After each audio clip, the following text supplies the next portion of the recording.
rise. Hey, you see everyone.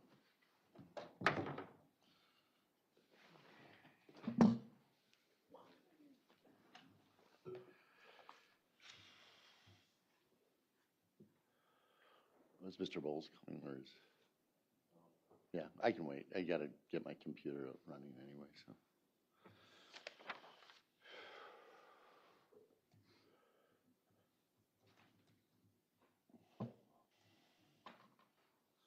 Thank you.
You want me to wait, or? He must Oh, he comes. He's coming.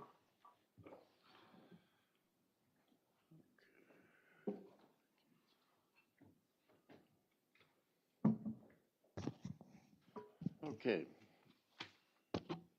So this is 23 CF 475 State versus Josie Dikeman appearances. Kathy Torbenson, Emily Root appear for the state, also present at state's counsel as well as Investigative Sergeant Rich Amundsen. Morning, Your Honor. Ms. Dikeman appears in person with her attorneys Chris Zachar and David Bowles, also present as paralegal Emily Sanchez.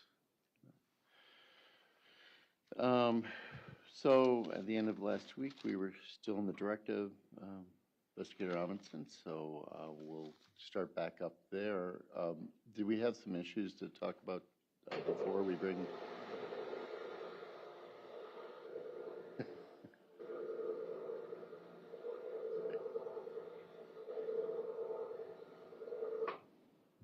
All right. Do we have some issues to talk about before we bring the jury in, Mr. Torbenson? I believe so. Mr. Zachar? No, Your Honor. All right. Okay. The jury's here, right? When they're ready, bring them on in. Okay.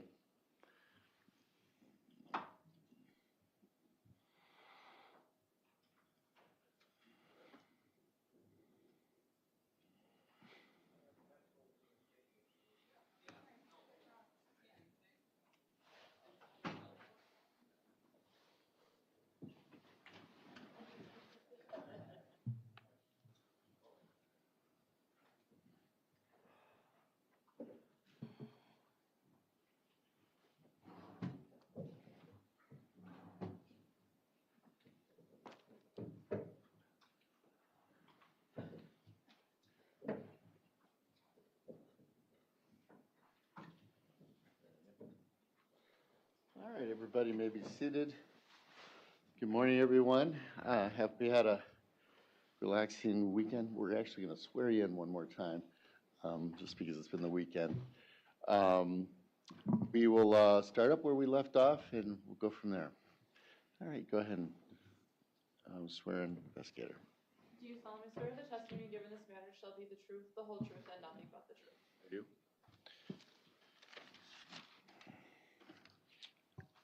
And just so everybody, we're still in the directive, Mr. Investigator Amundsen. So go ahead, Attorney Root. Judge.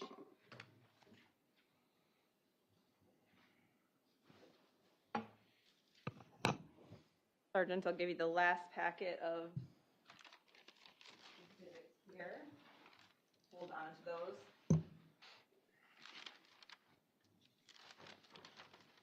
Okay, so In last week's testimony, we saw that Ms. Dikeman received a call from Deputy Paff on the 10th of February, correct?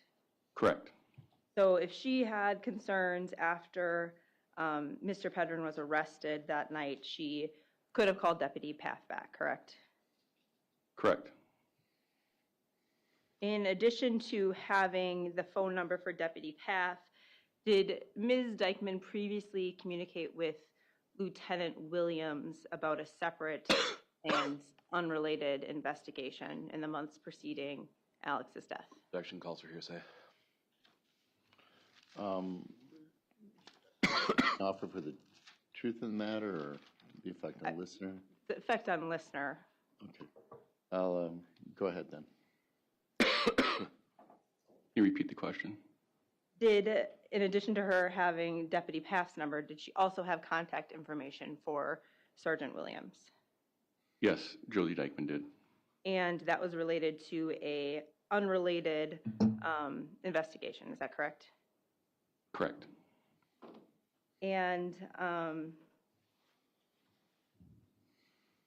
therefore, she also would have been able to communicate with him if there had been an issue, but she wasn't comfortable talking to Deputy Paff about it. Is that correct?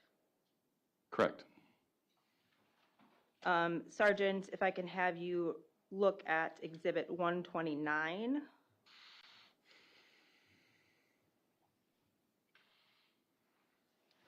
Is this a record of the communication that Ms. Dikeman had with Sergeant Williams, then Sergeant Williams, from the month of September 2022 through January of 2022? Judge, Or 2023? Judge, same continuing objection, hearsay, confrontation, speculation, relevance. And Your Honor, I'm not going to go into the content of the messages or what it was about, just that there were messages. That's fine. Go ahead. Yes.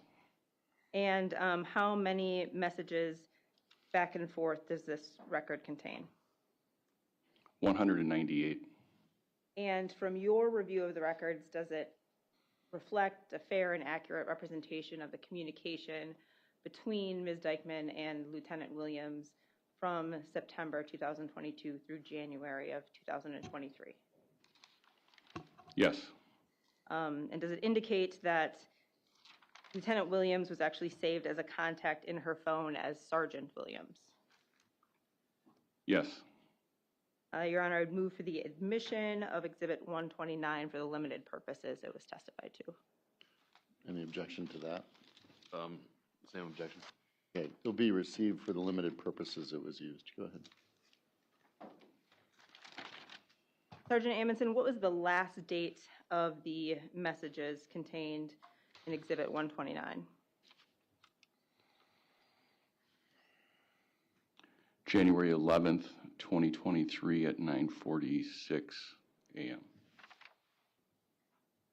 So certainly, if she didn't feel like she had enough of a comfort level to reach out to Deputy Paff, there was somebody in your agency who she had had a lot of previous contact with. Is that correct? Yes. Sergeant, last week we talked about communication data and the other data that was retrieved from the initial extraction of Ms. Dikeman's cell phone, and also the messages received through the legal process on Facebook. Do you remember that? Yes. And if I can have you refer to Exhibit 130, specifically related to the Cellbrite data or the cell phone extraction data.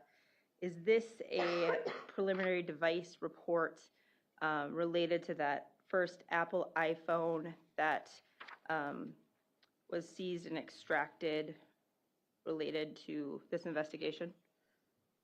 Yes. And that was Ms. Dikeman's phone? Yes, that was the phone that Lieutenant Williams had acquired. And does this exhibit truly and fairly accurately reflect the data retrieved from that cell phone extraction dated February 13th, 2023? Yes. Your Honor, I move for the admission of Exhibit 130. Same objection. Can't be received.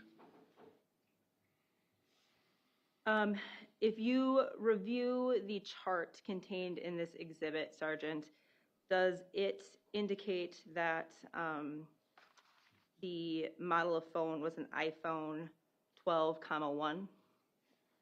Yes. And you recall discussing the photos in Exhibit 113, documenting the process of attempting to retrieve data from Ms. Dikeman's Genie app? Yes. I believe that exhibit is also in front of you, Sergeant, if you want to refer to it. But does the model of phone from the February 13th extraction match the information shown on Exhibit 113, page 1, when you use this phone to log into the Genie app at 11:52 a.m. On the date of that search? Yes. And does that information help you identify which Genie login attempt was made by your agency? Yes. If we go back to Exhibit 130, and looking down at the Apple ID section, what email address is associated with this phone?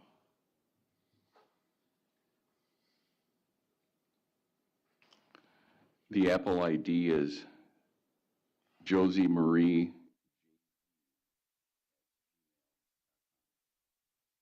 And if you flip to page 2 of Exhibit 130, is that the same email address used for several of Ms. Dikeman's other accounts? Yes. I'm going to make you flip back to 113 again, Sergeant, and directing your attention to page 3. Do you see the entry showing that on February 19th, 2023, the kitchen camera was removed from the Genie app? Yes. And what email address is associated with that action? Josie Marie JZ at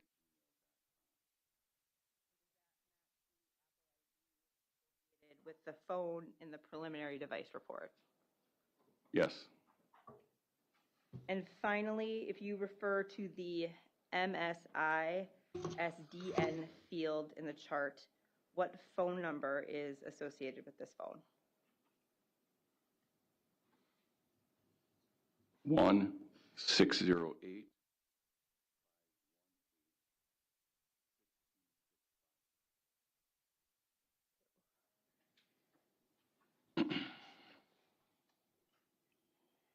Sergeant, are there limitations of a cell phone extraction? Yes. What are some of those limitations?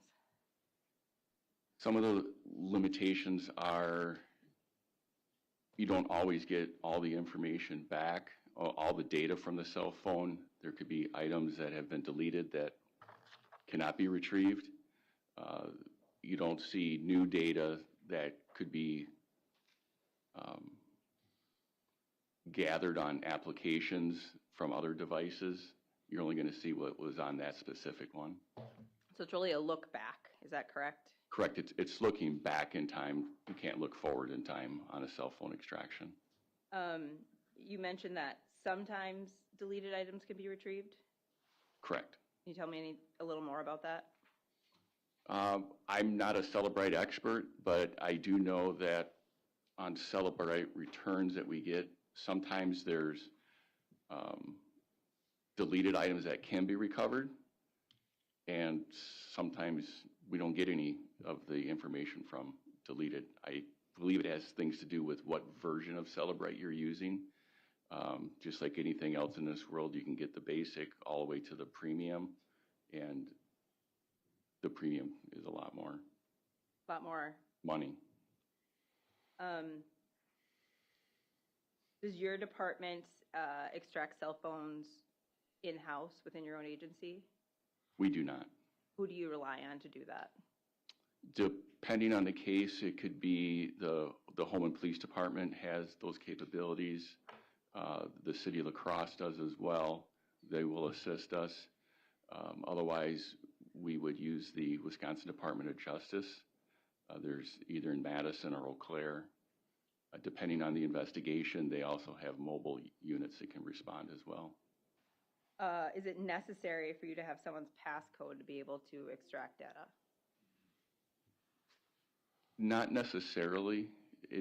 The information that you get from a locked phone compared to an unlocked phone can vary depending on which version of Celebrite is used. Are there applications available to bypass passcodes if you don't have one? There are some programs available to do that, and that success rate varies on what type of phone, what model phone, what manufacturer, things like that. Related to that recoverable data, were you able to retrieve the May 2022 video related to the car from anyone's cell phone in this case, or did you have to locate that through another method? Correct. Yeah, we did not retrieve that May of 2022 video from anyone's cell phone. It was a different way. Okay. Did you eventually get it from Ms. Dikeman's Google account return? Correct. One of the search warrants written early was a Google warrant, and that's how we got that video. Okay. By the time you got that video, had Mr. Pedrin already disclosed, from his perspective, what that incident was to you? Yes. And what significance did recovering that video have to the investigation? I don't think it didn't show any physical abuse or anything like that, so it was more. I'm going to object to move to strike. I think that both mischaracterizes, and it's an issue for the jury to determine what the video actually depicts. And again, we're talking about theory of the case and that sort of thing, which we've gone into. And so I think he can explain what that had an effect on in terms of the investigation. Go ahead. I mean, this is from his opinion. Correct. Right. Go ahead. When reviewing that video, we did not see any physical abuse by Derek Pedrin. In fact, initially, one of the analysts thought it was Ms. Dikeman doing the yelling. Subsequent to that, Derek Pedrin admitted that was him in the video doing those things. If anything, it added some credibility to what Derek was telling us. But I'm going to object. Hazeltine, move to strike. Yeah. Sustain that comment will be struck. You cannot consider that comment. Go ahead. When law enforcement requests records from companies like Google or cell phone carriers, like in this case Verizon, are there steps you can take to preserve those records so that data can't be deleted before a company responds to your request? Yes. What's that process? We can do preservation requests, whether it be Verizon, Google, Facebook, many other applications. It's a very short process, so we're able to put in an email address, other identifying information, and state that we want the information preserved so it cannot be deleted, because it may take days to write search warrants. They're quite lengthy for these applications. So we can freeze the accounts quickly and then take some more time to complete all the warrants to send there to get the information back. That way the user cannot delete it before we get the warrants there. And in this case, there was approximately 3 months between Alex's death and issuing charges. Is that correct? Yes. That issuing of charges wasn't done until after that final autopsy report came back? Correct. And did you, or in the course of the investigation, review text messages exchanged between Ms. Dikeman and Mr. Pedrin after Alex's death? Yes, Were those messages obtained through a search warrant request sent to Verizon?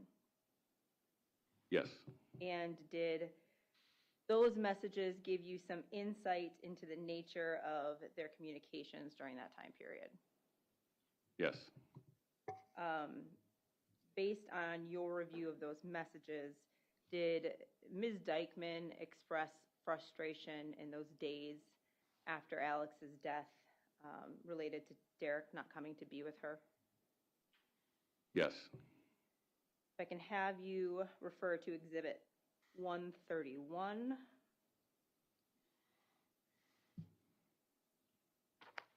Do you recognize this exhibit? I do. Is this a portion of the Verizon messaging between Ms. Dikeman and Mr. Pedrin from part of the day on February 11th, 2023? It is. And specifically related to the Verizon records in this matter, in their raw form, were those in Eastern Standard Time? Yes, And is this a true and accurate representation of this portion of the record as received by your agency from Verizon? it is. Sergeant, how would you describe the readability of the information as it appears here on page 1? There's a lot of technical information from Verizon that I quite frankly don't understand at all, but then the very end is the message content as related to the phone numbers and dates. It's pretty garbled to read. And so I'm going to have you refer to pages 2 and 3 of this exhibit. Was this portion of the exhibit created to present the information in a more reader-friendly format? Yes, But do pages 2 and 3 also fairly and accurately summarize the information contained on page 1? yes, Your Honor, I'd move for the admission of Exhibit 131 and request to publish pages 2 and 3. Can I Say confrontation and There's hearsay information in here. What did you? And Judge, I would ask if the court would be willing to instruct the jury that that's not offered for the truth of the matter asserted. It's offered to show simply context with Ms. Dikeman's statements.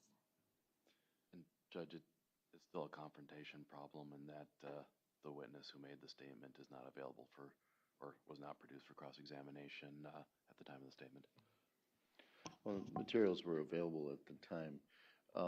What the court will do is go ahead, I'll allow you to use the chart. I will say that the statements by Mr. Pedrin are not being offered for the truth of the matter. We don't know. There's no opportunity to cross-examine that individual. Given that, you can see you are allowed to look at the reactions by Ms. Dikeman. Go ahead. It will be received for that purpose only.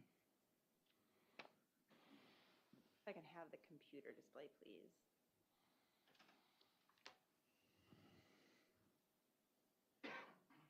Sergeant, we'll start with page 2 here. If you can read to the jury what these messages say.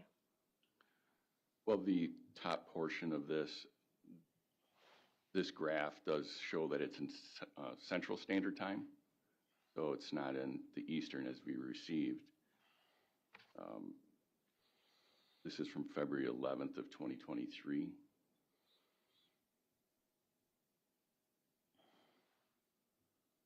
You want me to read Ms. Correct, Dikeman's yes. statement? Okay. Thank you.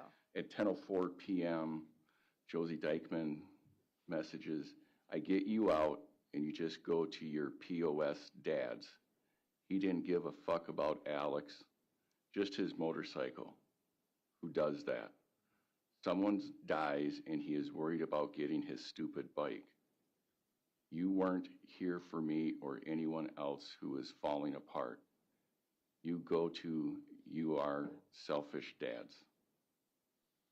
At 10:05 p.m., Josie Dikeman messages, good night, Derek, exclamation point. I'll talk to you tomorrow, maybe. Can I read Derek's or not? Go ahead for context. Okay, at 10:05 p.m., Derek Pedrin messages, I went there because the detective dropped his card off. There's that only reason. At 10:06 p.m., Josie Dikeman responds, what card, question mark. At 10:06 p.m., Josie Dikeman messages, for what? 10:06 p.m., Derek Pedrin messages, I do care about my sons and I can't be with you. I tried to be and went to jail. At 10:06 p.m., Josie Dikeman messages, why you are dads. 10:06 p.m., Derek Pedrin messages to call him. Moving to page 3 of this exhibit. You can read those messages. At 10:06 p.m., Derek Pedrin messages, IDKY. 10:06 p.m., Josie Dikeman messages, you could have went anywhere else. At 10:07 p.m., Derek Pedrin messages, we were at my mom's. Then my dad texts that the detective dropped his card off and wanted me to call him, so we went and got it. At 10:08 p.m., Derek Pedrin messages, you don't think if I could be by you right now, I would? 10:10 p.m., Derek Pedrin messages, we are supposed to be there for each other right now. 10:10 p.m., Josie Dikeman texts, what did detective say?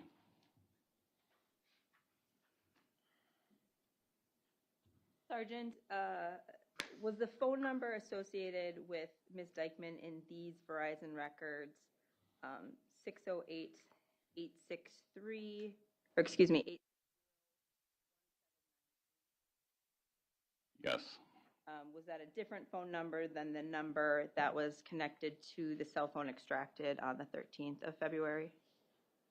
Yes. And when reviewing these messages throughout the investigation, did Ms. Dikeman at times express concern about law enforcement seeing or reading her communications? Yes. Judge, I'm going to object. Speculation, lack of foundation. I'm getting into the foundation, Judge. It's in Okay. the next exhibit. Go ahead. I'm just trying to lay the foundation for the exhibit, which it's a little bit of a cycle, so. Okay, go ahead.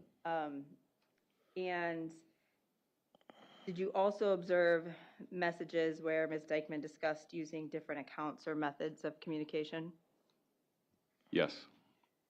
I can have you refer to Exhibit 132, Sergeant.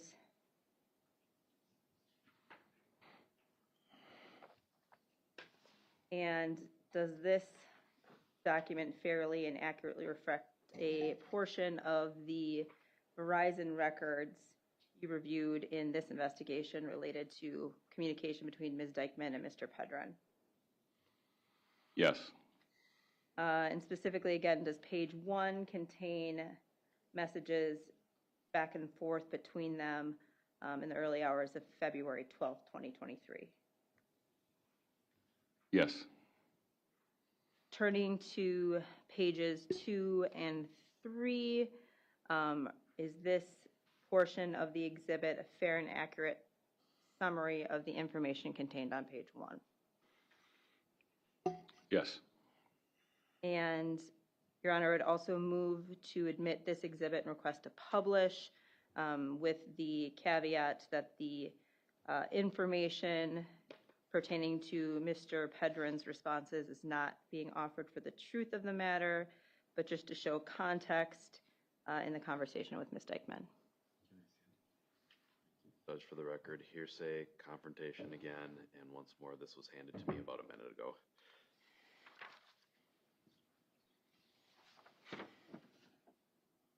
Okay. Again, the statements that are going to be offered here from Mr. Pedrin are not being offered the truth of the matter. They are just context to understand where the conversation. There are a number of statements from Ms. Dikeman. Court's going to overrule the objection, allow it to be received and be published.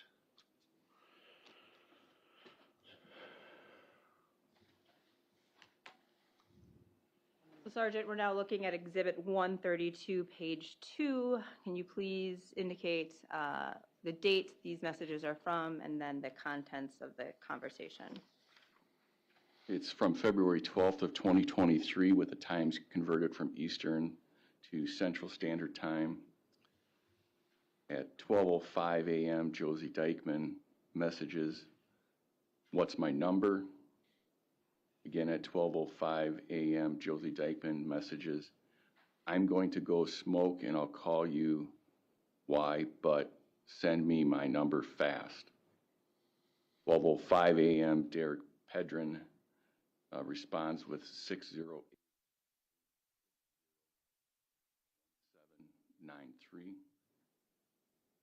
12:06 a.m., Derek Pedrin responds, "Why you need it."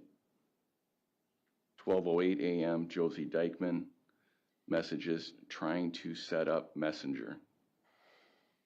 12:08 a.m., Josie Dikeman messages, "I'm going to put your phone number in, see if you get a code." 12:09 a.m., Josie Dikeman messages, "You get a code?" 12:09 a.m., Josie Dikeman messages, question mark. 12:09 a.m., Derek Pedrin replies no. Moving on to page 3 of Exhibit 132. You can do the same for this page, Sergeant. Again, February 12th, 2023, times converted from Eastern to Central Standard. 12:09 a.m., Josie Dikeman messages WTF. 12:11 a.m., Derek Pedrin responds IDK. 12:11 a.m., Derek Pedrin messages, "Is it a new one?" 12:11 a.m., Derek Pedrin messages, "Or you are old one." 12:13 a.m., Josie Dikeman messages, "New one, otherwise detective sees what I talk about." 12:14 a.m., Derek Pedrin replies, "Then IDK, why it not working?" 12:14 a.m., Derek Pedrin messages, "You made a whole new Facebook." 12:15 a.m., Josie Dikeman responds, "Just Messenger."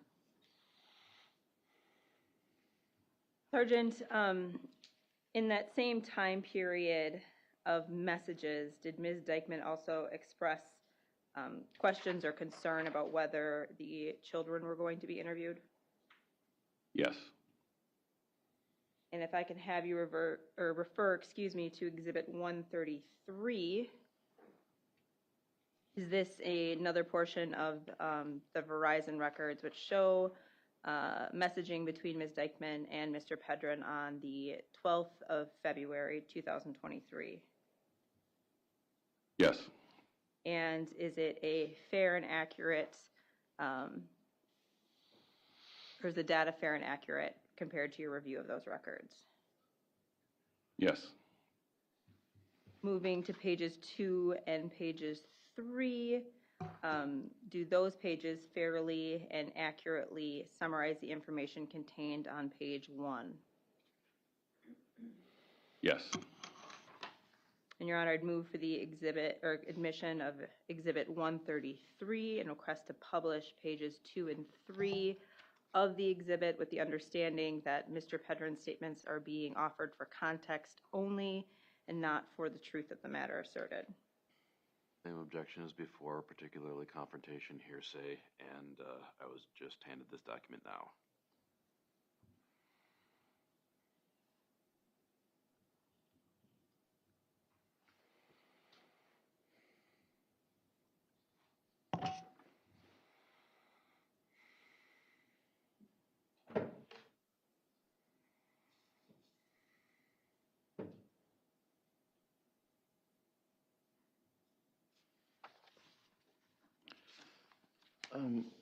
The characterization in your earlier question that this is being offered to indicate that Ms. Dikeman's concern over the interviews? It was questioning or concern. I may have used both of those words, but conversations about the interview, Your Honor. Obviously, the jury can, the benefit of them seeing the message is that they can judge for themselves. Well, Content. if it's being offered just about the exchange of the fact that children are going to be interviewed, the court would allow this to happen. I think the characterization that it's a concern is, I think that's up to the jury to decide. Absolutely, Judge. All right, so it's not being offered for the truth of the matter of what Mr. Pedrin is saying. It's only being offered for what Ms. Dikeman is saying. Go ahead. Have the display, please. And I should respond, I'm sorry, I should. So it's being received. I do accept your objection. You're saying, it's my understanding the Cellbrite information you did have, but you didn't have the table. We didn't have the table. We and I would add an additional ground that I don't think that this document is responsive to the actual question and how that was phrased. Yeah, the court has modified that for that reason. Go ahead. Judge. Okay, Sergeant, if you can let us know when these messages occurred and the content of the messages, please. We'll start with page 2 of Exhibit 133. From February 12th of 2023, times again converted from Eastern Standard to Central Standard Time. 12:34 a.m., Josie Dikeman sends, "I need to know if they are going to talk to the kids tomorrow or not." 12:35 a.m., Derek Pedrin responds, "IDK." 12:36 a.m., Derek Pedrin states, "He said something like that. He said they were going to talk to the kids, but if they did already, IDK." 12:37 a.m., Josie Dikeman responds, "CPS did." 12:37 a.m., Josie Dikeman states, "Why didn't you pay attention?" 12:37 a.m., Josie Dikeman messages, "You are kids." 12:38 a.m., Derek Pedrin messages, "Yeah, he said someone was meeting with them at 10.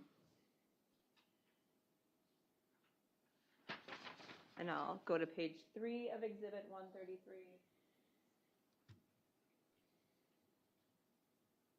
February 12th of 2023, Eastern Standard back to Central. 12:38 a.m., Derek Pedrin messages, "I did pay attention. I'm sorry, there is a lot on my mind right now." Josie Dikeman, 12:39 a.m., messages, "WTF, all right, I need to get sleep." 12:39 a.m., Derek Pedrin messages, "He said to talk to them because they were in the house."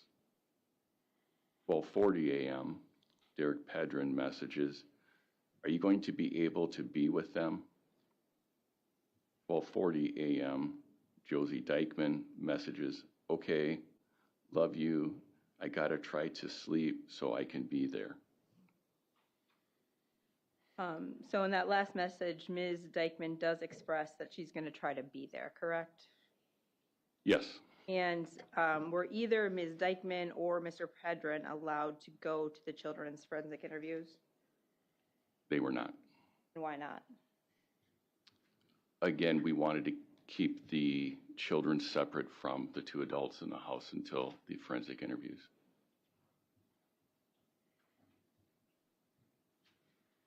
Mr. Pedrin's first interview with law enforcement took place on February 14th, 2023. And I should say his first formal sit-down interview, correct? Correct. He had previously had some phone calls with law enforcement. Yes. And in the messages you reviewed between Ms. Dikeman and Mr. Pedrin, was there some discussion on the 14th of February about Mr. Pedrin's meeting with law enforcement? Yes. Have you referred to Exhibit 134?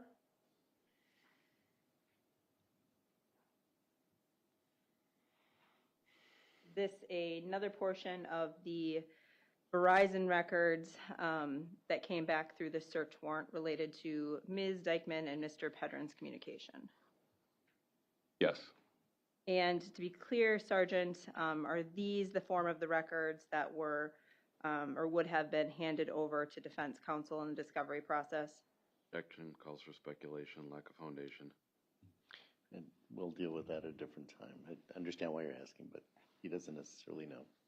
But if he does, Your Honor, I mean, if he's familiar with the process. If he knows it was, but he doesn't know, move on. This is part of the discovery question. So, I mean, okay. Yeah, are you saying he actually is the one who delivered them? No, I'm not, Your Honor, All right. but Okay. I wasn't Go either. ahead. So, I mean. It's the normal discovery process, right? And specifically, do these records relate to a conversation they had on the date of February 14th? February 14th of 2023, yes. Turning to page 2 and 3 of this document, do these pages fairly and accurately summarize the contents of page 1? Yes. Your Honor, I move for the admission and publication of Exhibit 134. Same previous objections, Judge. Hearsay, confrontation, relevant speculation. Just once more, this was handed to me about a minute ago.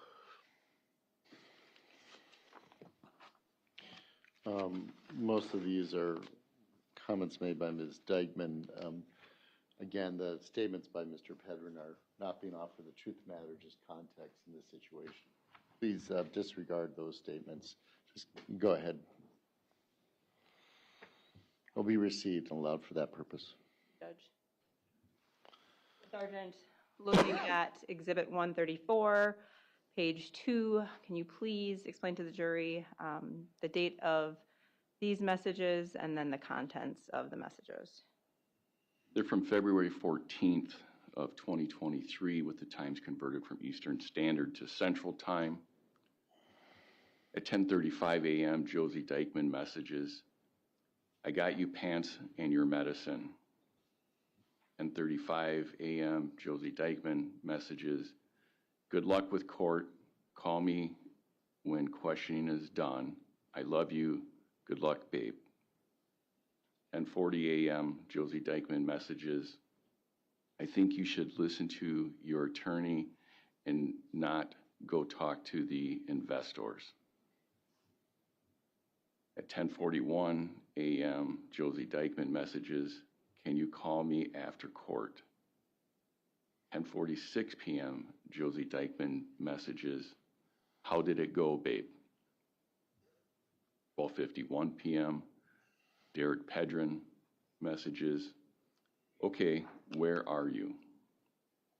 12:57 p.m., Josie Dikeman messages, "About to leave, where are you?" 12:57 p.m., Derek Pedrin messages, "In car, leave where?" 12:58 p.m., Josie Dikeman messages, "IDK, waiting for my mom to get done with talking to them." 12:59 p.m., Josie Dikeman messages, "Where are you going now?"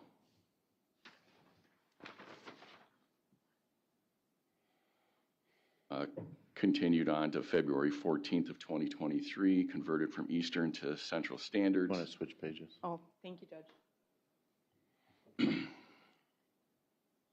12:59 p.m., Derek Pedrin messages, talking to who? 12:59 p.m., Josie Dikeman responds to Sergeant Williams, I think. 1 p.m., Josie Dikeman messages, how did court go? 1 p.m., Derek Pedrin messages, okay. Again at 1 p.m., Derek Pedrin messages, you're there. 1 p.m., Josie Dikeman messages, what did they say? 1:01 p.m., Derek Pedrin messages, they are leaving no contact as is due to circumstances. 1:04, Josie Dikeman messages, what did the detectives ask? 1:06 p.m., Derek Pedrin messages, just asked where we have lived about incident in Joplin and shit like that. So, Sergeant, in these messages, Ms. Dikeman is telling Mr. Pedrin good luck. She's calling him babe. She's telling him she loves him, correct? Yes, And she's asking about what law enforcement had questioned Mr. Pedrin about, correct? yes, These messages were exchanged after Alex's autopsy had been completed, correct?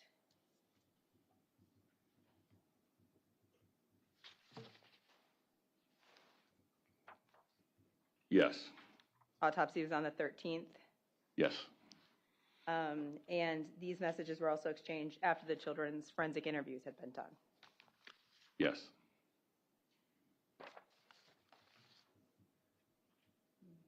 When Ms. Dikeman was charged in this matter, did law enforcement seize a Google Android phone and another iPhone from her? We did, And were extractions completed on those phones? yes, If I can have you refer to Exhibit 135, is this the preliminary device report related to the Google Android phone that was extracted in this matter on the 22nd of May, 2023?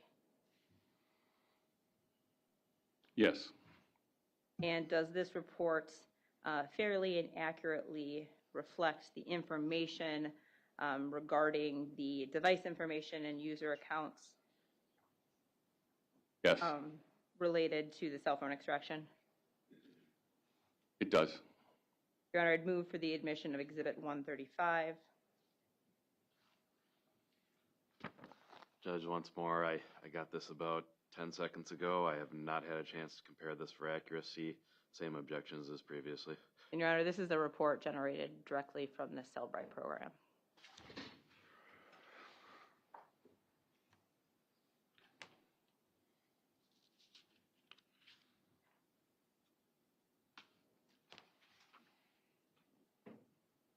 Okay. This was, again, part of discovery, I assume. It was. Will be received.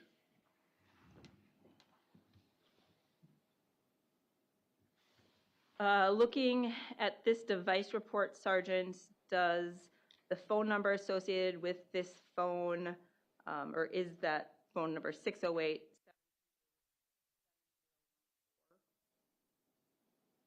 Yes, it's actually 1608. 73. From your review of the Cellbrite data related to this phone, did it also contain communication between Ms. Dikeman and Mr. Pedrin? Yes,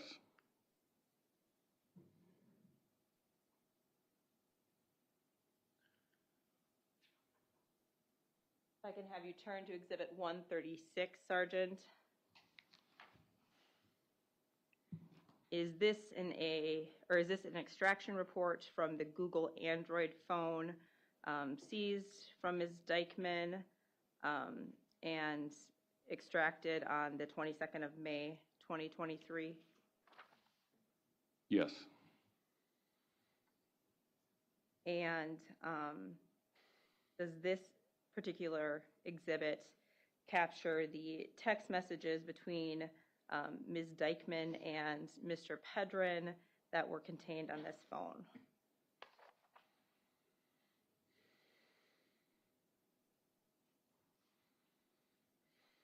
Yes. And can you tell us how many messages in total this portion of the Cellbrite extraction contains? 170. Your Honor, I'd move for the admission of Exhibit 136. And for the record, Judge, this is the entire record. I'm going to ask some specific questions. Before I ask specific questions, I'll refer to the line, but this is just being provided so that the full record is made part of the record. As long as the Not asking for all the contents to be. you're not asking for the contents, it's just the days when the exchanges were? Yes, for this particular purpose, I am going to go into some of the messages, but I'll identify those before I do, so counsel has a chance to. Go ahead. Judge, the same objections.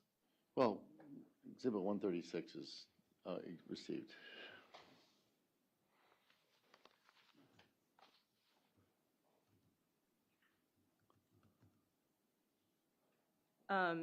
Specifically related to message number 1, Sergeant, is this a outgoing message from Ms. Dikeman to Mr. Pedrin?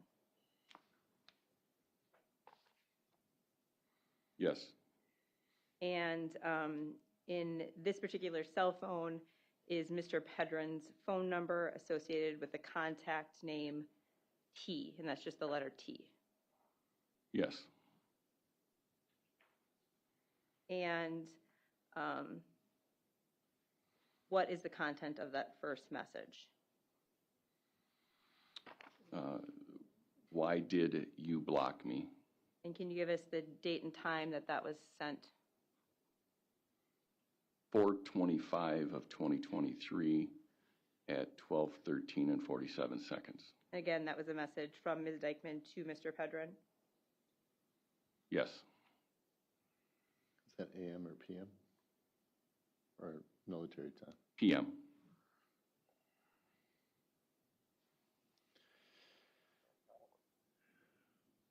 If I could have you refer now to Exhibit 137, Sergeant.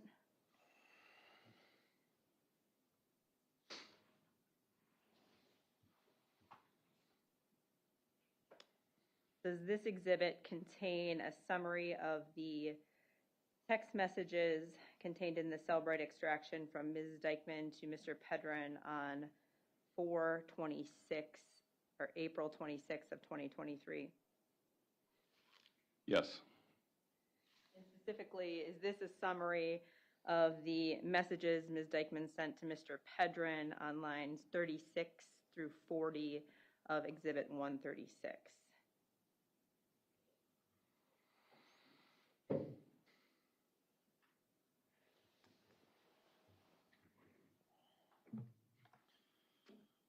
Yes. Does it fairly and accurately summarize that information? Yes. Your Honor, I'd move for the admission and publication of Exhibit 137. Judge, this one is part of it's a fraction of the messages that we submitted in Exhibit 210.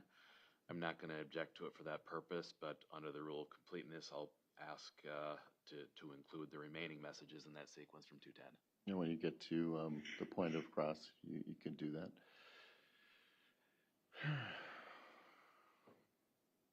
Yeah, these are, go ahead.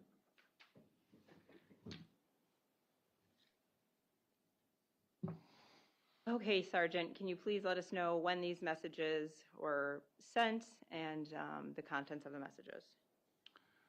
From April 26th of 2023, times converted to Central Standard, line 36, 2:47 p.m., Josie Dikeman sends, "Fuck you, dude, I'm releasing these videos."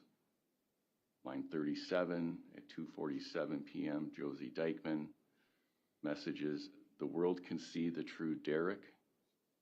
Line 38, 2:48 p.m., Josie Dikeman messages, starting with the ones of you beating Alex.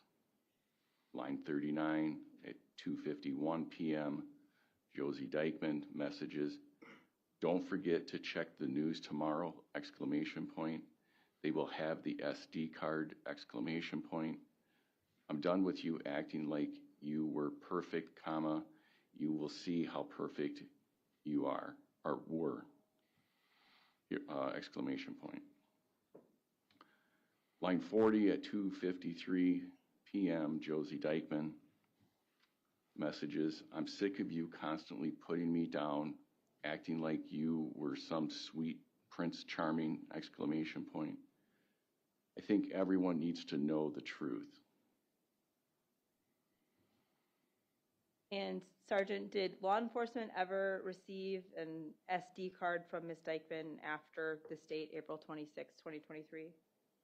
No, we did not. Moving on to Exhibit 138.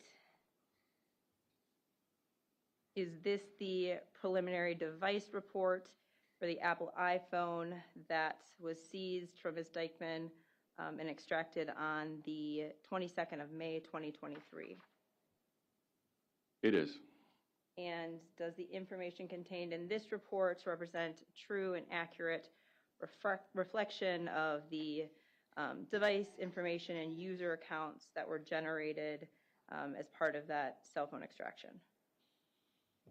Yes. I'll move for the admission, Your Honor, of Exhibit 138. Same previous objections?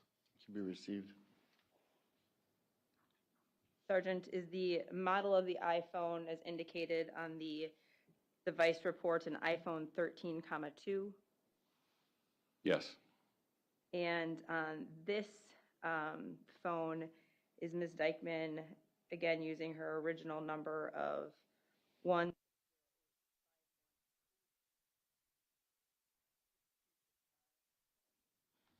Yes, she is.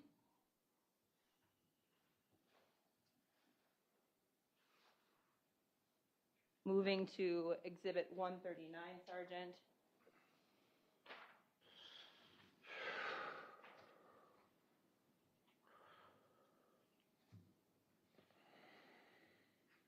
Is this a extraction report related to the instant messages sent between Ms. Dikeman and Mr. Pedrin on this Apple iPhone?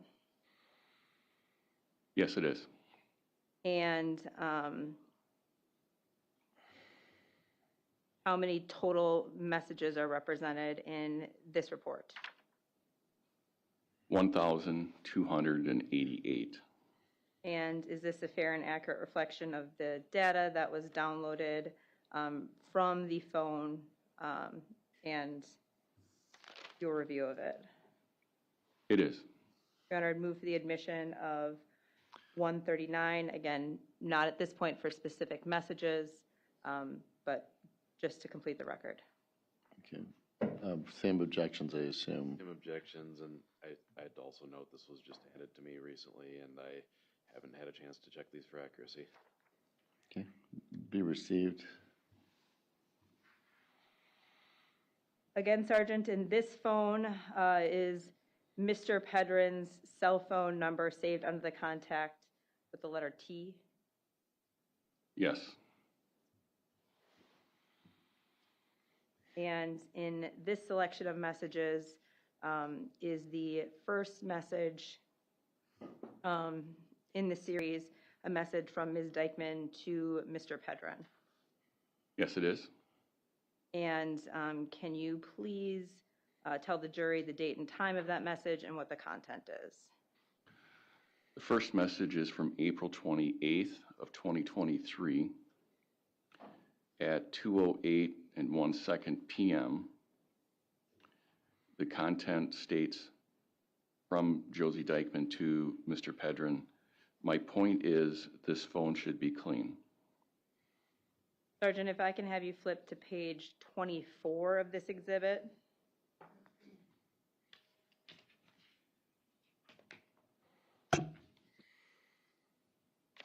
And I am going to refer specifically to lines 567 and 568. You can let me know when you're there. I'm there. Eventually, in these messages, does Ms. Dikeman confront Mr. Pedrin about recording her? Yes. And Sergeant, can you please read the messages contained in 567 and 568, including the time and the contents of what Ms. Dikeman said to Mr. Pedrin? Judge, for purposes of the rule of completeness, I'd also ask that he read 569 and 570. I'll give you an opportunity in cross-examination. Go ahead. Unless you want to just speed this up and do 569 and 570. That's fine, Judge. Okay, go ahead. All right. On May 8th of 2023, Josie Dikeman, I'm sorry, I'll take a step back here. On May 8th of 2023 at 10:29 and 9 seconds a.m., Josie Dikeman messages Derek Pedrin. They ask you to wear a wire on me and record our calls, and you have period wow. Josie Dikeman messages again May 8th, 2023, 10:29 and 12 seconds a.m. WTF to Derek Pedrin. May 8th, 2023 at 10:29 and 30 seconds a.m. Josie Dikeman messages Derek Pedrin. Our whole relationship was a fucking lie. On May 8th of 2023 at 10:30 and 3 seconds a.m., Josie Dikeman messages Derek Pedrin. You people are searching for something that isn't there. I didn't do anything. Sergeant, in that string of messages you just read, nowhere in there does Ms. Dikeman indicate to Mr. Pedrin that he's the source of Alex's injuries, correct? String of 4 messages, just That was my exact question. That is correct.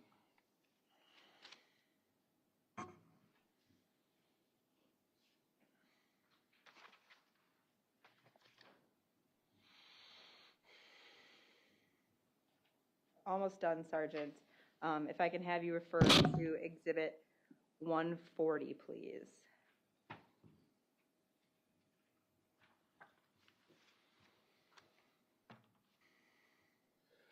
Does this exhibit contain text messages between Ms. Dikeman and Mr. Pedrin, spanning from May 10th of 2023 to May 11th of 2023?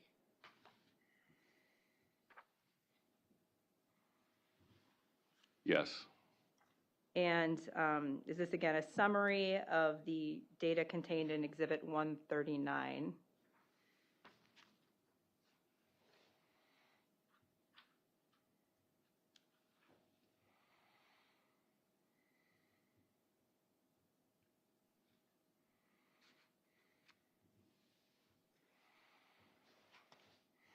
Yes. And specifically, do the messages in this exhibit represent the content contained in lines 744 through 834 of Exhibit 139? Yes. And it fairly and accurately summarizes the information in those lines of that exhibit. Is that correct? Yes. Your Honor, I'd move for the admission and publication of Exhibit 140. same exhibits as previously, Judge, or same objections as previously.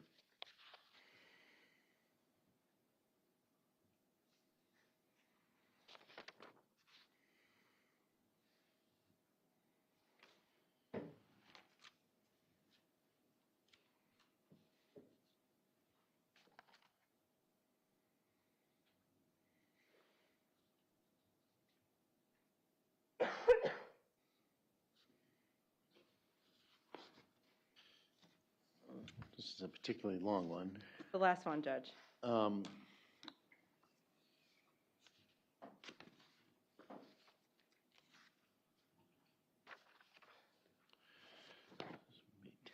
Judge, I guess I'm not seeing the relevance of reading all of these. I'll agree with my objection standing that there was discussion about the relationship, but. Yeah, rather than reading all of them, can we have them just summarize what's in here? I mean, it's about. I think it'll take us about 5 minutes to get through, Judge. I think in the grand scheme of things, again, this is our last one. Okay, go ahead. I'm going to let her put it in. Of course, you'll have the ability to cross-examine on the entire thing. Go ahead.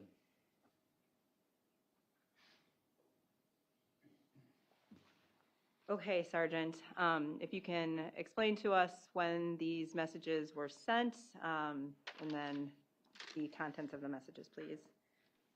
These messages are between May 10th and May 11th of 2023, with times converted to Central Standard. Line 744, 10:01 p.m., Josie Dikeman messages, I love you, but goodbye. Line 745, 10:01 p.m., Josie Dikeman messages, I'm fucking done. 746, 10:01 p.m., Derek Pedrin messages, act like you want us. 747, 10:01 p.m., Josie Dikeman messages, I'm done. 748, 10:01 p.m., Derek Pedrin, all you need to do, it's too hard. 749, 10:01 p.m., Josie Dikeman, another night alone. 750, 10:01 p.m., Josie Dikeman, I'm good. 751, 10:02 p.m., Josie Dikeman, you don't show shit. 752, 10:02 p.m., Derek Pedrin, all you need to is stop with your mouth and BS. 753, 10:02 p.m., Derek Pedrin, but you can't. 754, 10:05 p.m., Josie Dikeman, all you needed to do is come here and I'd show you all I want to give you. 755, 10:05 p.m., Josie Dikeman, but you can't. 756, 11 p.m., Josie Dikeman, I love you and miss you. 757, 11 p.m., Josie Dikeman, XO, XO, XO. Moving on to page 2. 758, 11:01 p.m., Josie Dikeman, whatever, you have an hour. 7:59, 11:01 p.m., Josie Dikeman, didn't want to have another number, so I think I talked to dudes. 7:60, 11:01 p.m., Josie Dikeman, my bad. 7:61, 11:01 p.m., Josie Dikeman, ass. 7:62, 11:08 p.m., Josie Dikeman, I don't want the kids seeing me crying all the time. That's why I have to block you. 7:63, 11:08 p.m., Josie Dikeman, I'm sorry, you don't understand. 7:64, 11:08 p.m., Josie Dikeman, I love you. 7:65, 11:10 p.m., Derek Pedrin, fuck it. 7:66, 11:11 p.m., Derek Pedrin, you don't love shit. 7:67, 11:11 p.m., Derek Pedrin, if you did, you would talk and listen. I'm hurt, you fuck. 7:68, 11:11 p.m., Derek Pedrin, but all you care about is you. 7:69, 11:11 p.m., Derek Pedrin, I'm out. 7:70, 11:27 p.m., Josie Dikeman, none of what you said, I back that up, none of what you just said is love. 771, 1127, Josie Dikeman. Wow. Page 3 of Exhibit 140. 772, 1128 p.m., Derek Pedrin. Fuck you and your love. 773, 1128 p.m., Derek Pedrin. You don't love shit but you. 774 at 11:30 p.m., Josie Dikeman, 30 minutes. 775, 11:31 p.m., Josie Dikeman. I love you, but I won't be treated this way. Line 777, 11:31 p.m., Derek Pedrin with a link to Apple Music. The title appears to be My-Heart-Hurts. 778, 11:37 p.m., Josie Dikeman.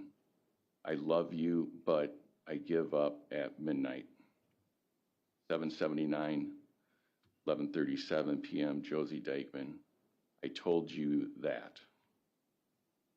780, 11:37 p.m., Derek Pedrin. Me too. 781 at 11:37 p.m., Derek Pedrin. I give up. 782, 11:37, Josie Dikeman. I want to show you love. 783, 11:37 p.m., Derek Pedrin.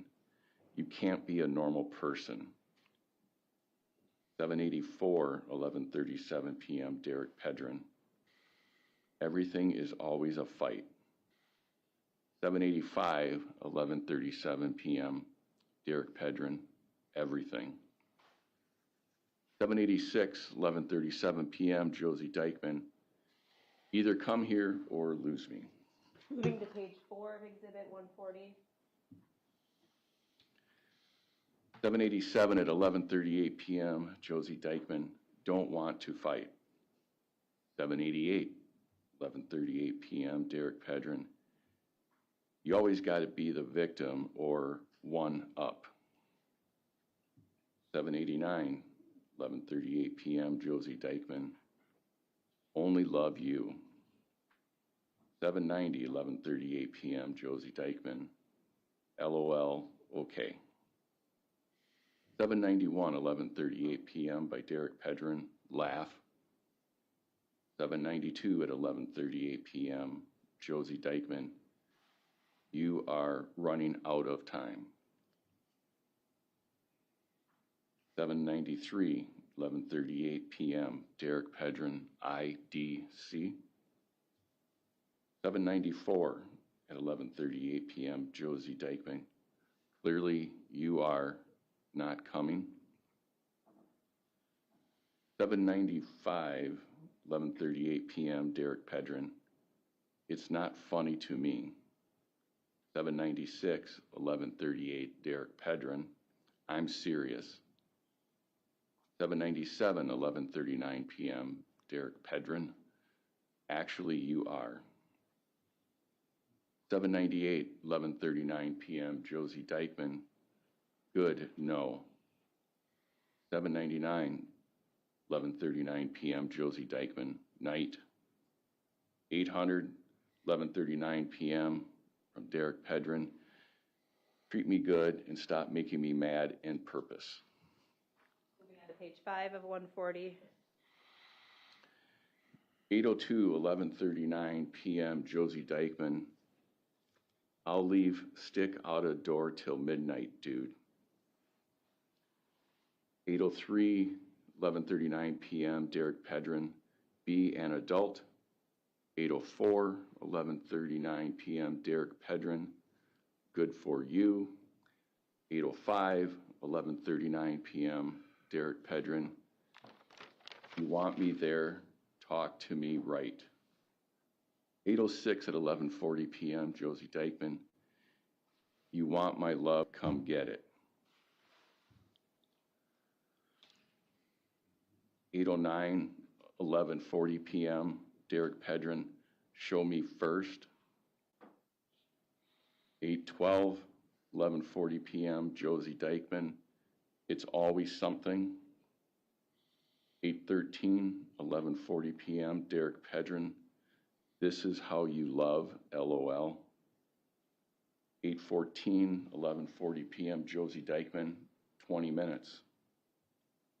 8:15, 11:40 p.m., Derek Pedrin, pretty shitty. 8:17, 11:44 p.m., Josie Dikeman. I deleted the app since you wanted to bitch, so after midnight, don't text nothing. 8:18, at 11:48 p.m., Josie Dikeman, calling the police then. 8:19, 12:06 a.m. on May 11th of 2023. Hey. 8:20, 12:06 a.m., Josie Dikeman, love you.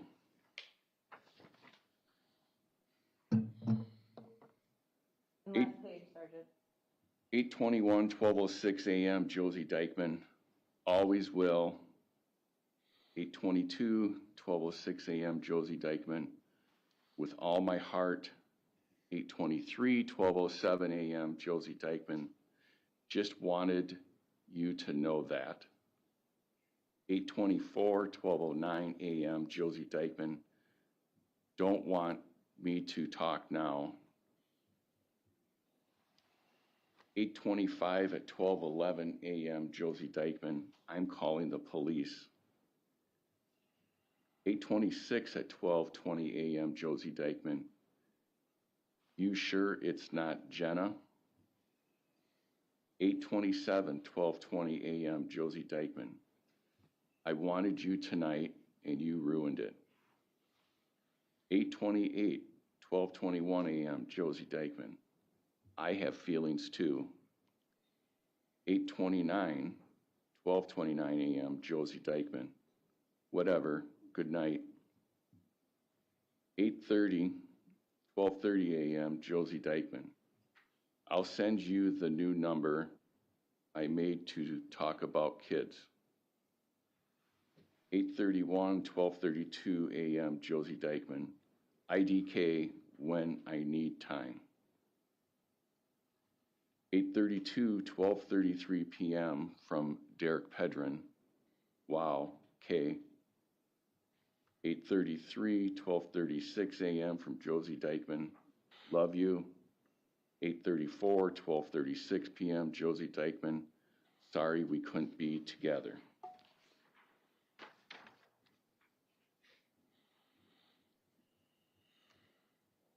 Sergeant, these messages would have been after Ms. Dikeman found out, or at least after she had messaged Mr. Pedrin about him recording their calls, correct? Yes. And this would have been after she had already threatened to release videos of him? Yes. She mentions Jenna in these messages, correct? At one point, yes. And are there several messages within this time frame of April or May 2023 where Ms. Dikeman is asking Mr. Pedrin if he's in a relationship with Jenna? Yes. Okay, moving on to the very last thing here, Sergeant. If I can have you look at Exhibit 141, please. I'm reviewing this with you today because I wasn't fast enough. We were watching the body cam last week, but is this a still frame from the body cam that you were wearing on the 11th of February when you were processing the scene? Yes.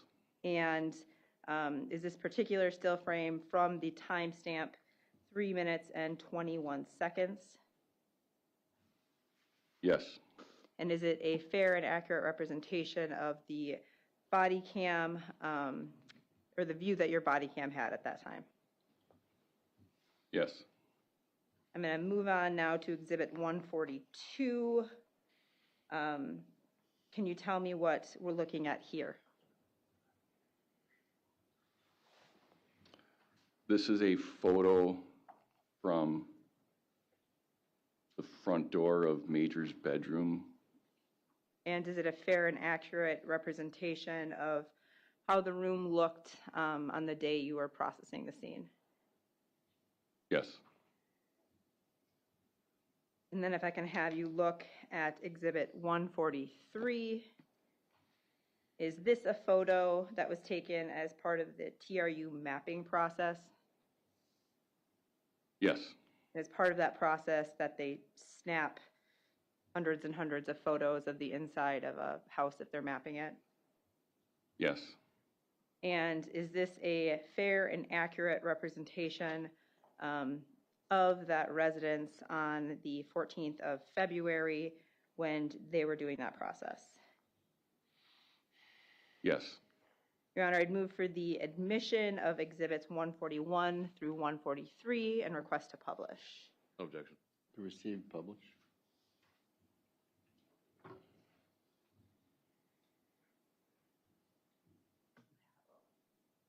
We had them in Discovery. Copy. Okay. Remind us here, Sergeant, what are we looking at in Exhibit 141? On the left-hand side of the screen, this is the red sheet that Josie Dikeman would use to conceal the opening to her bedroom. Couple coffee stands there, or coffee trays. This is the clothing bedroom that was referred to, and this is the front door to Major's bedroom with Deputy Jar looking younger than he is now. So you're standing in the approximate location of where the curtain was hung over Ms. Dikeman's bedroom door, correct? Can you repeat the question? You're standing in this shot in the approximate area where the curtain is for Ms. Dikeman's bedroom door. That's correct. And facing Deputy Jar, who's in Major's room. He's at the entrance of the doorway to Major's room, yes. Then moving on to Exhibit 142. And you tell the jury what we're looking at here. That's me standing at the threshold to Major's bedroom. You can see the door's a left hinge. The door swung open and just a straight picture into the room. This area here's Major's bed. And then you can kind of see a dresser like, and then a different picture, there's actually a little TV over here because there are walls there going this way. You can tell me where the lamp is positioned in relation to the rest of the items in the room? It's like right here by the closet. So this was a bifold closet door. It's partially open and the lamp is right there by the entrance of that. But that doorway is open all the way, correct? This is the front door to Major's room, which is all the way open. And the lamp is behind that door, spatially in the room? Correct.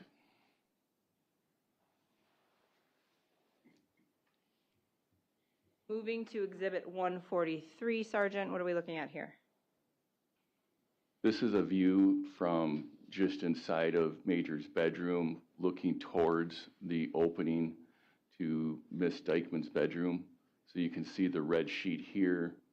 The sheet's pulled up about halfway.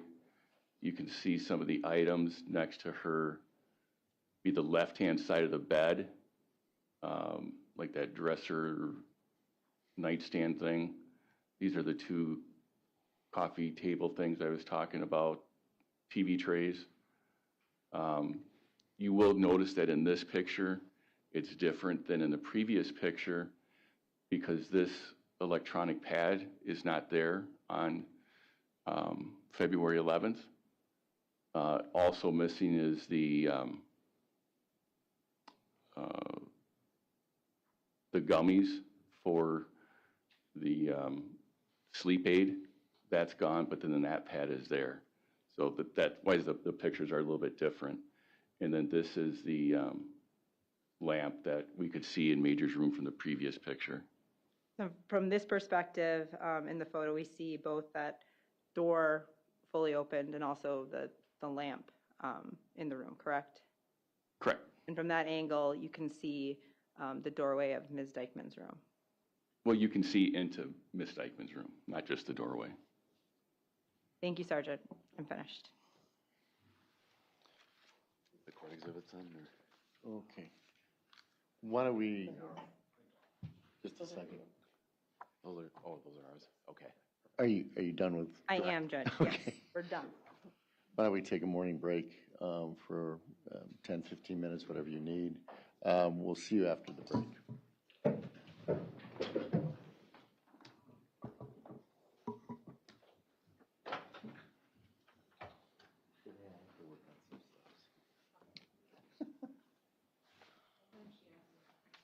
Yeah, I don't know.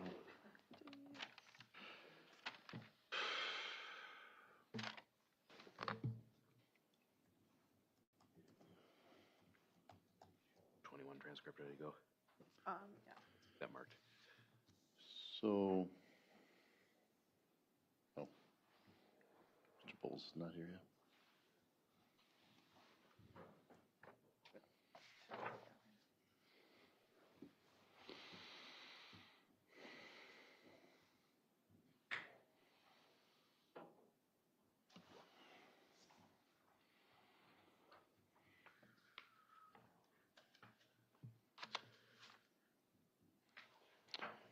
All the parties are present. I just want to let you know that I'm thinking the next couple days, I'm not going to do it today because I don't want to surprise the jury, is that we would go later on Tuesday and Wednesday to maybe 6. I don't usually like to do that. It's a problem with personnel and some other things. But given where we're at right now, I see if there's some way we can maybe have this concluded this week. But, you know, to be fair to everybody, I don't want to, I know you have to get through things. I'm not trying to rush it that much, but I want to, let's try not to be too redundant is what I'm asking. Having said that, anything we need to bring up from the state's perspective right now? No. And Mr. Zachar, anything? Just for the record, we maintain in particular our confrontation objection that these messages could have been presented with Mr. Pedrin during a time frame when I would have been able to cross-examine him about the context and their content. And since he's testified, we've been present throughout this testimony. We've lost that opportunity. Your Honor, I believe if we had tried to present them with Mr. Pedrin, they would have been hearsay. So I think that's another. Yeah, they are not being, what he has said, and I can reiterate this to the jury, I'll let the cross-examination happen, but no, again, I think it was somewhat of a contextual question about how do you talk about these conversations, because clearly statements by Ms. Dikeman, had you read them, they would have been out of context. They wouldn't have made a lot of sense. So that's why I allowed them, but they're not being offered for the truth of anything he's saying in those, and I'll reiterate that. The other thing is there's this continuing objection about discovery, about the fact that tables were made from the discovery. I just want to make sure I understand, Mr. Zachar, that it's not that you didn't receive the Cellbrite information, it's that you didn't have those tables that were developed. Is that correct?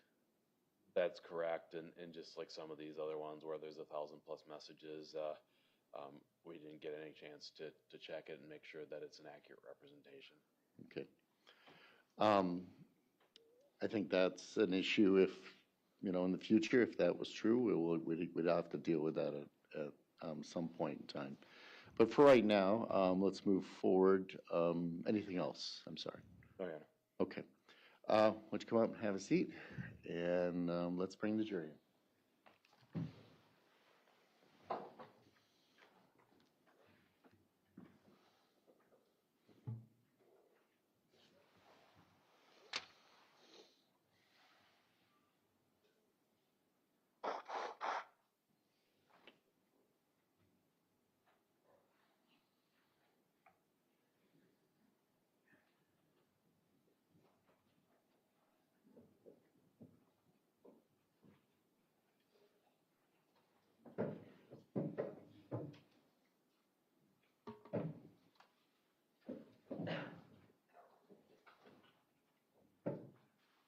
right, everybody may have a seat, and we'll start with a cross-examination.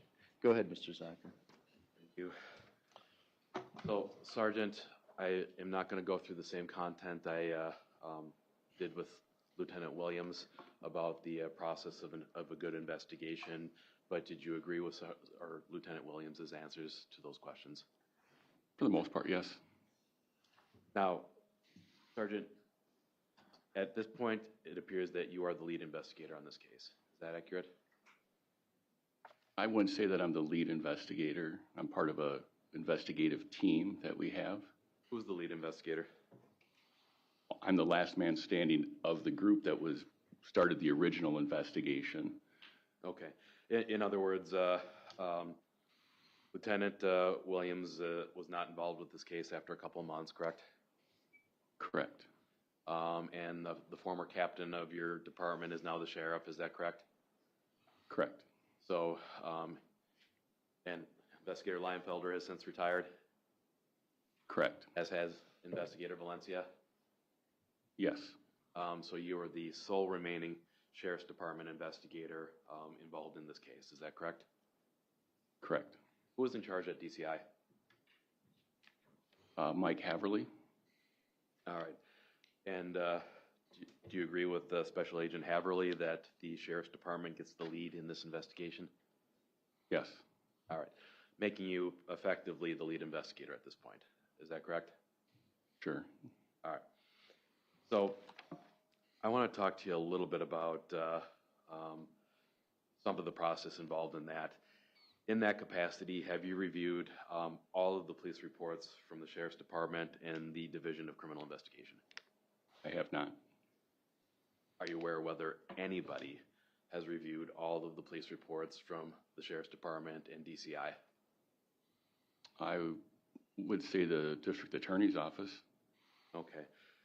So there's no investigator that you're aware of that's been fully briefed on every aspect of this case? Correct.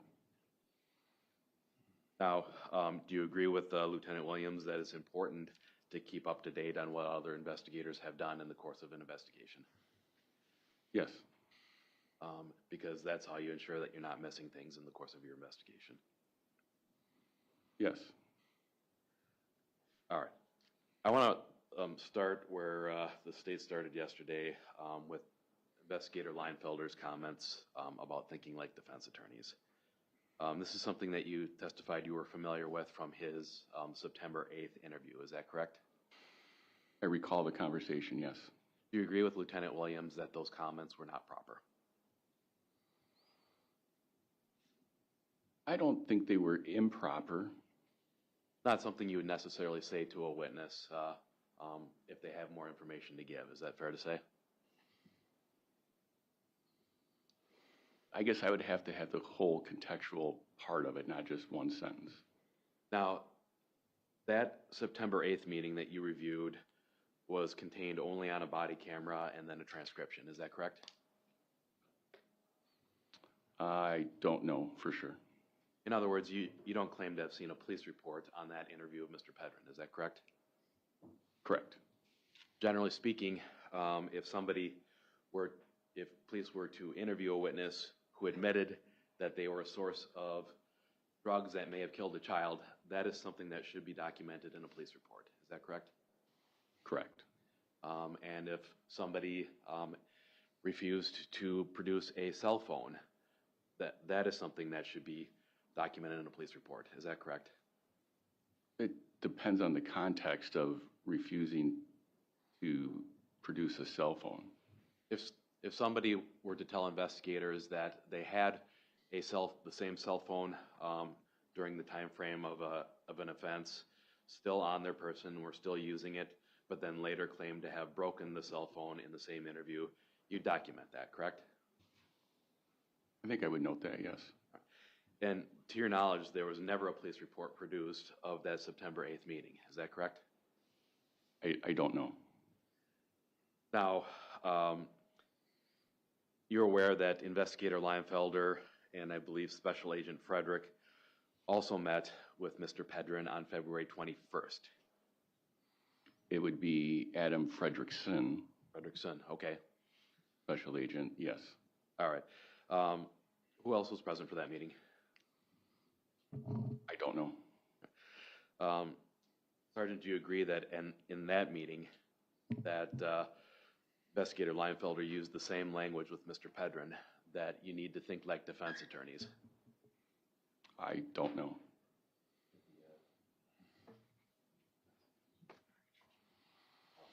Mark copy up here.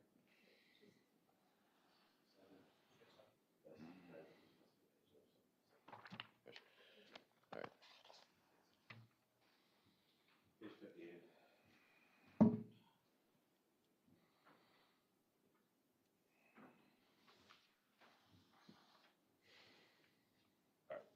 So I'm showing you what's been marked as 267, investigator, page 58. I'm going to have you read the 3 bottom paragraphs here.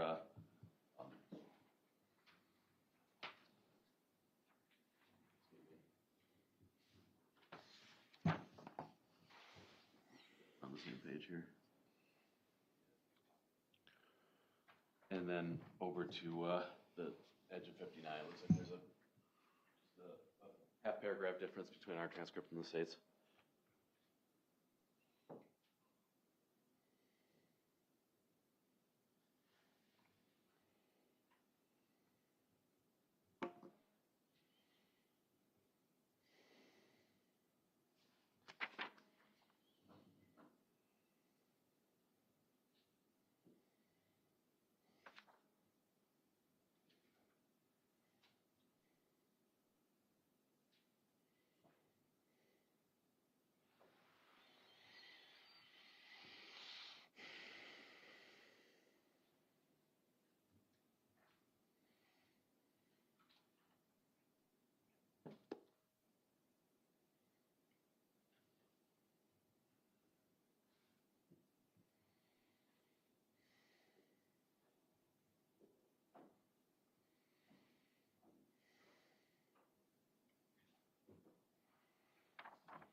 Okay. All right.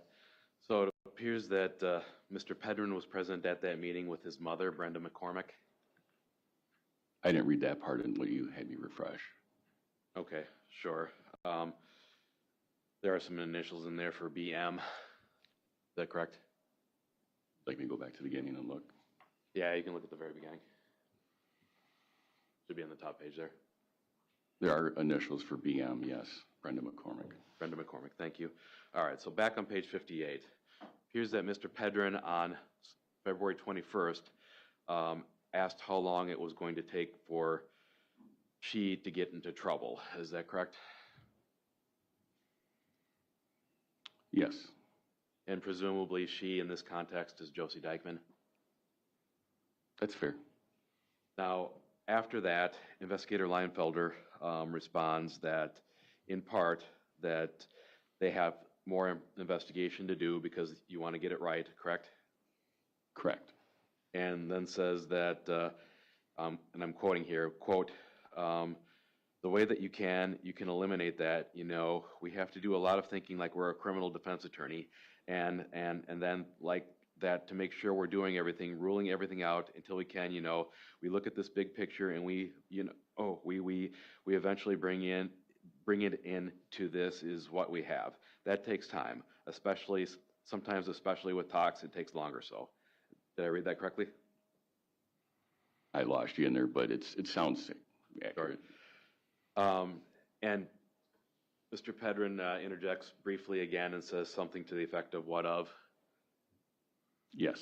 And after that, Investigator Leinfelder once more tells him that in order to have your best shot, they have to effectively defense-proof the case and do it the right way. Is that correct? No. When you say Investigator Leinfelder completed a full explanation. Then Derek Pedrin said, "What of?" Fritz Leinfelder then says, "I wish I could give you a better answer than that, but I can't." And the following paragraph, Sergeant, do you see that language? Yes. And in that paragraph, does Investigator Leinfelder tell Mr. Pedrin, in part, I can read the entire paragraph here. Your Honor, just for the record, I believe this is actually Adam Frederickson's statement.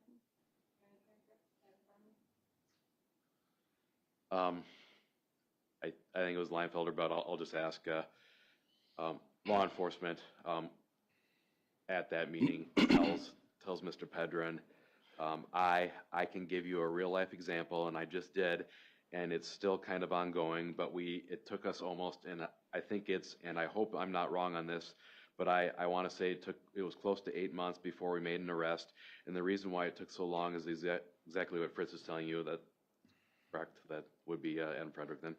But what I wanted to, we get one shot at this, right? To be able to get all the data and everything to make the best case essentially defense proof, and do everything right and get everything the right way.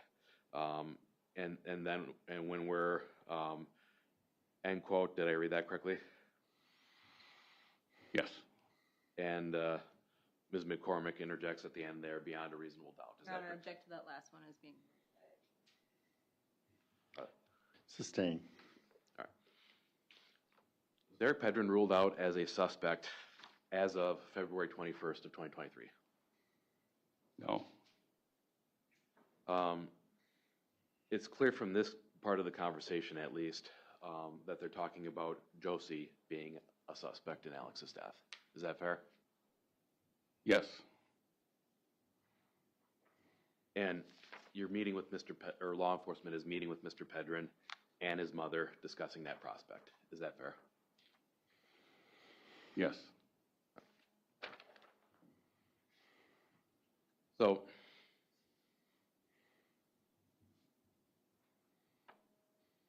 right.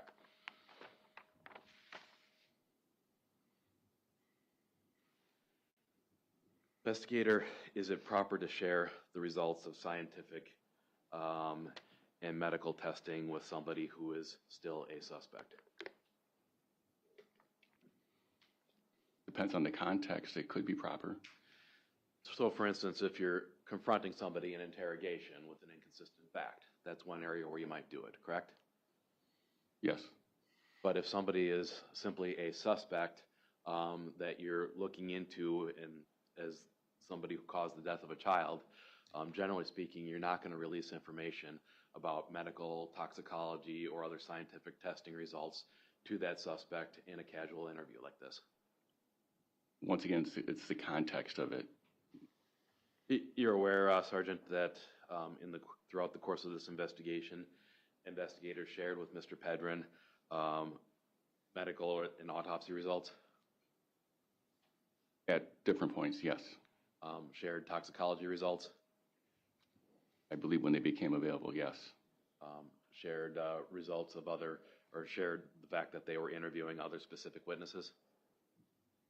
I don't know about that one. Sure. And this was all in the time frame that Mr. Pedrin was still considered a suspect. Is that correct? Which time are you talking about specifically? You agree that this information was shared with Mr. Pedrin before Ms. Dikeman was identified as the suspect? Yeah, I'm quite certain we shared information like that as the father of the deceased, yes. At what point in your investigation did Mr. Pedrin cease being a suspect? I think we can always look at once the district attorney had filed the criminal complaint, we've had the preliminary hearing, but we're always open to new information that no case is truly closed. Investigator, are you saying that Mr. Pedrin is not considered a suspect at this point? No. That was a poorly phrased question. I want to make sure I get this right. Does your department consider Mr. Pedrin a suspect in the chain of events leading to Alexavier's death at this point? Can you explain what you mean by chain of events? Does your department consider Mr. Pedrin to be a suspect in the source of the Xanax that led to Alexavier's death?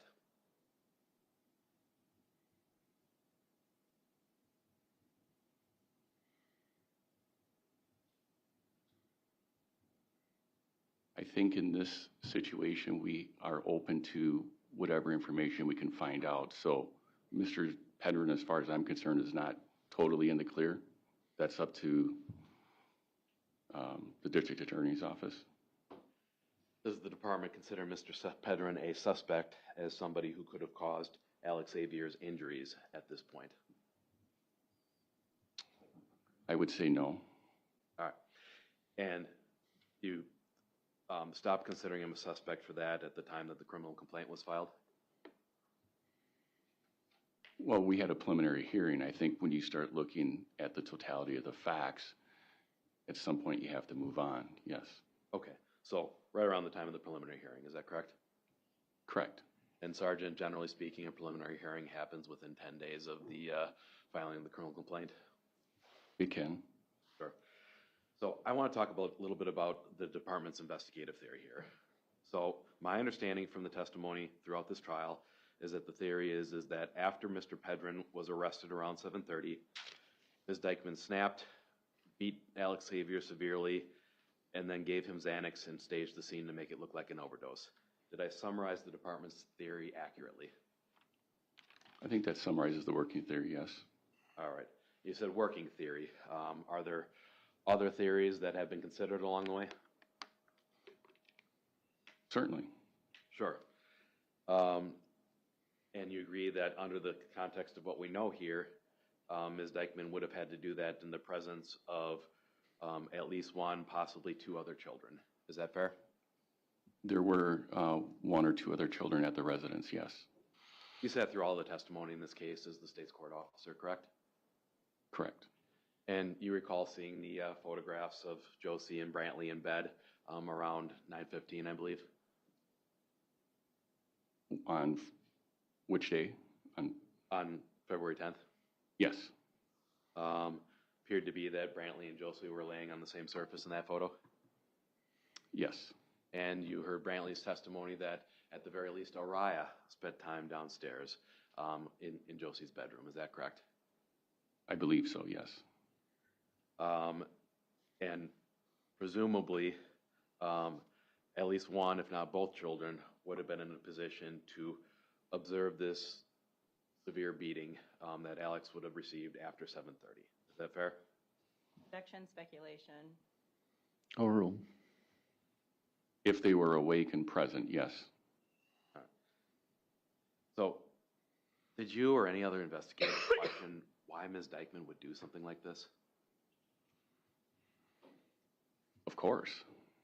Because your knowledge is that she was basically a stepmother to Alexavier for several years. Is that correct? Yes. And Mr. Pedrin himself told you that Josie never touched those kids in an abusive manner. Derek Pedrin states that he did not observe Josie Dikeman cause physical harm to the children. There's no reason to believe from any of those text messages that we saw in the State's Direct that Josie was upset or angry with Alex or any of the kids on February 10th. Is that correct? From the text messages that were shown, I think that's plausible. And you knew from the text messages that you reviewed that Josie wasn't feeling particularly well that day. Is that correct? I don't recall that specifically. You recall reviewing text messages between Josie and Laura Lee Raines indicating that she had a urinary tract infection and wanted an antibiotic to help take care of that? Yes, thank you for clarifying. Now, later in the evening, we heard from Laura Lee Raines that there was a series of calls, a Facebook Messenger call, and then a telephone call where she talked to Josie. Is that correct? I believe so, yes. And in those calls, you learned of no facts that indicated that Josie was angry or upset with Alex or any of the kids. Is that correct? Other than Laura Lee Raines stating she could hear Josie telling Alex to go to sleep, to go to bed, in that context. Not uncommon for a parent to tell a child at 10:45 p.m. that you need to go to sleep. Is that fair to say? That's fair. All right. And you knew that Josie had plans the next day for a date, a first date with this man, Rafael Porfirio. We did learn that, yes. And in fact, there were some rather extensive text messages between Josie and Mr. Porfirio that the two of you, or that you testified to on direct examination. Is that correct? Correct.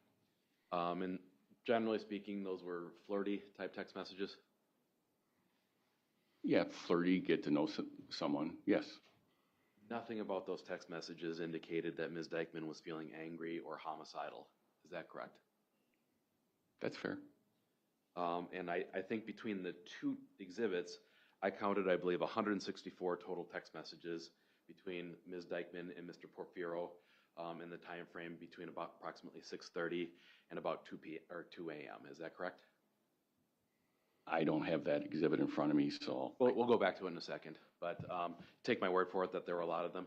Sure, absolutely. And those text messages were fairly consistent throughout the evening. Is that fair to say? No, there was breaks in the messages. It wasn't, I guess, how would I put that? It wasn't in a frequency that every 2 minutes there was a text message. There were breaks in them. I agree, but like sometimes these messages were all within the same minute, correct? Correct. Sometimes these messages were 2, 3, 4, 5 minutes apart. Is that correct? Correct. At one point, Ms. Dikeman says that she needs to take a shower. Is that correct? Yes. And then we see a break of, I believe, 20 minutes between the first and the second batch of text messages. Is that correct? No, I think it's about 45. 45, sure. And she was also texting with Laura Lee Raines during that same evening. Is that correct? Yes. And again, those text messages were ordinary texts that people send back and forth with their friends. Is that right? They seem to be, yes. And in the course of that, there was nothing in her text messages to Laura Lee Raines that indicated she was angry or upset with Alexavier. Is that correct? I don't believe there's anything specific, no. Now, in the course of those, in the course of this, Ms. Dikeman also reaches out to Derek's mother, Ms. McCormick, to let her know that Derek had been arrested. Is that correct? I don't remember specifically, but it would sound likely. And we know that Josie took a jail call from Mr. Pedrin once he was brought into the La Crosse County Jail. Is that correct? That is correct. You've listened to that call? I have not. Nothing about the call or how it's been described to you anyways would lead you to believe that Josie was upset or angry with Alex over his father's circumstances. Not that was noted, no. All right. So, am I correct in assuming that there's been no police report authored or no other document authored that identifies any apparent motive for Josie to want to kill Alexavier that night? I wouldn't say that. I know that there was bad blood between Josie Dikeman and Jenna Love, and there was tensions in the relationship between Derek Pedrin and Josie Dikeman because Jenna Love was coming back into the picture. Okay, so that's there was. That's the motive that you're offering, is that she was jealous of Jenna Love? I wasn't finished with my answer, but. Sure, go ahead. But that there was tensions in the relationship with Jenna Love coming back in. Alexavier Pedrin was not Josie Dikeman's biological son. So we did note that these tensions started towards the release of Jenna Love from prison. So that's the motive that you're offering here today, is that this was tension over Jenna being released from prison, and that's why Josie killed Alex. I don't know that that's a motive. That's factors that we have to take into account of, during the investigation. Sure. Do you agree that no investigator in the course of this case wrote a police report suggesting that this would be the motive for her to kill Alex? Well, I think there's plenty of police reports documenting the tensions and conflict between Josie Dikeman and Jenna Love, going back as far as we even got the police reports from Joplin, Missouri, where there was an altercation. So we tried to gather all the evidence and learn all the circumstances we could in this investigation. Sure. Well, I mean, it wasn't an altercation. Ms. Dikeman was assaulted with a baseball bat, correct? Yes, Hit on the head with a baseball bat yes, by Jenna Love. yes.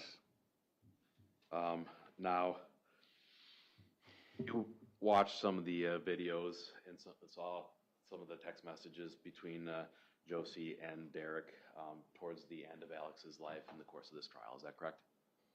Yes, And you recall seeing on multiple videos, Sergeant, that Ms. Dikeman told Derek that Jenna was getting out, you can go be with her, or something to that effect.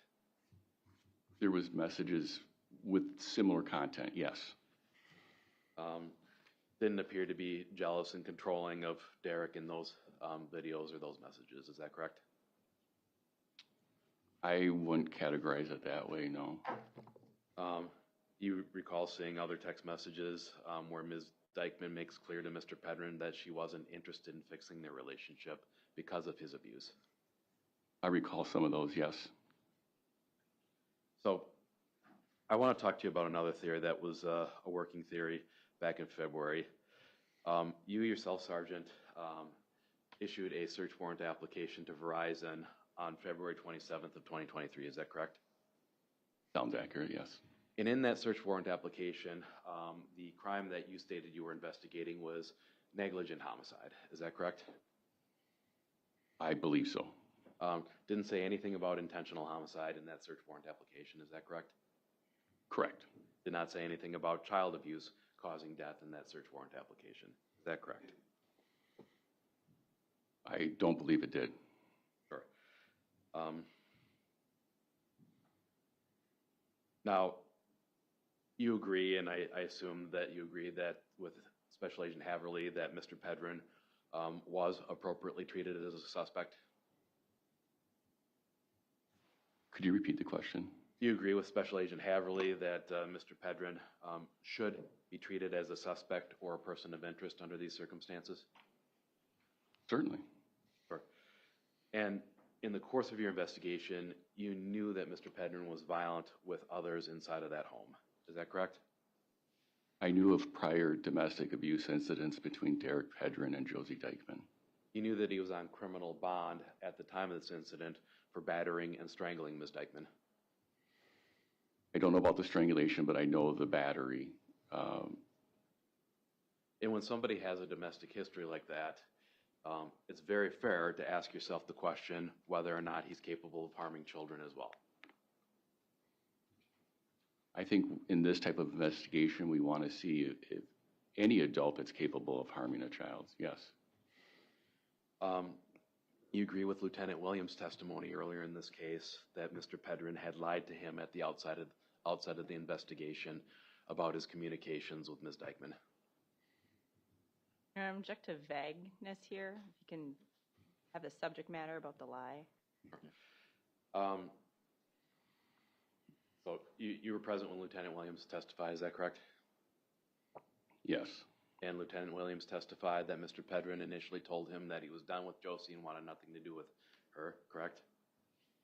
I don't recall that specific statement. Do you recall Lieutenant Williams testifying that after a brief search of Ms. Dikeman's text messages that it was apparent that Mr. Pedrin had lied to him? You may have said that, yes. So this is somebody that with a known history of violence that told at least one lie to law enforcement. Is that correct? Who are you referring to when you say he? Mr. Pedrin. Yes. Certainly appropriate to examine him as a suspect. Yes. I I want to talk about your interview of Laura Lee Raines. My understanding is that you and I believe Special Agent Greeno interviewed Ms. Raines. No. Who was involved in the interview of Ms. Raines? Special Agent Haverly and I interviewed Ms. Raines. My apology. And this was a pretty important witness for this case, is that correct? All witnesses are important. But this is a witness who claimed to have heard Alex talking about getting into things shortly before he died, is that correct? Yes. This is somebody who could tell you about Josie's state of mind and what she was saying and doing shortly before Alexavier's death, is that correct? Correct, within the hours between the conversation and the call, yes. And you wrote a 5-page report documenting your interview with Ms. Raines, is that correct? Yes. Do you agree that a police report should be thorough, accurate, and complete? Yes. That it should contain all the relevant details of the case, whether or not they are helpful or unhelpful to your working theory? Reports, and yes, and reports in these interviews are generally summaries because we always try to record them. Okay. And if you have something that you missed or you needed to include, you can certainly author a supplemental or an amended report. Is that correct? I could. Now,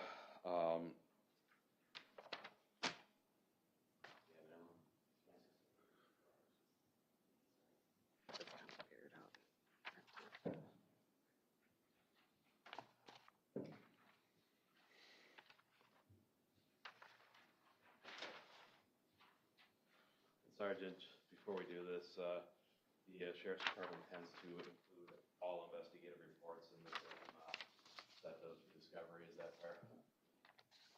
In other words, it's one running report with everybody's entries? Yes.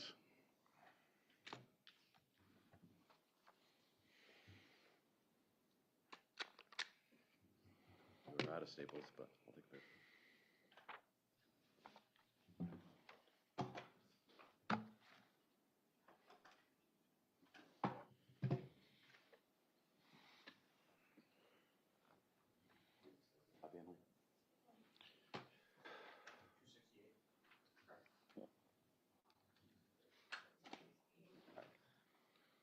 So I'm showing you what's been marked as Exhibit 268.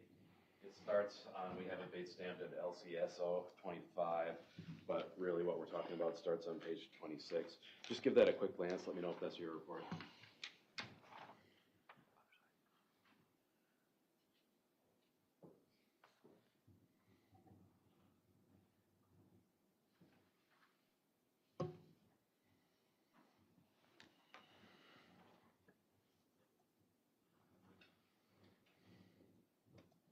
Yes. All right. And this is your summary of your interview with Laura Lee Raines. Correct. I want to talk about some of what you did and did not include in your report. You had a body-worn camera activated during this interview, is that correct? Yes. So and you're aware that what you were talking to Ms. Raines about was transcribed into a transcript? Yes. All right. So what you included in your report was that Ms. Raines told you that she's never seen Josie lay a hand on those kids. Is that correct? Page 29. Your Honor, I object to hearsay It's not here. I'm questioning the investigative methods here, Judge. about Ms. Raines's exact statement. This is, yeah, overruled, it's not being offered for the truth of the matter, it's being offered for what the investigation did. Go ahead.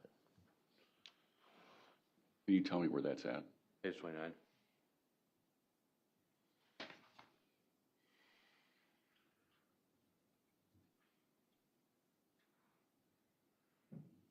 Can you give me an idea of paragraph?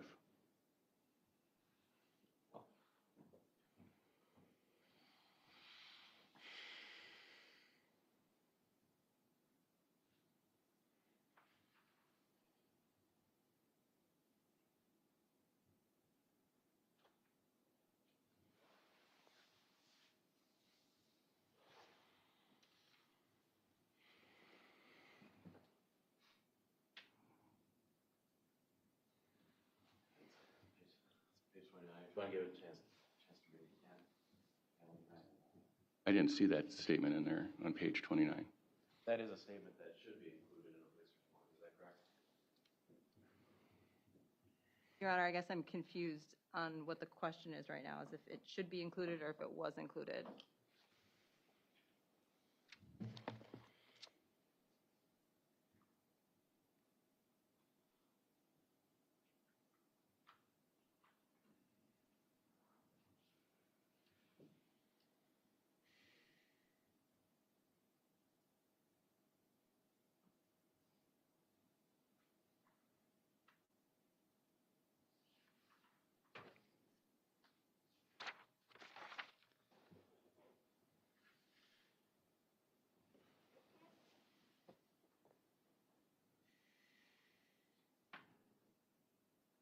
Oh, yeah. All right. Actually, Sergeant, very top line. 29. My apologies.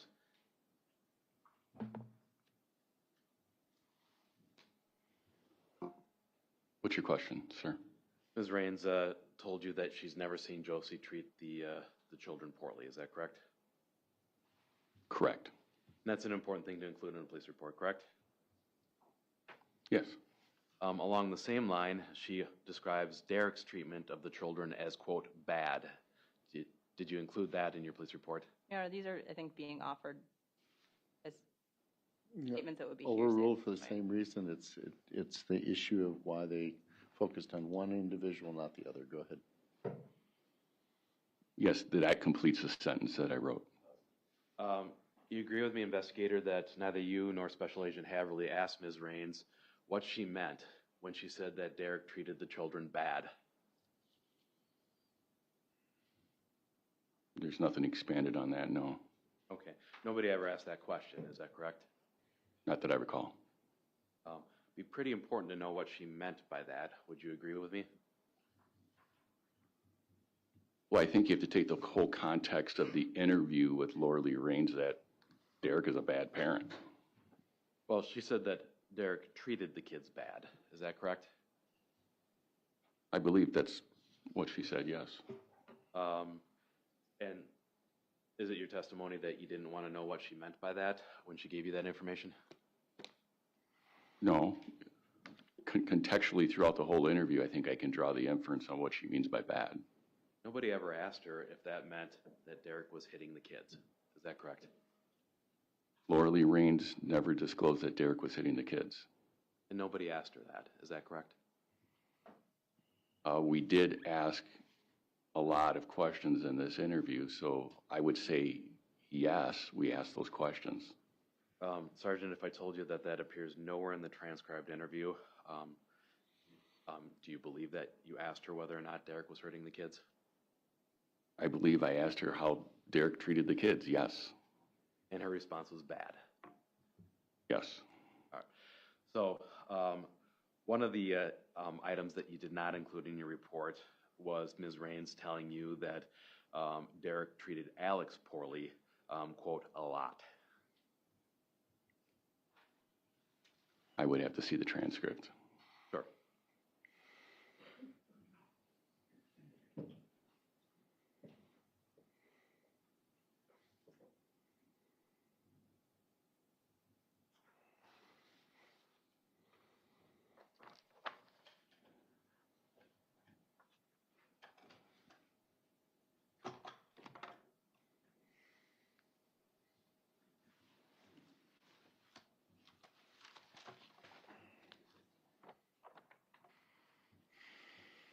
Wait till we get a copy, please. Sure.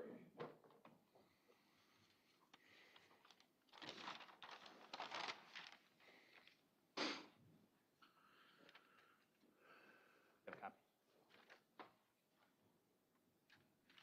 So, Sergeant, I'm showing what's been marked as Exhibit 269. Pointing to page 1, I'm going to have you start at line 30 and read through line 33 to yourself.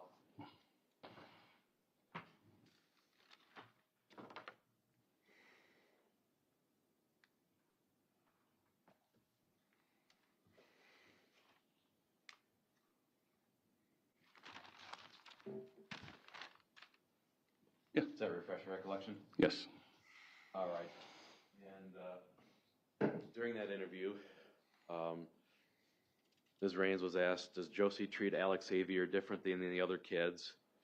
And her response was, I honestly never seen her treat him bad. I saw Derek treat him bad. I mean, like a lot. I know that he would get in trouble, but they all go in trouble. Did I read that correctly? Yes. Important statement about Josie and Derek's treatment of Alexavier. Is that correct? Yes. Your Honor, under the rule of completeness, I'd ask that the transcript be read through line 37. Okay, go ahead. Agent Haverly says, okay, and then Ms. Raines says, but I never seen it personally at all. Is that correct? Yes. But earlier in there, she's telling you herself, I saw Derek treat him bad, correct? Yes. You agree that these remarks do not appear in your police summary of that interview? I believe the quoted question from Special Agent Haverly does not appear in my report. Or Ms. Raines' response about never seeing Josie treat the children bad, but seeing Derek treat Alex bad. Your Honor, I believe that is in his report. I believe it is. That specific response was not included, is that correct? I don't think I quoted her response, but I think my report is clear that Derek did not treat the children well. And Ms. Raines told you that throughout her interview, that Derek treated Alex poorly, is that correct? I don't think that's a fair assessment on the interview that she says it throughout. There's a lot of other questions and things we asked in this interview. She says it more than once, correct? I believe so, yes. Now, you didn't include comments Ms. Raines made about her son witnessing the stair fall in breaking Alex's leg, is that correct? I don't recall that. Sure. Do you agree that those remarks appear nowhere in your report? I would have to review my entire report. I don't know. I told you that it's not there. Any reason to doubt that? No. All right. So, if Ms. Raines identified a witness to this stair fall, is it your obligation to try and interview that witness? Sure. Do you agree that nobody interviewed Ms. Raines' son about whether or not he saw this stair fall?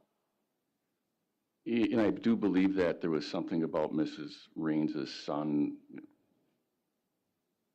not being a good witness or something similar to that, I think she said as well. Some sort of special needs or something, maybe. Okay. My point is nobody tried talking to him to see if he could describe that. Is that fair? That's fair. All right.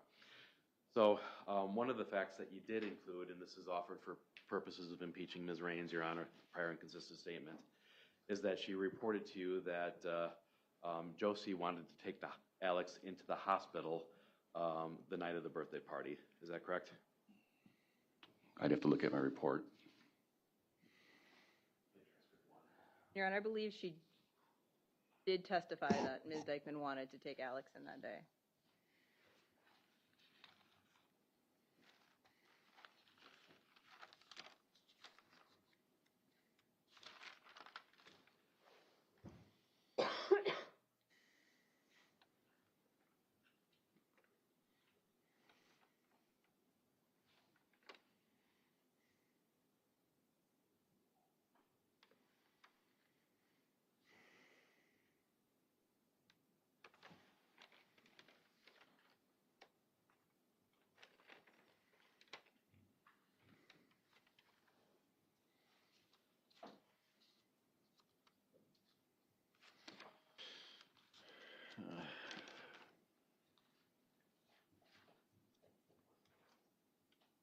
So everybody agrees that she knew that Ms.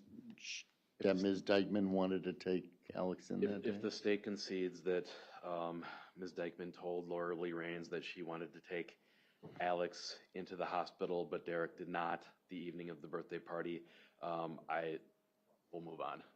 I stipulate that that was the testimony of Ms. Raines. That's what she stated, Your Honor, yes. All right. Okay, move on then. All right. Now, Ms. Raines said nothing to you during this interview about Josie watching at the bedroom window with glee as Derek was beaten up outside. Is that correct? I don't recall. She said nothing to you in this interview about Josie laughing and saying that he's getting what's coming to him or something to that effect when he's getting beaten up. Is that correct? I don't recall that statement, no. The type of thing you would put in your police report had you received that information, correct? Probably, yes. And to this day, nobody has interviewed Mr. or Ms. Raines about what she meant when she said that Derek treated Alex poorly a lot. Is that correct? We did a lot of investigation to find out who was treating Alex poorly. Well, I'm asking, to your knowledge, as the lead investigator here, nobody has asked her what she meant when she said that Derek treated Alex poorly a lot. The content of the report describes why she describes Derek treating Alex poorly. Nobody's asked her whether or not Derek was hitting the kids. I believe there was a commenter that she has not seen anything with Derek hitting the kids. Well, that wasn't the remark, Sergeant. Nobody asked her what she meant by, what is bad treatment. Asked and answered, Your Honor. Objection. Same. All right. So you did include some comments in that police report that painted Josie in a poor light. Is that correct? I just put in the statements that I received. You included a line from somebody who wasn't even a witness commenting on Josie's traumatic brain injuries. Is that correct? Could you repeat the question? So Laura Lee's aunt was present for that interview. Is that correct? She was present, but did not fully participate, correct? But you chose to, and she's not a witness to any of this. Do you agree with that? I would agree. You chose to include her comments, though, that painted Josie in a poor light. Is that correct? No? You included a line in your police report that Laura Lee's aunt wouldn't let Josie watch her dog. Is that correct? Yes? And that that remark has nothing to do at all with the investigation. Is that correct?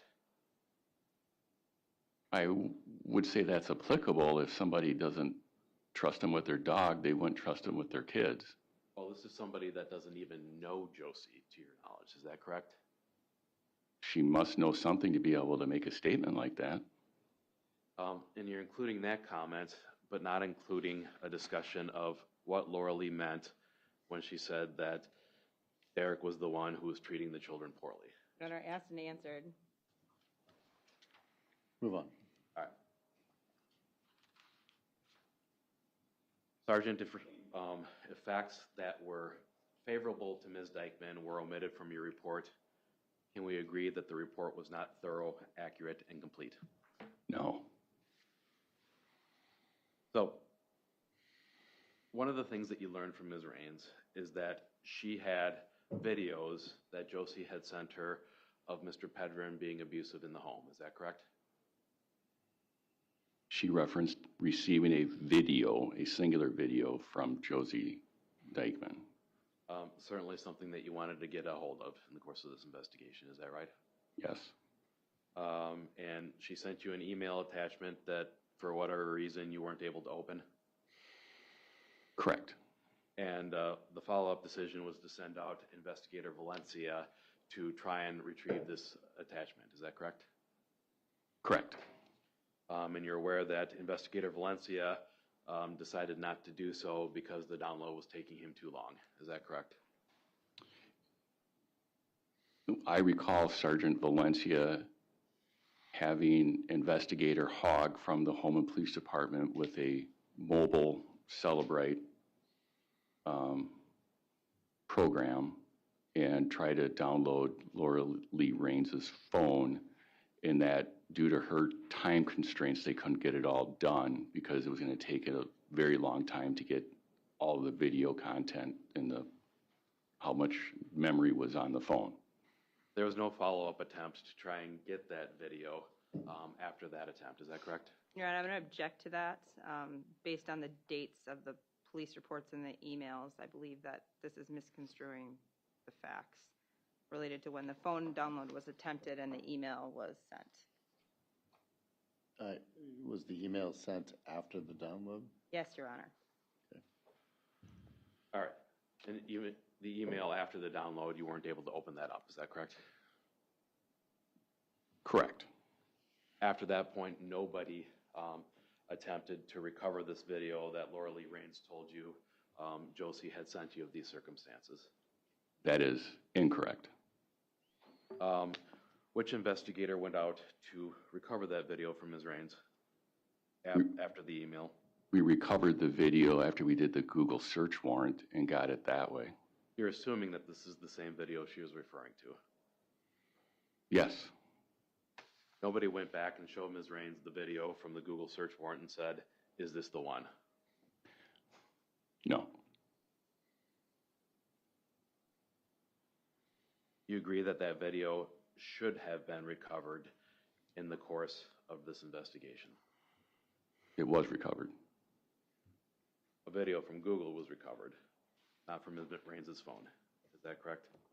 It's an email showing in the file being emailed from Josie Dikeman to Laura Lee Raines. And the information we have is the same video.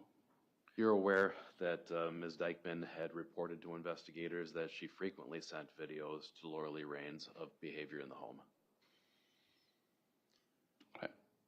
Ms. Dikeman said that? Yes. To who?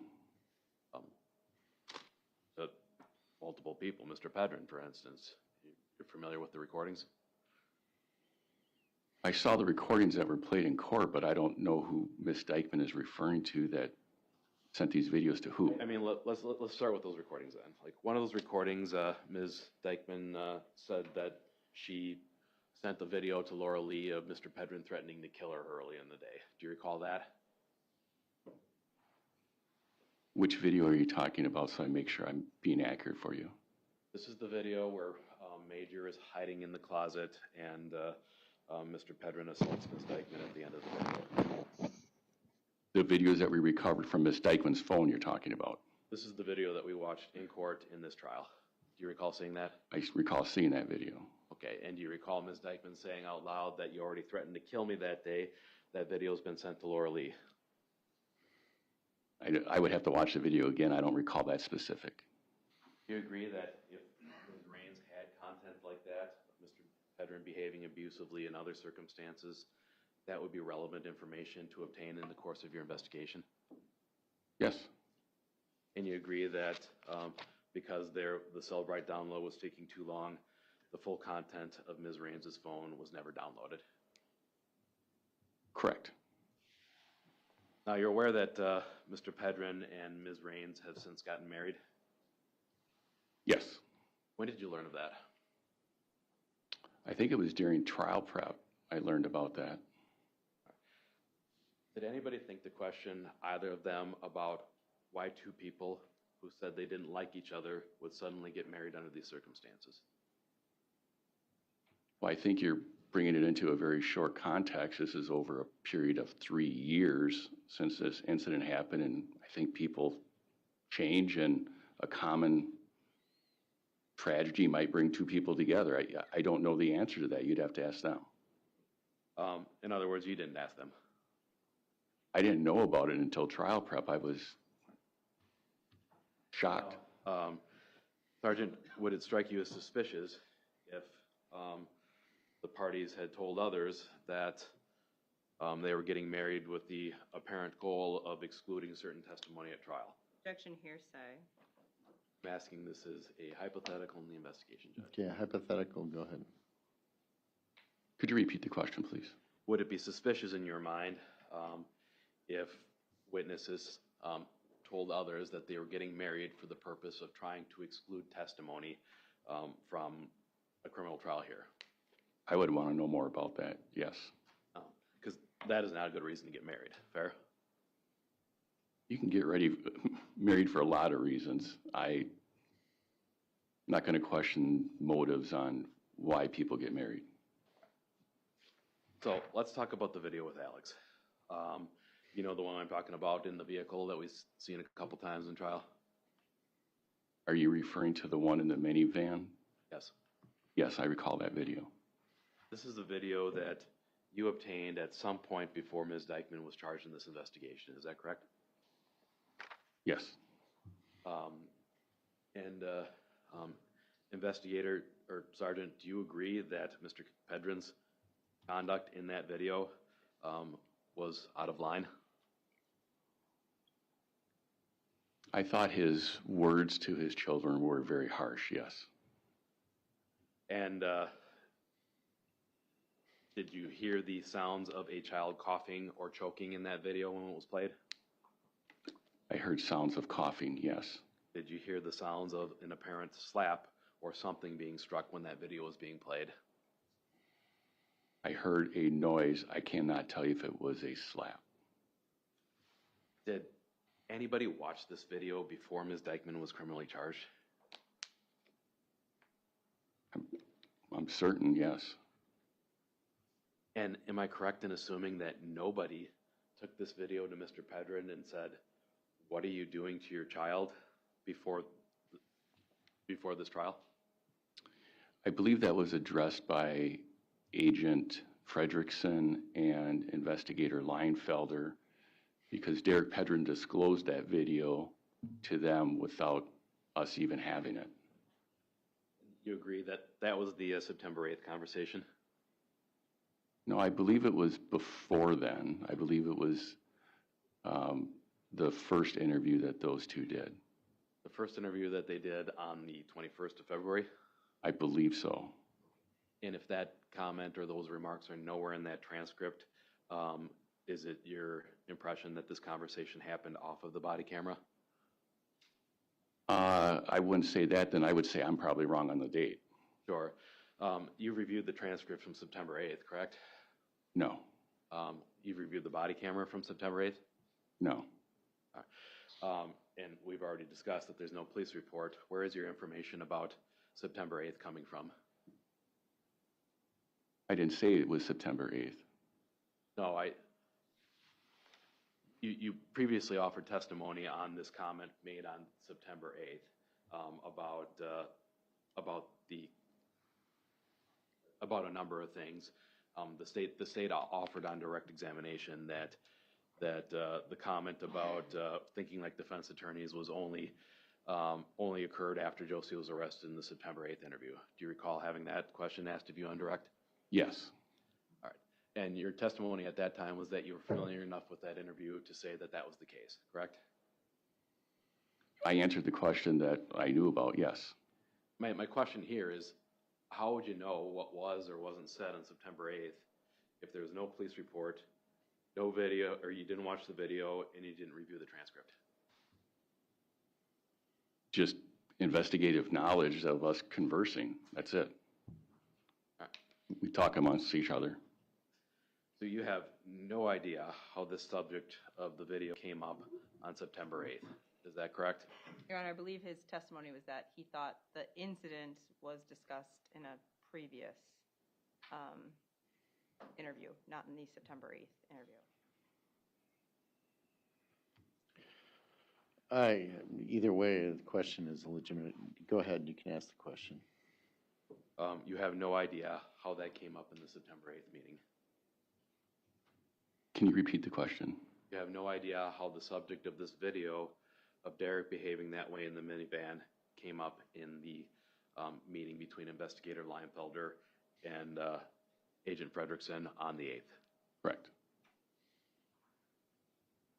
Did you read the police report summarizing their interview of Mr. Pedrin on February 21st? I did not. Did you review the transcript of that interview on February 21st? I did not. Did you watch the body camera of that interview on February 21st? I did not. So your knowledge is simply in chatting with Agent Fredrickson and Investigator Leinfelder at certain points of the case. Is that correct? Correct. We would have team meetings and discuss what we did for the day, who did what interviews, what was learned, and then either the special agents or Investigator Leinfelder, Sergeant Valencia, or I would then author our reports based on what we did. That's how we would do things as a team approach. Sure. And at the end of the day, who is the one in charge of reading all of these reports? Well, at the time, it would have been Sergeant Valencia. Okay. How about after Sergeant Valencia retired? After Sergeant Valencia retired, then I would read reports. Okay. And sounds like there are at least a couple that you did not read in this case. Is that correct? Correct. All right. Is it important to attempt to secure evidence of child abuse if witnesses described videos of child abuse to you? Can you repeat the question? If a witness described a video of Mr. Pedrin physically abusing Alex, is it important to try and secure that content? Yes. And at least one person in this investigation described to you a video that depicted Mr. Pedrin choking Alex up against a wall. I believe there was someone that said that, yes. It was Ms. Ehlers. You're aware of that, correct?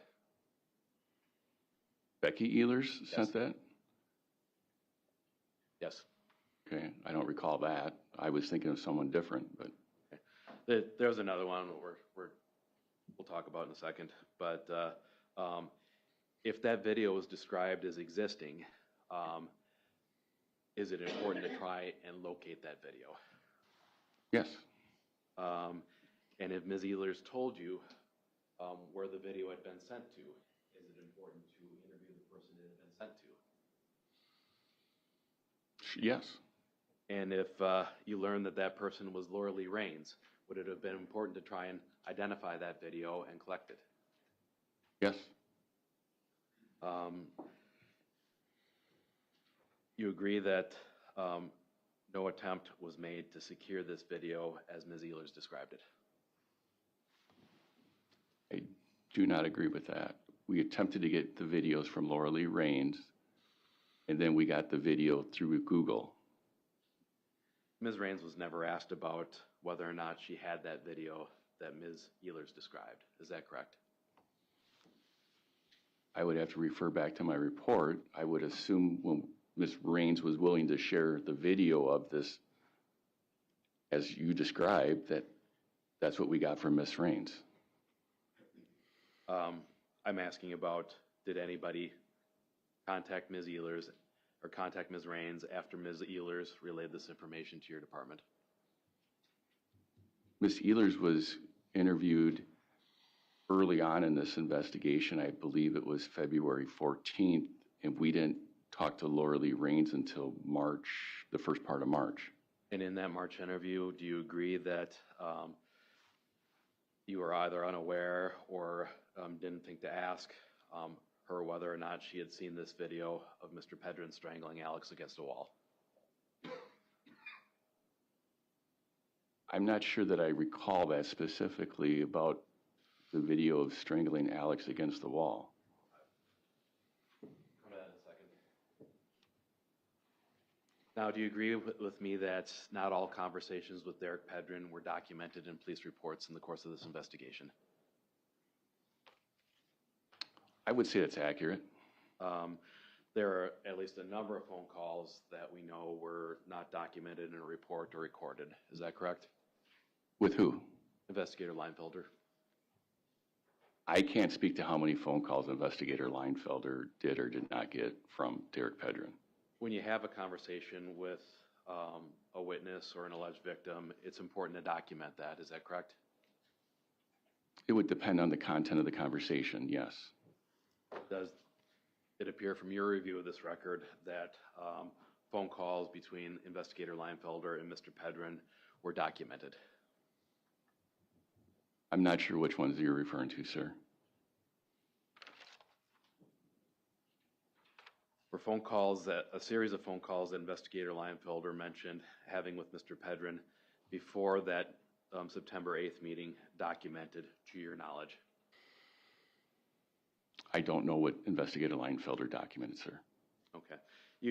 If you had seen it, you would know whether or not it was documented. Is that fair? If I saw it, yes. Did you review any of Investigator Leinfelder's reports? I don't recall what reports I reviewed from Investigator Leinfelder, no. All right. So at some point in investigative theory, or Mr. Pedrin made the claim that Josie was getting Xanax from her mother. Is that fair? I don't recall that specifically, but I know there was talk about Josie getting Xanaxes, yes. And that's why you and your team subpoenaed Becky Ehler's medical records. Is that correct? I actually did that, yes. Yeah. And you learned from Ms. Ehler's medical records that she had never been prescribed alprazolam. Is that correct? Correct. And had never been dispensed from the Walmart pharmacy in Onalaska. Is that correct? That is correct. After you learned that reference to be untrue, did anybody confront Mr. Pedrin about why he would say something like that? Your Honor, I'm going to object. I don't think there's anything in the record that reflects in a police report that Mr. Pedrin said that. His own testimony reflected that, Judge. I think he did testify to that. That he got them from Miss Ehlers? Medications were used generally, but I'll allow him to ask the question.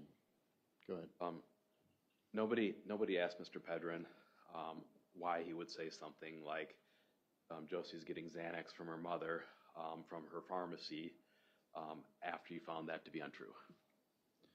I think you're stating the question poorly, that Derek said that Josie was getting prescription drugs like hydrocodones from her mother. Well, you recall Mr. Pedrin's testimony earlier in this case? From a few weeks ago, yes, parts of it. And you recall him confirming on cross-examination that he had initially said that Josie was getting these medications from her mother? Your Honor, that wasn't the testimony. That was a question Mr. Zachar asked about a statement made in a preliminary hearing, but nothing was ever introduced to Mr. Pedrin showing him that he's made that statement. Testimony at the preliminary hearing was not Mr. Pedrin's testimony.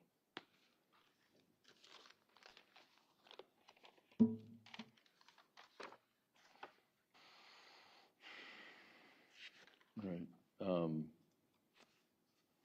Just the general question, just follow up. He never said anything about Xanax or anything else. So. Yeah, nobody followed up with Mr. Pedrin as to, after receiving Ms. Ehler's prescription records. Is that correct?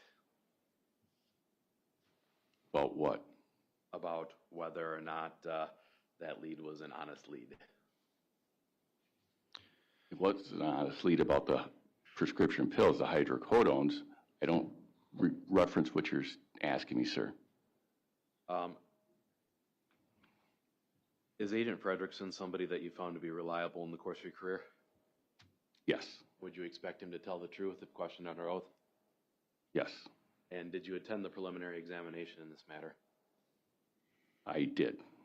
And you recall Investigator Agent Fredrickson saying that the reason they were looking at... This is hearsay. Multiple layers of it. I'm trying to get to the source of where this information... Sergeant Amundsen, I don't think, is the person to get to the source, Your Honor. So, Sergeant Emerson doesn't know the source, and apparently All right. there was no lead in the investigation, so. All right. Mr. Not Pedrin sure. also, Mr. Pedrin also claimed that Josie was getting medication from Ted Colkind. Is that correct?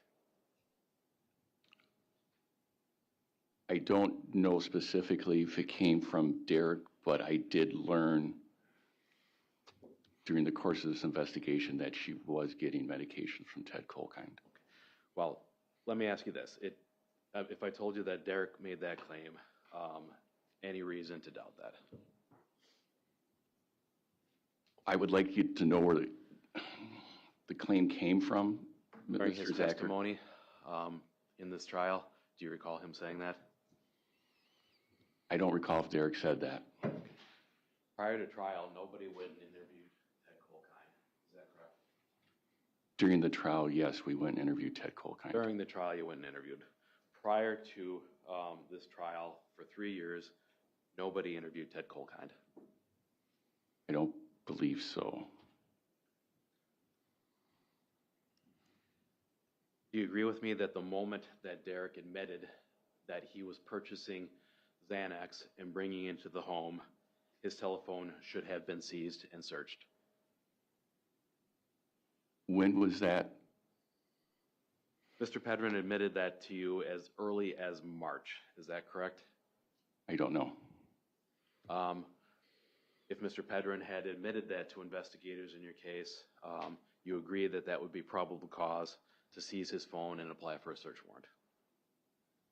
It would depend on when that information was learned. There is potential for that, but there's also potential that probable cause would not exist as well. Well, you leave that up to a judge to Correct. determine whether or not probable cause exists. Yes? Yes. And certainly Lieutenant Williams had probable cause to seize Josie's phone on February 11th. Is that correct? The search warrant authorized the seizure of the electronic devices of those present at the residence.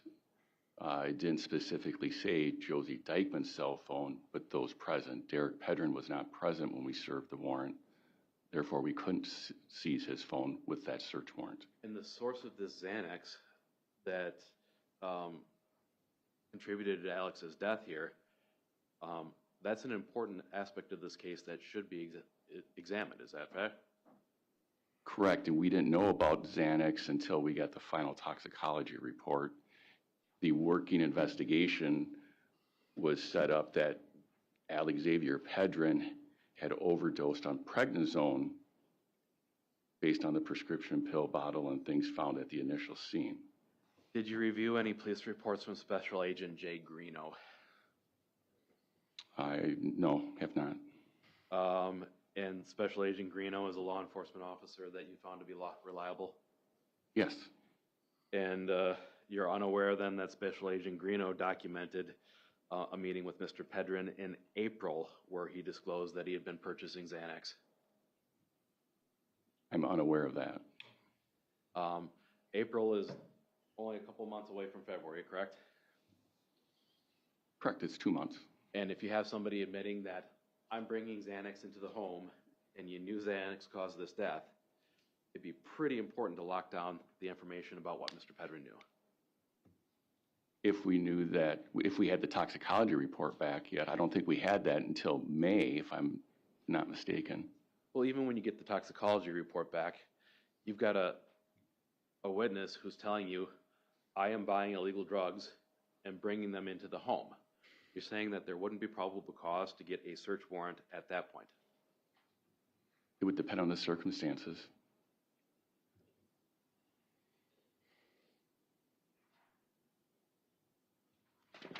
So, in the course of this, did anybody talk to Mr. Pedrin about what he meant by his usual order of Xanax? I don't know. That would be something to nail down in the investigation as well. Is that fair? That would be up to the investigator. If you're saying that was stated to an investigator, that would be up to them to follow up on, yes. You're familiar with how to investigate a drug overdose homicide? Yes, You've done so before? yes. Not before not before this one. And you agree with me that the chain of custody, so to speak, of how a fatal drug is administered to a victim is really important to those investigations? It would depend on the drug and the circumstances of the overdose, yes. So what you're aware of from speaking with Investigator Leinfelder is that Mr. Pedrin admitted to buying Xanax from his, quote, buddy. Is that correct? I believe there was something said to that, yes. And he wasn't asked how many pills he was getting at a time. Is that correct? I don't know what Investigator Leinfelder asked him. You're unaware of whether or not he was asked who he was getting the pills from. I don't know what he asked.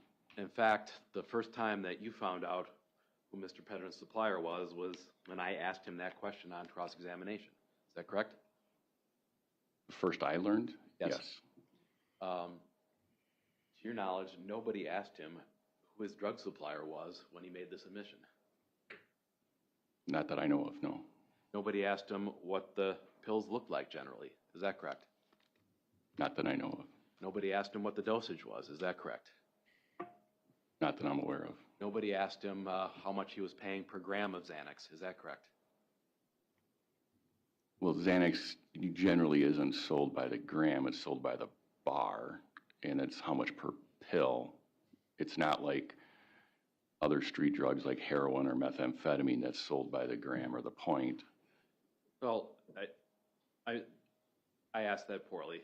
So you've investigated sales of things like oxycodone or Vicodin or other opiates in the past, correct? Yes, And generally speaking, the more potent the supply, the higher the price. Is that correct? that's fair, yes. Which is why, 5-gram pills cost less than 10 or 20-gram pills. Is that correct? Depending on the prescription drug, yes. And you're aware that Xanax comes in doses from 1/4 of a gram all the way up to 2 grams.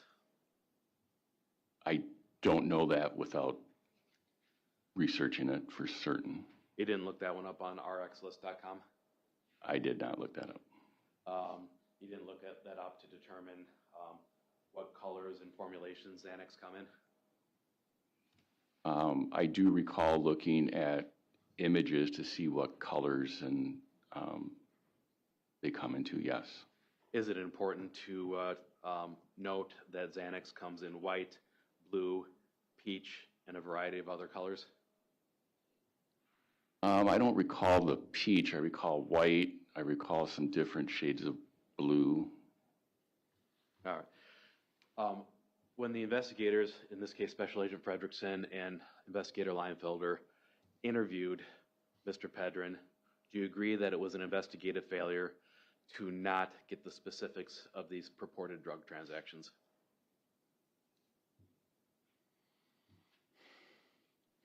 I think it would depend on how they were questioning him at the time, and if they were still trying to maintain cooperation, you can always come back to that if necessary. But by the end of the investigation, I think you might want to know. All right. And by the end of the investigation, that would be in September of 2023? We've been investigating this all the way up, even through the trial, so the investigation's not done. To this point, up until I asked Mr. Pedrin these questions on cross-examination, nobody had the answer to those questions about what the pills looked like, what they cost, what they weighed, how they were packaged. Is that fair? I did not have that information, no. All right. You agree that's important information to know? I think it's applicable, yes. And you agree that it would be important to confront Mr. Pedrin about the February 9th text exchange where he was asked for scripts. Is that correct? Yes, I agree that that's important. You had that information from the Verizon search warrant return. Is that correct? Yes, And that Verizon search warrant return was a warrant that you authored back in February of 2023. Is that correct?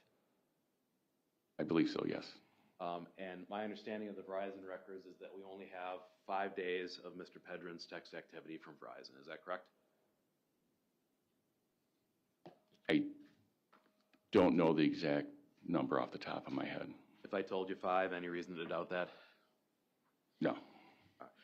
And we don't have his complete phone because Mr. Pedrin never once consented to a forensic download of his cell phone.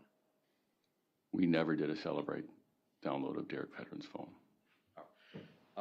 Nobody ever confronted Mr. Pedrin with this text message 2 days before his son's death, asking him for scripts, to ask him what was going on in that exchange. Is that correct?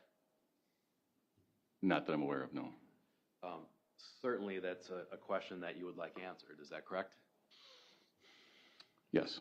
And it certainly appeared to be at least trying to arrange a drug exchange. Is that correct? I think it was clear that the person was asking if you had scripts Derek said, give me 10, and then there's no other replies that I see in that thing, so I don't know. You don't know if there was a face-to-face meeting after that, is that correct? I do not. And nobody's tried to figure out who that other number was, texting Mr. Pedrin, is that correct?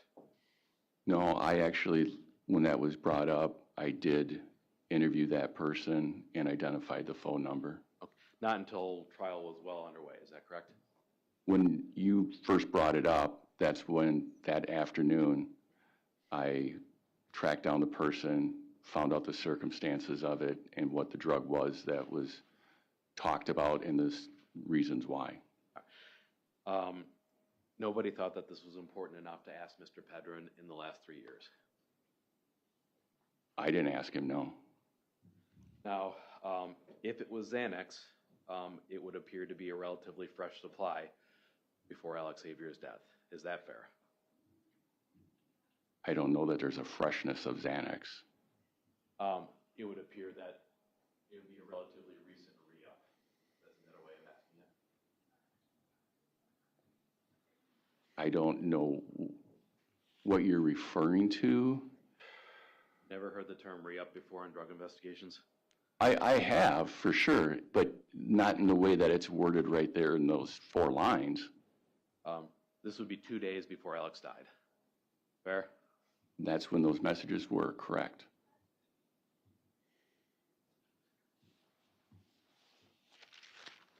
Now, you've been sitting through this entire trial. Until Mr. Pedrin testified, did you know that he was selling drugs to others?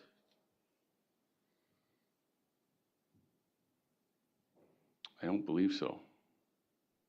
Certainly, that's something that you would want to know about Mr. Pedrin when trying to determine the source of this Xanax. Is that correct? That's one way, yes. And you saw him testify that he admitted to obtaining Xanax from his supplier, correct?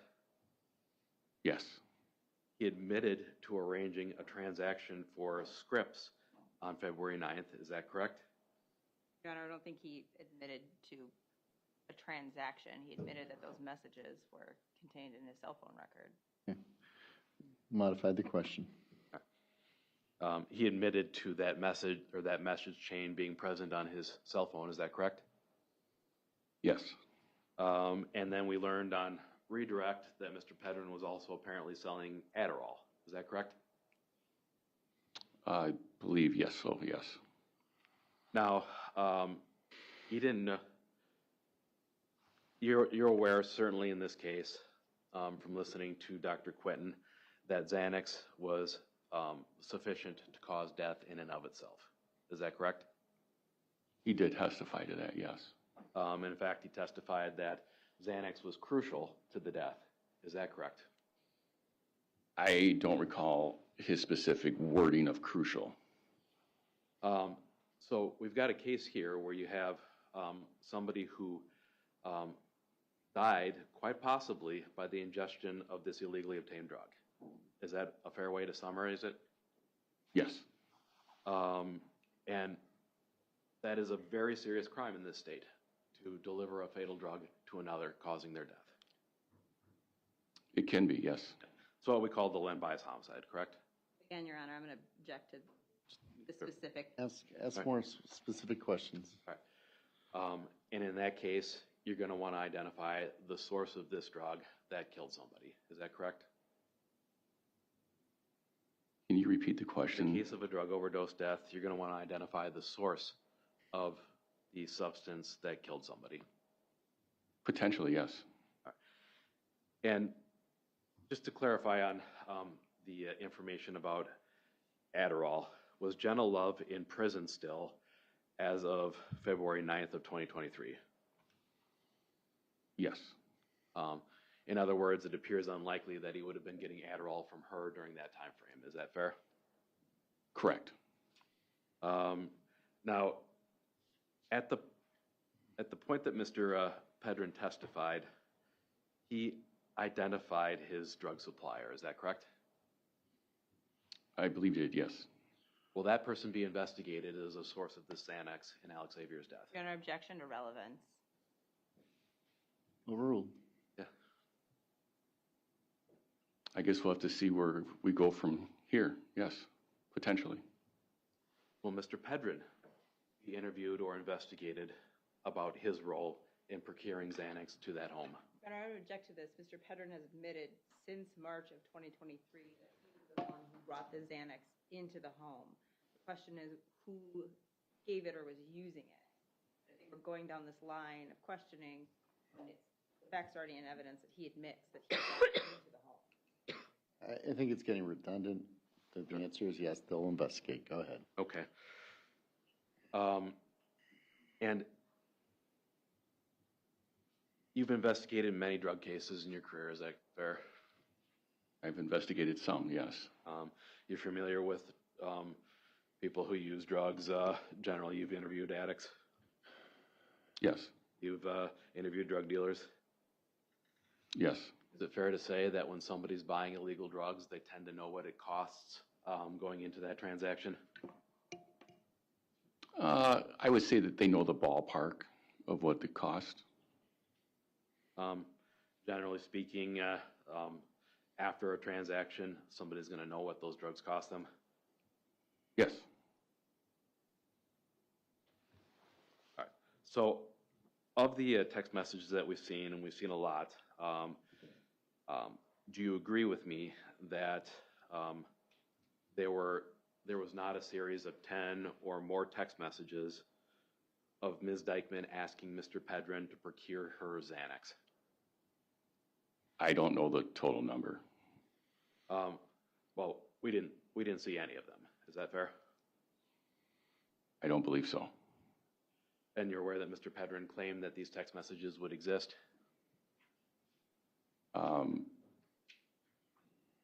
I'm not sure. I believe he said something similar to that, but I don't know.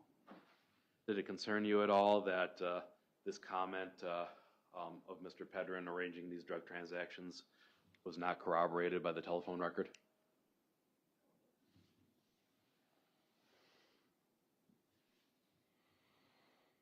I recall Agent Haverly speaking to us about Xanax and the procurement of Xanax.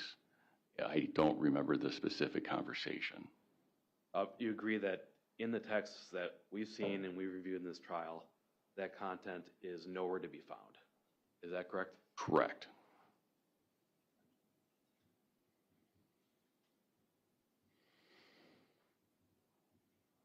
And does that concern you, Sergeant Amundsen, that Mr. Pedrin claimed those messages would be there and they have not been produced? If you're referring to the messages that have been viewed in court, they're not there. Yes. We have not been shown those. Well, you haven't been shown any messages consistent with what Derek testified to about Josie texting him to pick up Xanax. Is that correct? You have not been shown anything in open court with those messages, correct? You haven't been shown anything at all of those messages in the complete Cellbrite download.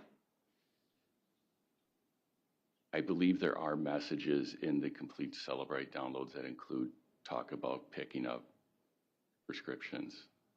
Okay, and if these messages existed, Sergeant, you agree that nobody wrote a police report on that? I don't know. I'd have to review all the reports. In fact, you sent the Cellbrite data to a specialist at the Division of Criminal Investigation for specific forensic analysis looking for Xanax content. Is that correct? Correct. It was sent to an analyst. Okay, and that was Michelle Wright? Correct. An analyst, Wright, is somebody whose experience you rely upon to sort out these text messages or content on a phone. Is that correct? Yes. And nowhere in, I can't remember if Michelle is male or female, but nowhere in analyst Wright's report did they note that there were a bunch of text messages from Josie asking Derek for drugs. Is that correct? What do you mean by a bunch? We've got the one text from July 6th of 2021 that you've already testified to, correct? Yes. Nowhere in analyst Wright's report do they mention that there are several text messages from Ms. Dikeman to Mr. Pedrin, apparently seeking out the purchase of prescription drugs. Your Honor, I'm going to object to vagueness. I think we need to be specific about if Xanax was specifically mentioned or not. Yeah, are you saying Xanax or any drugs? Go ahead. I'm asking about Xanax. Right. Xanax. You're using the word Xanax specific. Xanax, alprazolam, Xanny, any street name referencing that. Not a lot, no.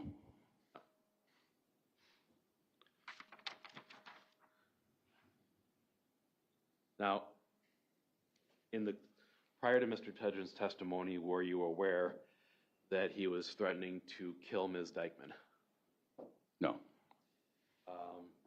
You agree with me that it's against the law to threaten to murder people? Yes. We have a number of crimes that outlaw that. Is that fair to say? It depends on the context of the threat and the reasons behind it, but yes. Had Mr. Pedrin informed you or any other investigator to your knowledge before he testified that he was telling people in the community that he planned to murder Ms. Dikeman? I do not know that. That's certainly something you would have noted. Is that correct? Correct. Will Mr. Pedrin be investigated as a result of his admitted Your Honor, threats? I object to relevance. Yeah. Well, I think sustained. Mr. Pedrin was not arrested after he admitted to this on the witness stand, was he? No. Now, on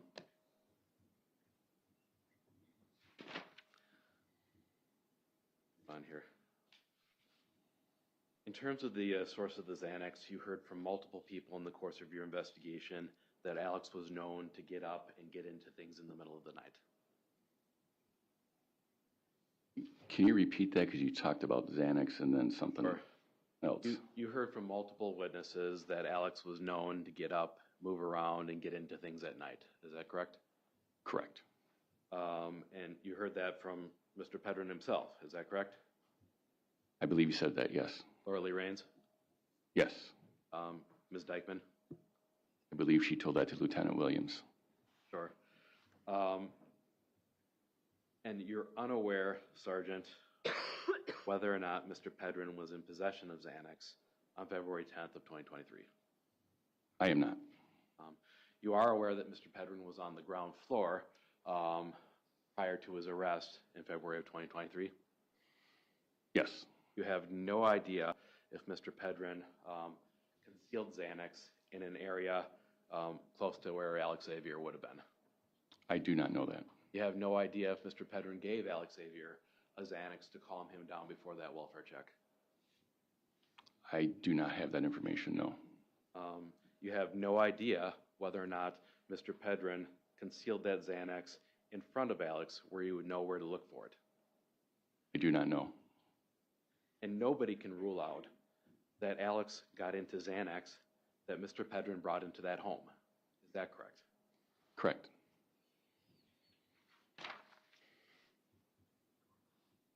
Judge, I'm about to go into another section here, if we want to break for lunch. Let's have a break for lunch. Okay, we'll be back at 1:15. I do want to, I'm going to tell you this now because I don't want to necessarily tell you later today. Obviously, we're running a bit behind. And so one of my ideas is that we go a little bit later tomorrow and the next day, not tonight because I didn't give you fair warning, but we go maybe till about 6 o'clock tomorrow and the next day, and see if we need it the next day. I'm letting you know if it's conflict with times and stuff for other things, just let us know. But I've been sort of promising 4:30, and if I go later, I wouldn't want to give you a fair notice that might happen, with the attempt to try to resolve this week. So having said that, enjoy your lunch. We'll see you after lunch at 1:15.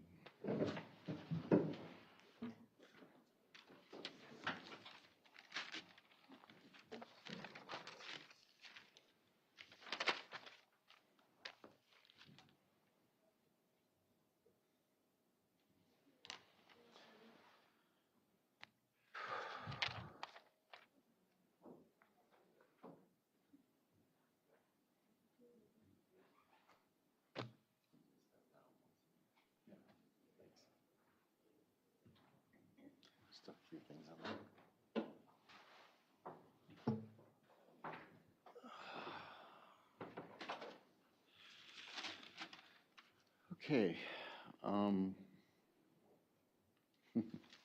How much more? At least an hour, Judge. Okay.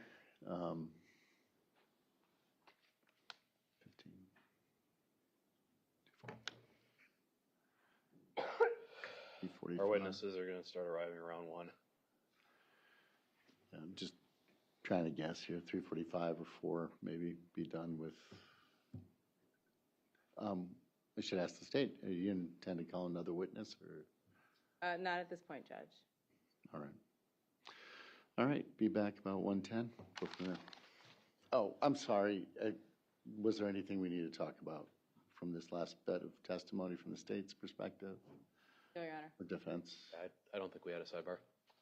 Yeah, I don't think there was, so, okay, thank you.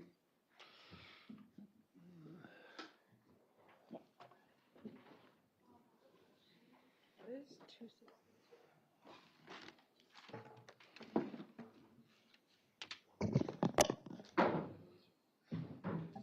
Okay. Okay, do you have a copy of that? Great. Okay. I was looking for that one today and I'm like, okay.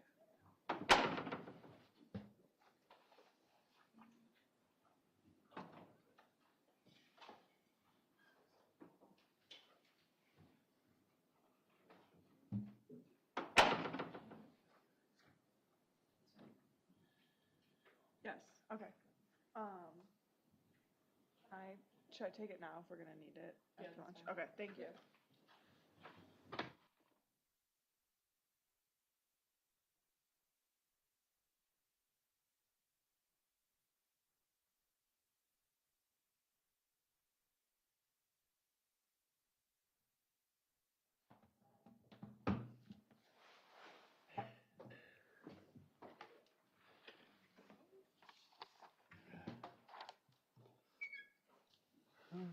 I'll be modify her here. I'll just fire them off as any of the exhibits. Okay.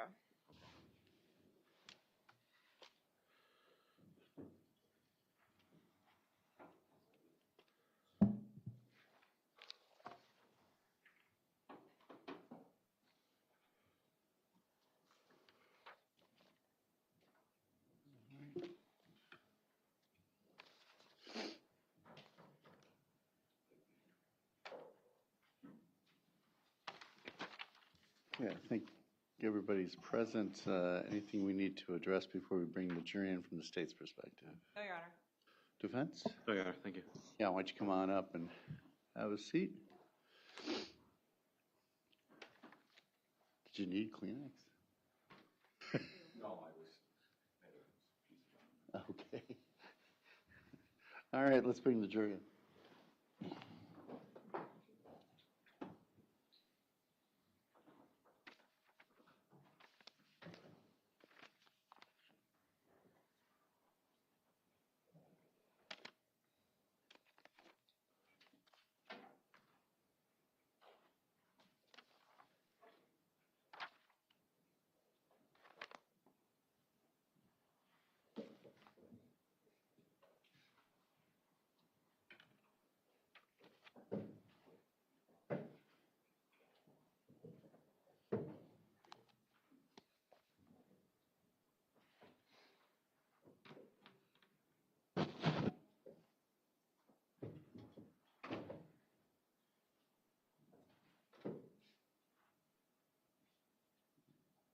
I think we're I'm missing one, Judge.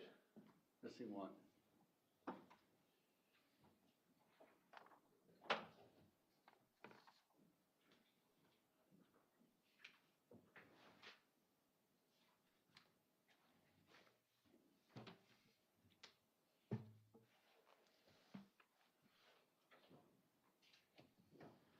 Sorry about that. All right, everybody may be seated. All right, go ahead, Mr. Zachar. Thank you. So, Sergeant, I'd like to switch gears and talk about the search of the home on February 11th. You were personally present for that? Yes. In fact, you were described as, you and Investigator Williams were described as two of the investigators in charge during that search. Yes. Would you agree with me that the home itself was very cluttered and messy? Yes. Do me a favor, just point the microphone at yourself. Sure. All right, thank Is that better? you. Yeah, that's better. Okay. And that there were portions of the house where you really couldn't walk on the floor without stepping on something? Correct. And for the record, it's not against the law to have a messy or a cluttered house. Is that fair? Except in extreme circumstances. Sure. This isn't one of those extreme circumstances where there are rats running all around the house, correct? Correct, I didn't see any rats. You didn't see any dog poop in the side of the house, did you? I don't recall seeing any dog poop, no. Didn't see any dog, is that correct? Correct. Didn't note any dog poop outside either, is that correct? I didn't really search outside. Sure. And my understanding is that the focus of your search is really on the area around where Alex died. Is that fair to say? That's fair. Now, do you agree that there appeared to be a water bottle next to the love seat or the couch where Alex was recuperating on? I'd have to see a photo to recall that. State's Exhibit 79, please.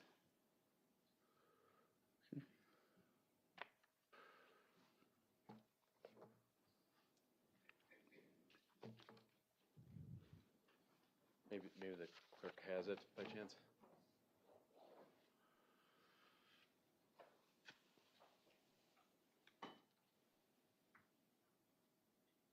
Did you say 79?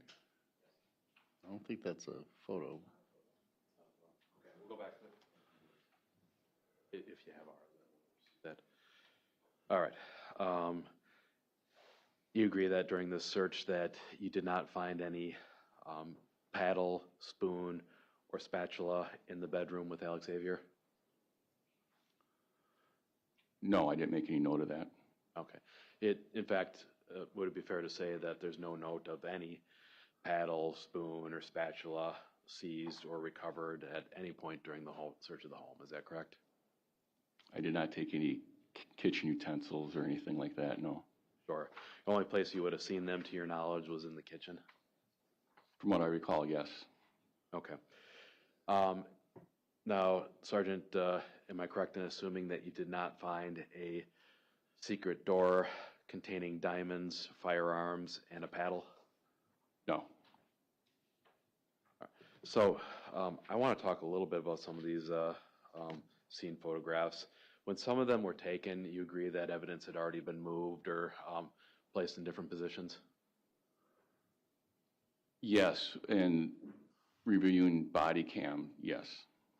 Now, for instance, the prescription bottle that was placed on the bed, your understanding is that it was originally on the floor next to Alex's body, is that correct?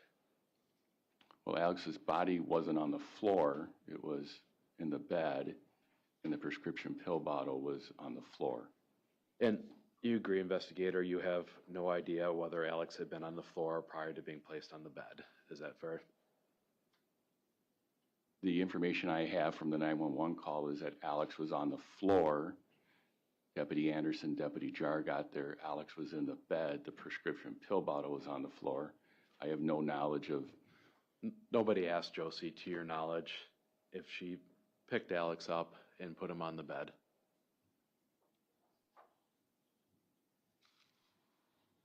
I don't believe anybody asked that question. And nobody tried to clarify with Brantley what he meant about Josie getting Alex up onto the bed by feeding him spaghetti. Is that correct? When was that statement? I'm just trying to recall. That was in his second forensic interview. In his second forensic interview? I don't think there's anything clarifying over that, no. Sure. Now, what I'd like to do is take Exhibit 91. This is the state's Exhibit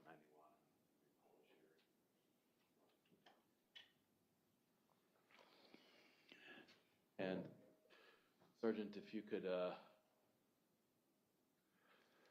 Take a look there and see if you can spot the water bottle up by that love seat area. Can you use your laser pointer if you still have that? I do. Which love seat are you talking about? I don't see a love seat. Media may want to avoid the picture. All right. So, all right. So, can you see where I'm circling in the lower right-hand side of the diagram there? Yes. Does that appear to be a bottle of water? Yes. See where I'm circling towards the center of the diagram? Yes. Does that appear to be a bottle of water?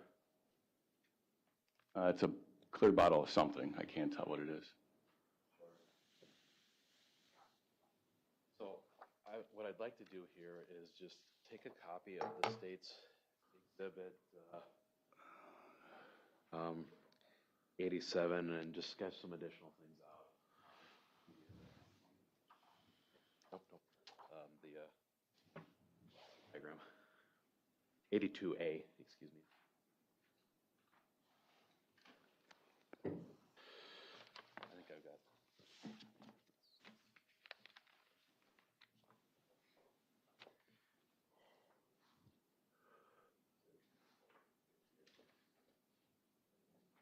Witness for copies of it.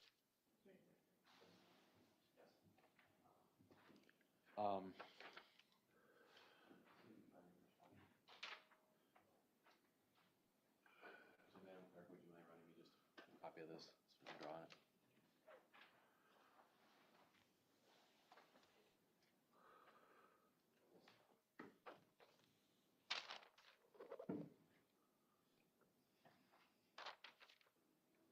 So I just want to talk about the layout of the home here. And the, like we discussed, it was very, very messy, correct? It was messy, yes. And the clear open spaces depicted in this drawing don't really do justice to how cluttered that home was. Is that fair to say? In which area? The entire home. Well, most of the area wasn't changed except in that immediate area where Alexavier was found deceased. So, investigator, I'm going to show you a copy of Exhibit 82A in the Elmo here. And I can't hear you, sir, while you're... I'm going to show you a copy of Exhibit 82A. Does that appear to be the diagram that you reviewed with the state yesterday? Yes. On Monday, excuse me, or Friday, whatever day it is. And obviously this just shows the broad contours of the home, but not the contents of the home. Is that correct? That is correct. All right. Now, I just want to fill in some of the blanks here from Ms. Dikeman's bedroom in particular, but first let's start with the back door. Is this the area with the windows where Sergeant Kernine and Deputy Paff were looking into on the night of the welfare check? No. Is this the area down here on the front door that they were looking into? No. Okay, which area were the windows, if you could use your laser pointer? There's a window right here, and then here. Okay. So I'm going to mark that here. The windows. Have I put that in a fair representation for the approximate place where they were? Yeah, it's close. It's ballpark. Sure. Didn't go to law school because I have any artistic talent. So let's go to Ms. Dikeman's room here. Can you point out with your laser pointer approximately where the bed was in that room?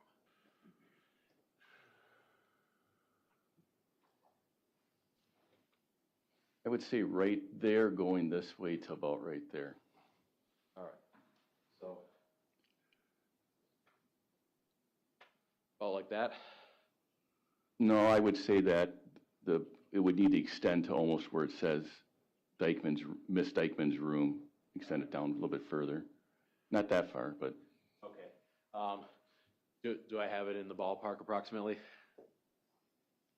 It's extended a little bit too far. I thought right at the bottom of where it says Dikeman, it should be where the line is. Dikeman's room, all right. We'll put a line there, and I'm going to label this bed. Is that approximately the placement of where the bed was? Yes. All right. How about the love seat or the couch where Alex was recuperating? Where's that? Along this wall right here. All right. And I am going to just kind of draw an approximation. Did it extend all the way to this wall over here, Sergeant, or did it end before this wall? Because there appeared to be a table of some sort at the other end. Right, that's why I would have to refer back to the photo, but I don't think it went all the way to the wall. All right, so I'm just going to label this love seat. But the couch, actually. Well, yeah. And then Ms. Dikeman's table with some medications on it. Could you point to us approximately where that was? Well, there was a white 3-drawer cabinet and then another little end table next to it. Okay. But it did not encompass the closing of the doorway. Well, this table. And am I correct that the curtain was right here? Yeah, the curtain went between these two walls.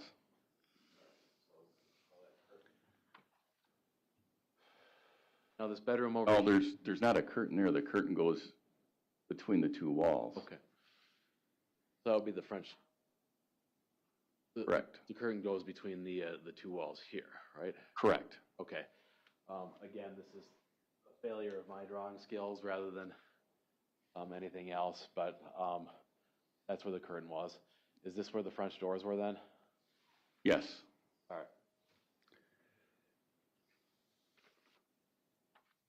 And then there's a table or a shelf of some sort over in this area up here. Is that correct?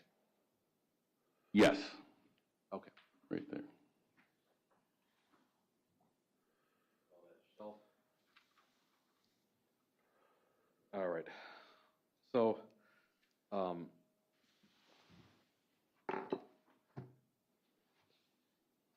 you agree that generally speaking, you're not able to see inside of Ms. Dikeman's bedroom from the windows that we've marked on this diagram?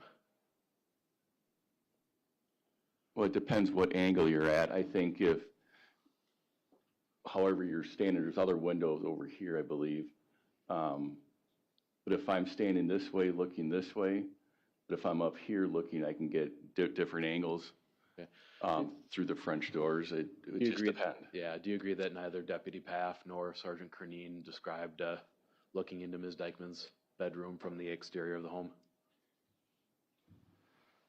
I don't know what they could see because it's always different than what you see on body cam, Sure. what your head moves and angles. So, Okay.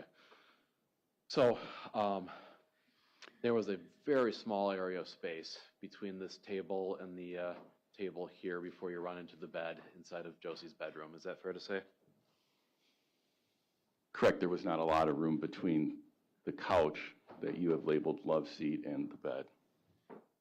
Okay, and I'd like to go over a couple of photos, Exhibit 87 and 89. And we're going back to the diagram, so I'm just going to plop these on top. This is State's Exhibit 89. Do you recall looking at this photograph yesterday? Yes. All right, and did that represent kind of the layout of the room when you saw it? Yes, it showed all the items that were moved from, or I should say by Deputy Anderson. These clothings, all this stuff was moved prior to my arrival. Okay, and that looks like a footstool or a chest of drawers or something in front of the couch? Something, yes. Okay, and that piece of furniture was there when you visited the scene? Yes. All right, it looks like that must be Deputy Rakovich peeking behind the curtain there. Yes, it is. And was the curtain down in that position when you visited the scene? I believe so, yes. Now, looking at the amount of space in front of that curtain before you run into the bed or that dresser or footstand or whatever that is, you agree that that's a relatively small amount of space? Yes. In other words, it would be an awfully tight fit to fit Josie and Alexavier on the ground in that bit of space? Well, all that stuff was moved by Deputy Anderson and placed in that location when Deputy Anderson and Jar got there. Well, yeah, Wasn't in that position when they arrived. we're talking about the position that you observed this. Like, I mean, you said that it was in this position when you observed the room, correct? Yes, I arrived after Deputy Jar and Deputy Anderson provided life-saving measures to Alexavier Pedrin. And unless you go through every second of their body cameras individually, you can't determine what exactly was moved around, is that correct? I did go through Deputy Anderson and Deputy Jar's body camera. Deputy Anderson's body camera is very clear as he's, I would say for lack of better term, a bull in a china shop, moving stuff as quickly and pushing it away as quickly as he can. Is it your testimony that Deputy Anderson moved this footstool at all?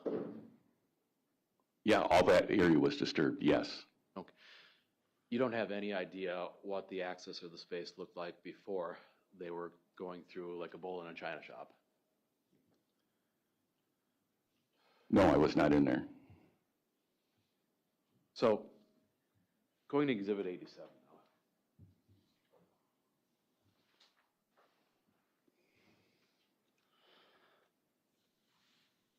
now. Does this represent an approximate placement of Ms. Dikeman's bed when the responders arrived? No. No? And in what way does this appear to be altered? The right-hand side of the bed has been pushed significantly to the left side towards the curtain doorway. You can see the box springs are separated to make room so it is not squared off to the wall. Sure. Or perpendicular as it would have been. So in other words, it looks like it's a little bit offset at an angle as responders were looking to make some room to perform life-saving measures?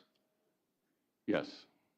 But approximately, other than not being perpendicular to the wall, it's in about the same place? Yes. This shelving unit that we're looking at here, is this where Ms. Dikeman had her prescribed medications? Yes. So I'm going to zoom in on this shelf in the back here. Ms. Dikeman told Sergeant Williams that she wasn't sure exactly where the bag of unused medications was. Is that correct? I think she gave Lieutenant Williams a few different locations. My apologies. He was a sergeant for a long time. So, you agree that, at least with respect to the lower shelving units, that area would be accessible to a child of Alexavier's height? Yes. It looks like we have a cabinet or something there that's slightly ajar. Is that correct? Yes. And that would also be accessible to a child of Alexavier's size? Yes. Looks like the only place on the shelves that we have a gap is on that second shelf there. Is that correct?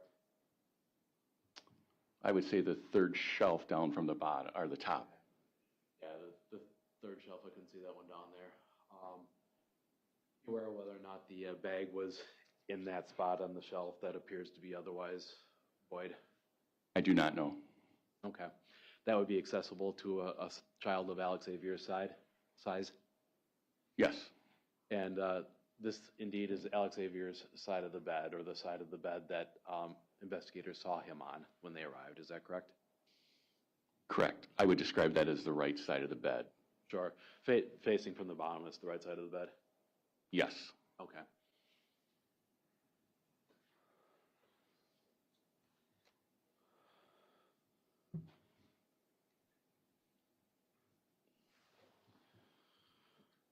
Now the pillow that you recovered some substance from, that was on the right side of the bed as well. Is that correct? Yes.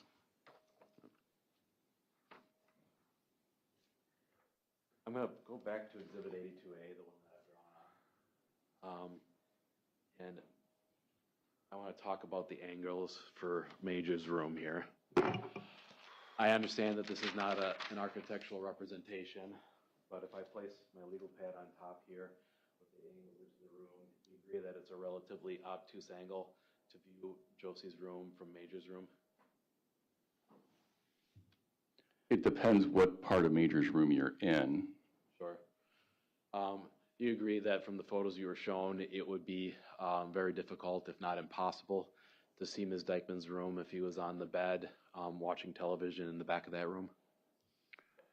What part of Ms. Dikeman's room would he be in? No, I'm asking, like, if Major was in the bed or on the bed, or even that little chair that he had next to the bed, it would be difficult to see at an angle into Ms. Dikeman's room from that position. Is that fair to say? No, because you could see from where I was in that room, you could see the table area and even that left side portion of the bed. You're viewing that from an adult's perspective, correct? Yes. Did you have your body camera on your chest, or where were you wearing your body camera? It was probably about right where my sternum is. Sure. And in police practice, when you're clearing a room or when you're approaching a dangerous situation, you do something called slicing the pie. Is that correct? It depends, but it is one of the techniques that we use. So in order to see a full angle into a room, you're moving back into the side slowly so as to not expose all of your body to whoever's in there. Not quite as choppy as you did, but something similar, yes. Not an artist and not a cop, but same concept? Similar concept, yes. Okay. And the reason you're doing that is because you can't, if you're at an angle, you can't see into the entire room at that point. Is that correct? Right, and then that person wouldn't potentially be able to see me either. Sure. So,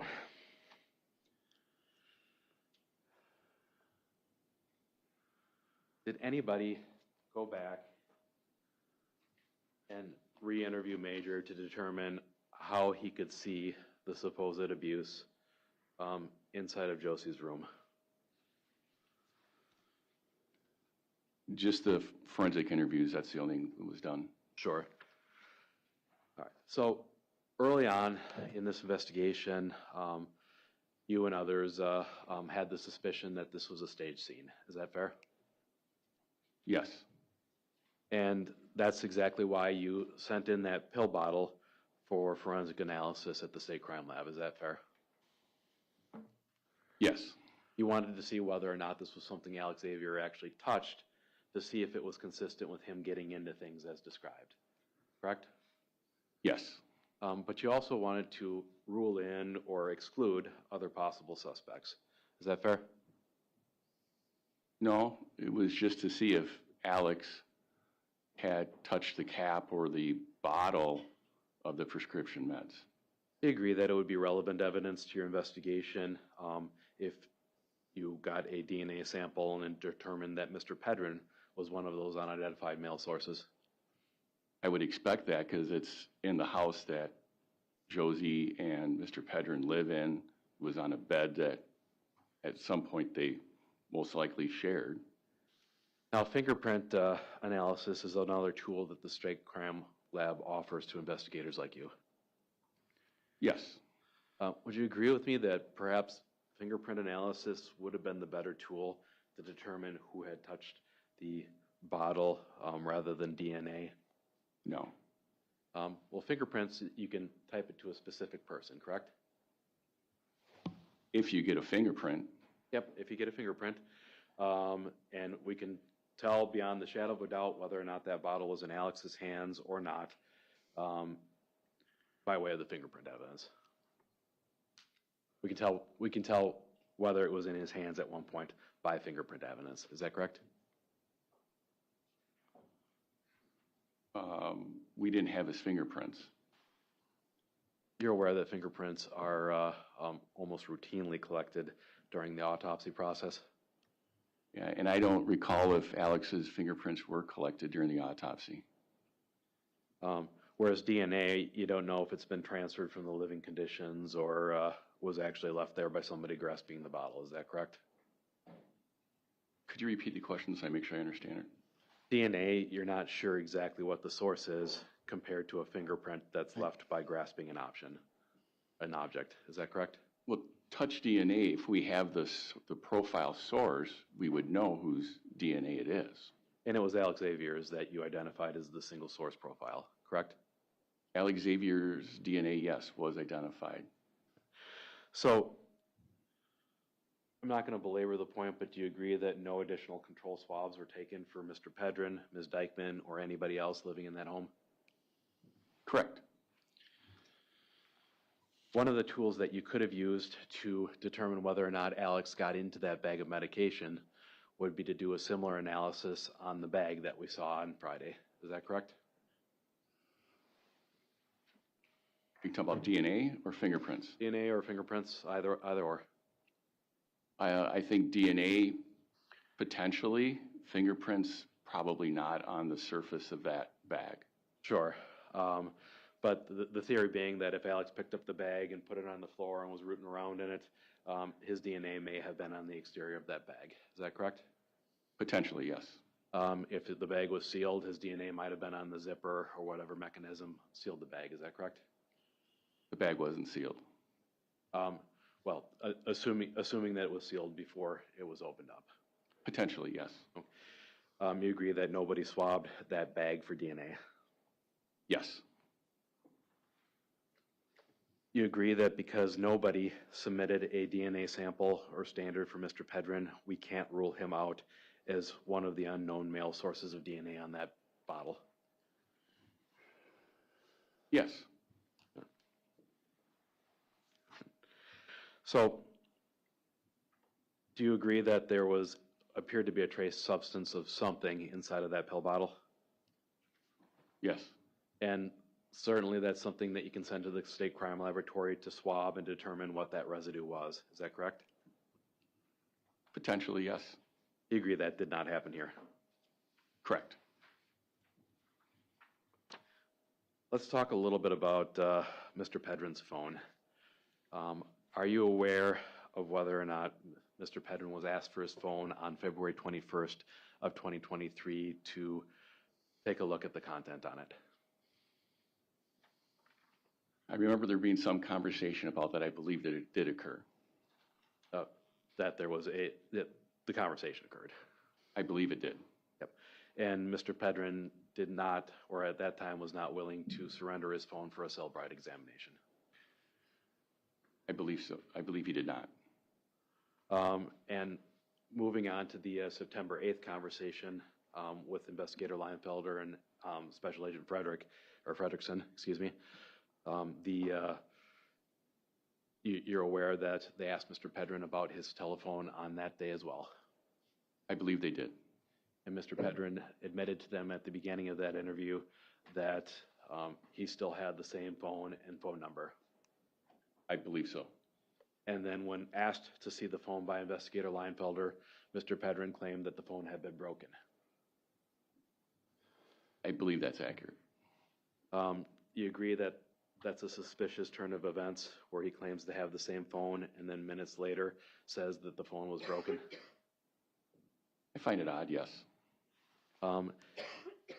Sergeant, should Mr. Pedrin's phone have been seized once you knew that he admitted to purchasing and bringing Xanax into the home? Yeah, I'm going to object to asked and answered. I believe the question was already I'll asked. move on.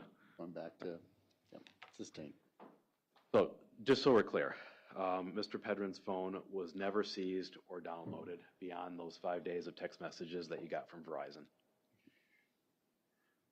There was a lot of data collected from Mr. Pedrin, Facebook, Messenger, Google, iCloud, Verizon records, but his cell phone was never downloaded. Okay. At some point, Mr. Pedrin was told to just send investigators what he thought was relevant to going after Ms. Dikeman. I don't think that was stated. You recall that from the February 21st of 2023 interview with Mr. Pedrin? I don't know that, no. So, you agree that nobody actually verified whether or not Mr. Pedrin's phone had actually been destroyed? I wasn't a part of that, so I have no idea. Now, you issued subpoenas for all of Jenna Love's prison records in Missouri, is that correct? I don't recall that. I recall writing a subpoena for other things dealing with Jenna Love stuff, but not all of her records. You recall that your department got a large batch of recorded phone calls, including calls between Jenna Love and Derek Pedrin? I am aware of that. And who was assigned to listen to those calls? I don't know that anybody was assigned to listen to those calls. So you gather all of this data in the course of your investigation, and then nobody listened to it? I don't believe all those calls were listened to, no. Now, would it have been relevant to your investigation if Mr. Pedrin was making statements about Alexavier's death on those recorded prison calls? It may. Would it have been relevant if those calls recorded coordination between the Pedrin family and the Hellroot family? I don't object to hearsay. I'm asking, would it be relevant if? Yeah, overruled. Then I'm going to ask that he not be vague, Your Honor, and provide timing of those statements. We've already established the calls were undated. Yeah. Go ahead, you can answer. Would that content have been relevant to your investigation? Can you repeat the question and clarify it for me? Discussion between Mr. Pedrin and Ms. Love about coordinating with the Hellroot family on how to approach law enforcement. Coordinating what? The investigation into Alex's death. When? Before Ms. Love was released from prison, but after Alex died. It may. Would admissions to Mr. Pedrin being aggressive or violent with other children have been relevant to your investigation? It may. Would admissions from Mr. Pedrin about the use and control of the home video system have been relevant to your investigation? We didn't have that information that Mr. Pedrin was in control of the... I'm asking hypothetically, investigator. Oh, these are all hypotheticals you're asking? If this was content on those recorded phone calls, would that be relevant? Hypothetically, yes. And would admissions to containing, or would admissions to taking a phone that Alexavier used, as well as SD cards, and keeping them inside of a safe, inside of a car trunk, have been relevant to your investigation had you known about that? From when? Again, the conversations we can only date between Alex's death and Ms. Love's release from prison. Without the context of dates and times of these phone calls, it's very difficult to determine its relevance at all. I mean, my question is that, like, if somebody had listened to these calls and discovered this content, you would have noted it, correct? Probably. And since nobody listened to any of this evidence that you subpoenaed, you're completely unaware of the content of those calls. Right, because we have to put it in context of date and time. And, well, it's been established. So let's talk about the SD card text exchange that you were asked to testify to.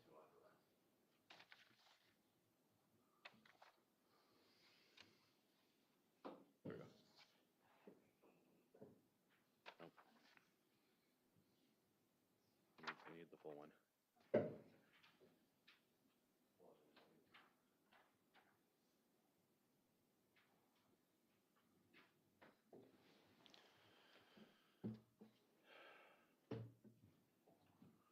Do you agree, investigator, that that was not the full exchange about the SD card containing videos of Mr. Pedrin abusing Alex? What SD card are you talking about, sir?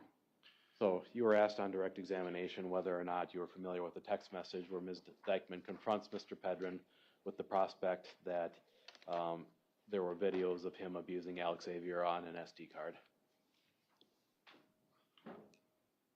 I'm confused. I don't recall what you're saying.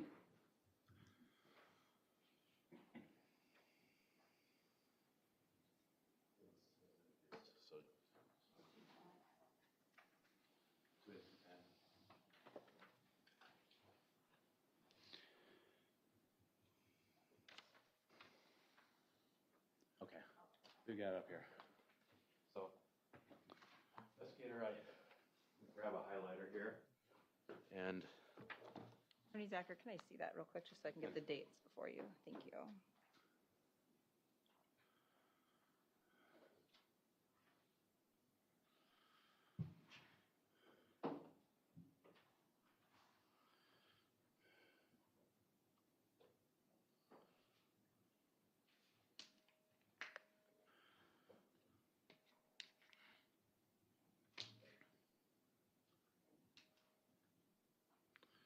all right, so I'm showing this been marked as 210.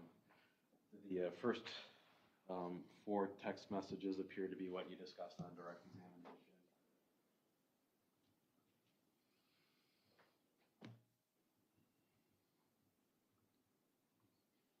Yes, thank you for refreshing my memory. Okay. And those, were you familiar with the content that followed those first 4 text messages? I'm not familiar with it all, Okay. no. You didn't read the following text messages after that? No. Okay. I'm going to go through this, and I'm going to highlight on the exhibit a bit here. I'm going to count the times that Ms. Dikeman references videos on these SD cards. So the first text here we have is, "Fuck you, dude, I'm releasing these videos." Is that correct? Yes. And just for the record, if Attorney Zachar could refer to the date and time. All of these, unless otherwise indicated, are April 26th of 2023. Is that correct? Yes. All right. And the UTC time would be, it's telling us UTC looks like it's already been calculated, so about 2:47 p.m. Correct. All right. And then she references a video of Derek beating Alex. Is that correct? Yes. Well, actually, it says starting with the ones of you beating Alex. So ones as in plural videos. Is that correct? Yes. All right. There's the text referencing the news release tomorrow that you've already testified to. And then it looks like there's a period of time where the two of them are arguing with each other. Is that correct?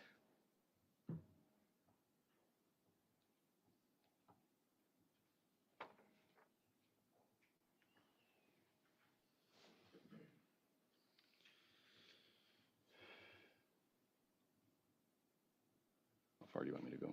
You can keep going through this page.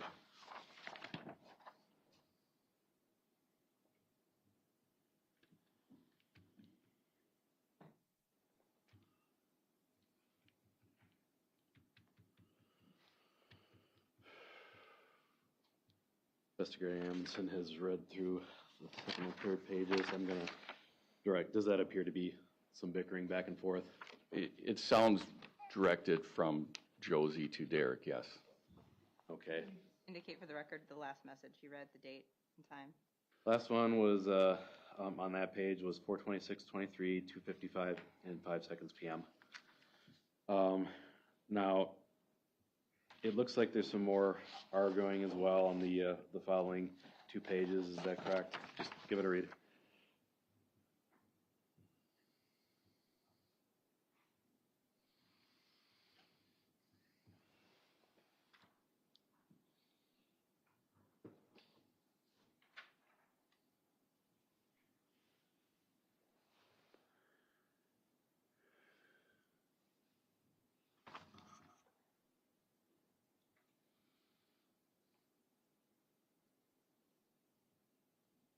I don't see any arguing at all. I just see directed message from Josie Dikeman to Derek Pedrin. She appears to be upset that Mr. Pedrin is not seeing the children. It can be taken that way, yes. But at the bottom of this page here, Josie again references the SD card will show your lies. Do you see that? Yes, it says the SD card will show your lies. All right. Moving through the, and that text was same date, 2:59 and 41 seconds p.m. All right. I am not going to have you read the rest of the argument, but I don't think it's particularly relevant, but just glancing at this, does this appear to be more of the same in the next 2 pages?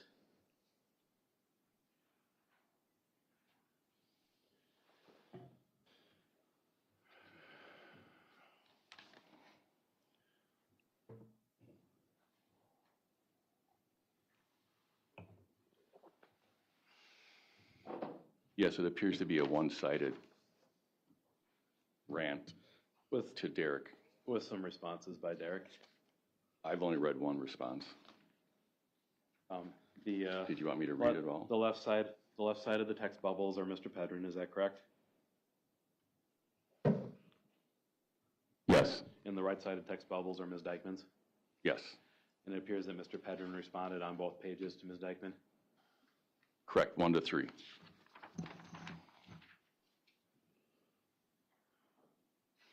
All right. Now, on the following page, the two of them talk about, or Ms. Dikeman says that she has weekend plans. Is that correct? At this point, I'm going to object to hearsay. I don't know how this is relevant in terms of the context. Rule of completeness, and I'm getting to the point here with the last text message. Yeah, overruled, go ahead. Let's just try to go as fast as possible.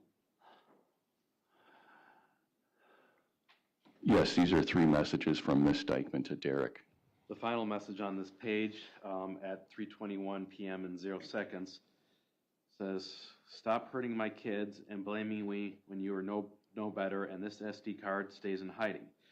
But if you keep blaming me for every wrong that has happened to us when you weren't the man we needed, I'll make sure my voice is heard with video evidence." Did I read that correctly? Yes.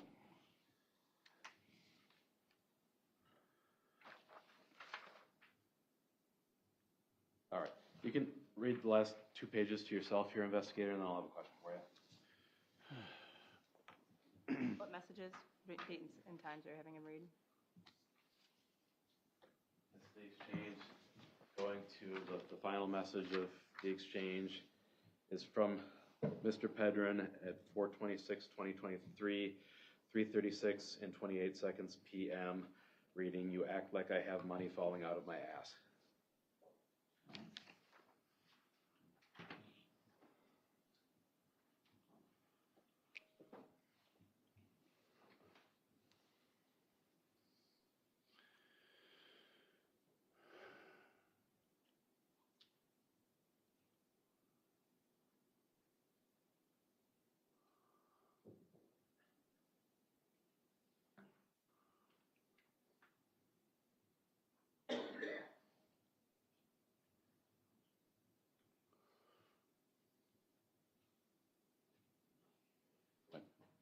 So I counted 5 separate messages in that exchange where Ms. Dikeman claims to have an SD card with video evidence of Derek abusing Alex.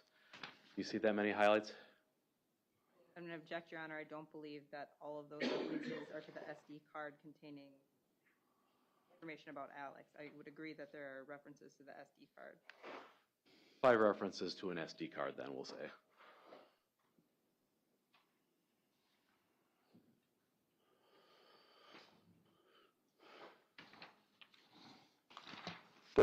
Four.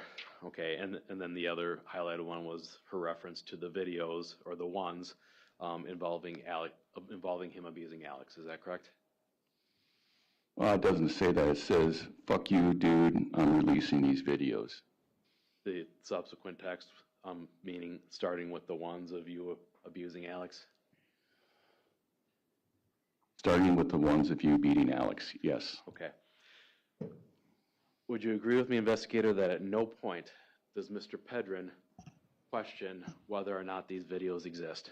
Your Honor, I object to hearsay. Sustained. It's not in the records, correct? What is your question?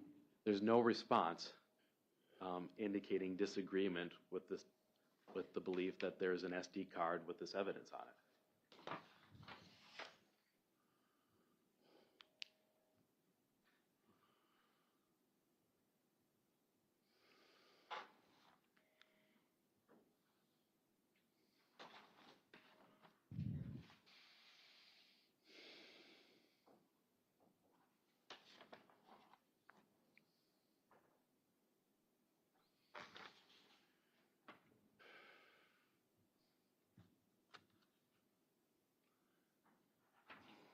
There is no response in here from Derek Pedrin stating that the SD cards do not exist. All right. So you had these text messages in the investigation. Obviously, somebody reviewed at least the first 4 of that exchange. Is that correct? Correct. Am I correct in assuming that nobody asked Mr. Pedrin why he didn't deny the existence of these videos during that that exchange? No. You're aware that Ms. Dikeman's home was burglarized 2 days before her arrest? Which home are you talking about? The home that she was living in with her mother. I am not aware of that. Nobody thought that Mr. Pedrin might have been involved in that incident? Your Honor, object, he didn't even know that it happened. Yeah, he didn't know it happened. He wouldn't have any idea. All right, I want to follow up on just a couple of text messages from 140. We have that in there, Emily?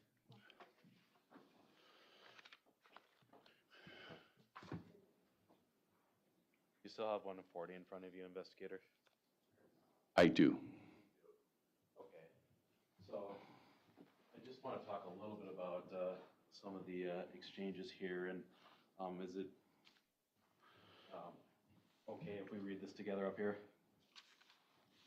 So it appears that at points in this conversation, Ms. Dikeman and both Mr. Pedrin are responding to things that aren't necessarily inside of this text message exchange. Is that correct? I don't know that. Sure. You don't know whether or not they're communicating on other platforms, instant messengers, voice messages, calls, anything of that nature? I don't know that between May 10th and 11th of 2023, no. Because at points in this conversation, Ms. Dikeman just appears to react to something and says, "Fuck you, I'm calling the police." Is that fair? She did say that, yes. And we don't have the context in these text messages as to why she was upset and wanted to call the police with Mr. Pedrin, do we? I don't know that that's accurate. It seems that Ms. Dikeman wanted Mr. Pedrin to come over and be with her, and he wasn't having any part of it. We don't have any predicate text from Mr. Pedrin prior to those comments about calling the police. Is that fair? Can you reference which part you're talking about?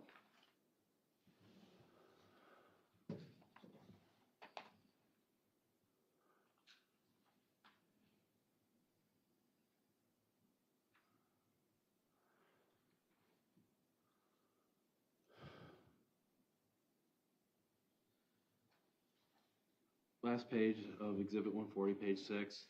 Don't want to talk to me now. I'm calling the police. You sure it's not Jenna, etc.? I see that. And there's nothing from Mr. Pedrin in that exchange that would indicate why she would feel the need to call the police. Is that correct? Except the previous 5 pages of text that all go in order to that point where she says, "I'm calling the police."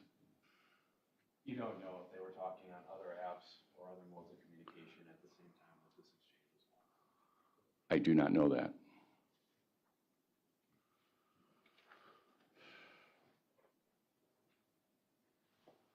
So, would you agree with Lieutenant Williams that it's common for women to go back to men that are abusing them?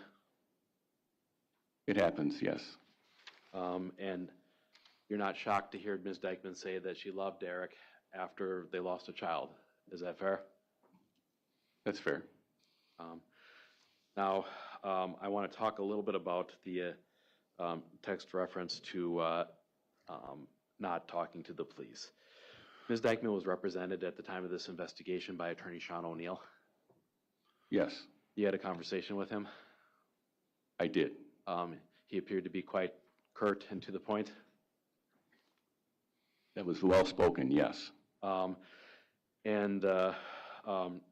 Immediately prior to the text message exchange that we read in court earlier, number 1112 of the Verizon records, isn't it true that Ms. Dikeman was telling Derek that her attorney, Sean, had told her not to talk to the investigators?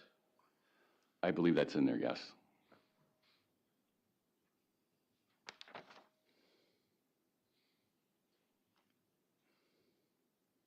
All right. Let's switch gears and talk about schooling. Is it the investigative theory here that only Josie was responsible for getting the children to school? No. Derek is equally responsible as a parent to those kids. Is that correct? Yes. And if the conduct that we observed in some of the videos with Derek at the beginning of this trial was happening frequently, would you agree that that could be a reason why people are staying up late at night? Potentially, yes. To your knowledge, Derek didn't work from his time card until about 8 or 8:30 most days? I couldn't answer that without seeing the entirety of the time card. Would you agree with Google if it indicated it was an approximately 17-minute drive from Hinchin to Shipshape Car Wash in Onalaska? No. No? How long of a drive would you say that is? Well, Mormon Coulee Road is not the best road, and morning traffic, it would depend. Could be up to a half hour. And then afternoon traffic might be 20 to 25 minutes. It just depends. I drive that route every day, pretty much. I used to as well. You're saying that it would take half an hour taking that Mormon Coulee Road to get from Shipshape to Hinchin Elementary? Well, if I'm going from Hinchin Elementary to Shipshape in Onalaska, the shortest route that I would take would be Mormon Coulee Road to Losey Boulevard to Highway 16 to Highway 157 to County Highway West to Crossing Meadows. And depending on traffic, depending on road construction, that time can vary. Google and on a clear road hitting every light without stops, yes, I would say Google's probably accurate. But the logistics of it in this community is not 17 minutes. And I know, like right now, both Losey and Mormon Coulee are under construction. Is that fair? Correct. Did anybody ever ask Mr. Pedrin why he couldn't take the children to school for all these absences? I don't know if that was asked. So, Sergeant, I'm going to ask you, do you agree that the document with the summary of Alex's absences contained what were marked as excused absences as well? Yes, I believe both were in there, yes. And I think we counted 13 days excused. Does that sound accurate? I would have to look at the spreadsheet, but it's plausible. So subtracting the number of excused absences from the unexcused would lead us to a lower number of unexcused absences in Alex's case. Is that right? Yes. All right. Fair to assume that nobody asked Mr. Pedrin whether he had become violent or disciplined Alexavier on the evening of February 10th. I believe those questions were asked. Let's talk a little bit about the recorded calls that Derek made with you. You participated in that process, is that correct? Yes.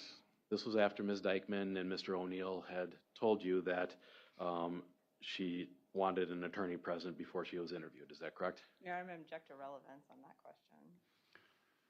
Wait, what interview is this? Which one is this one?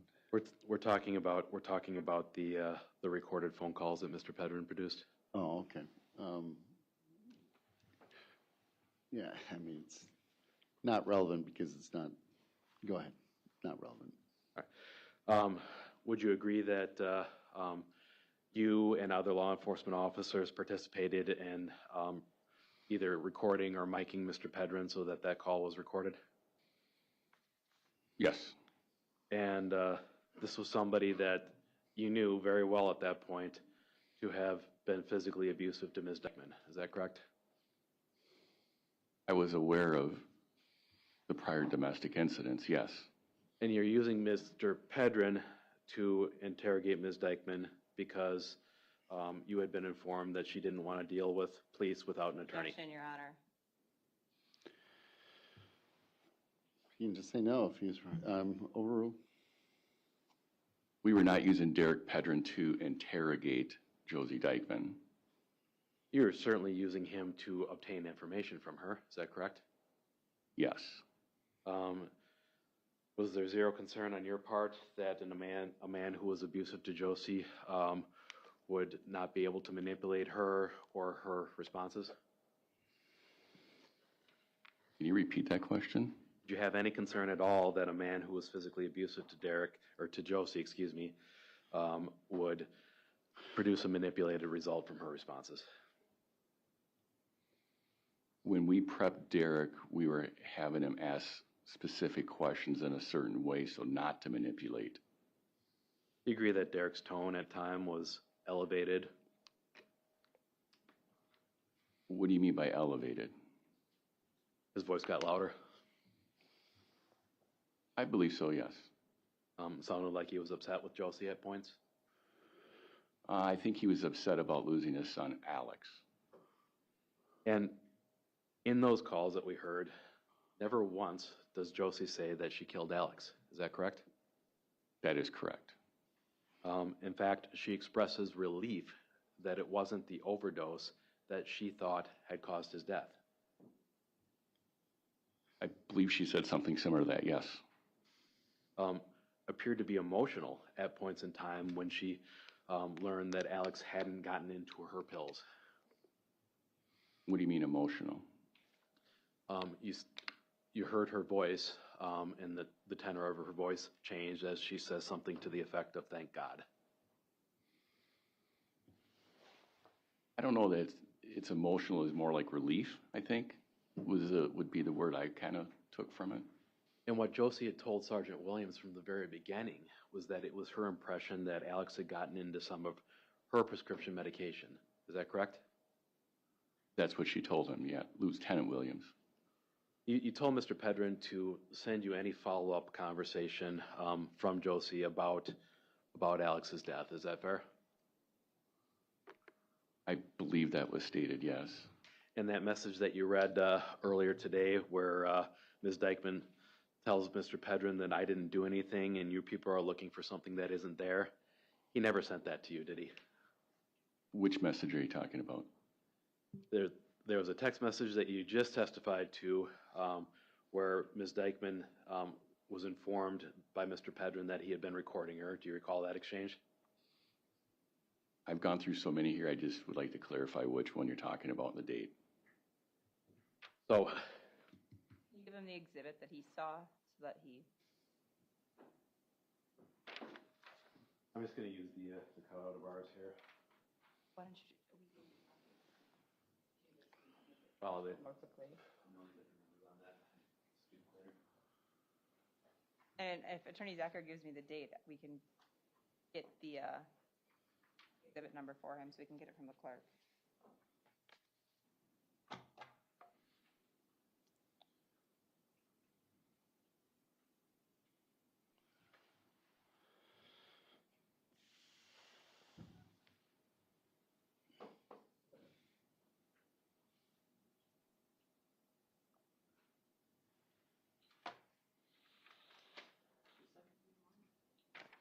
So the date of the exchange.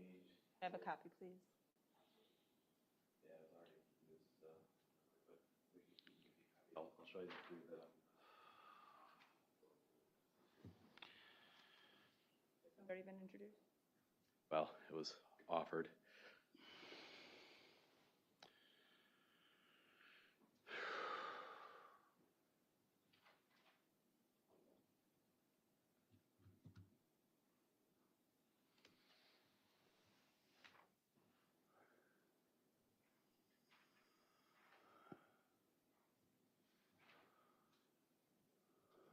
All right, so I'm showing you what's been marked as both 217 and 271. That's probably why we couldn't find this. Just read them through and flip the page over. Let me know when you're done.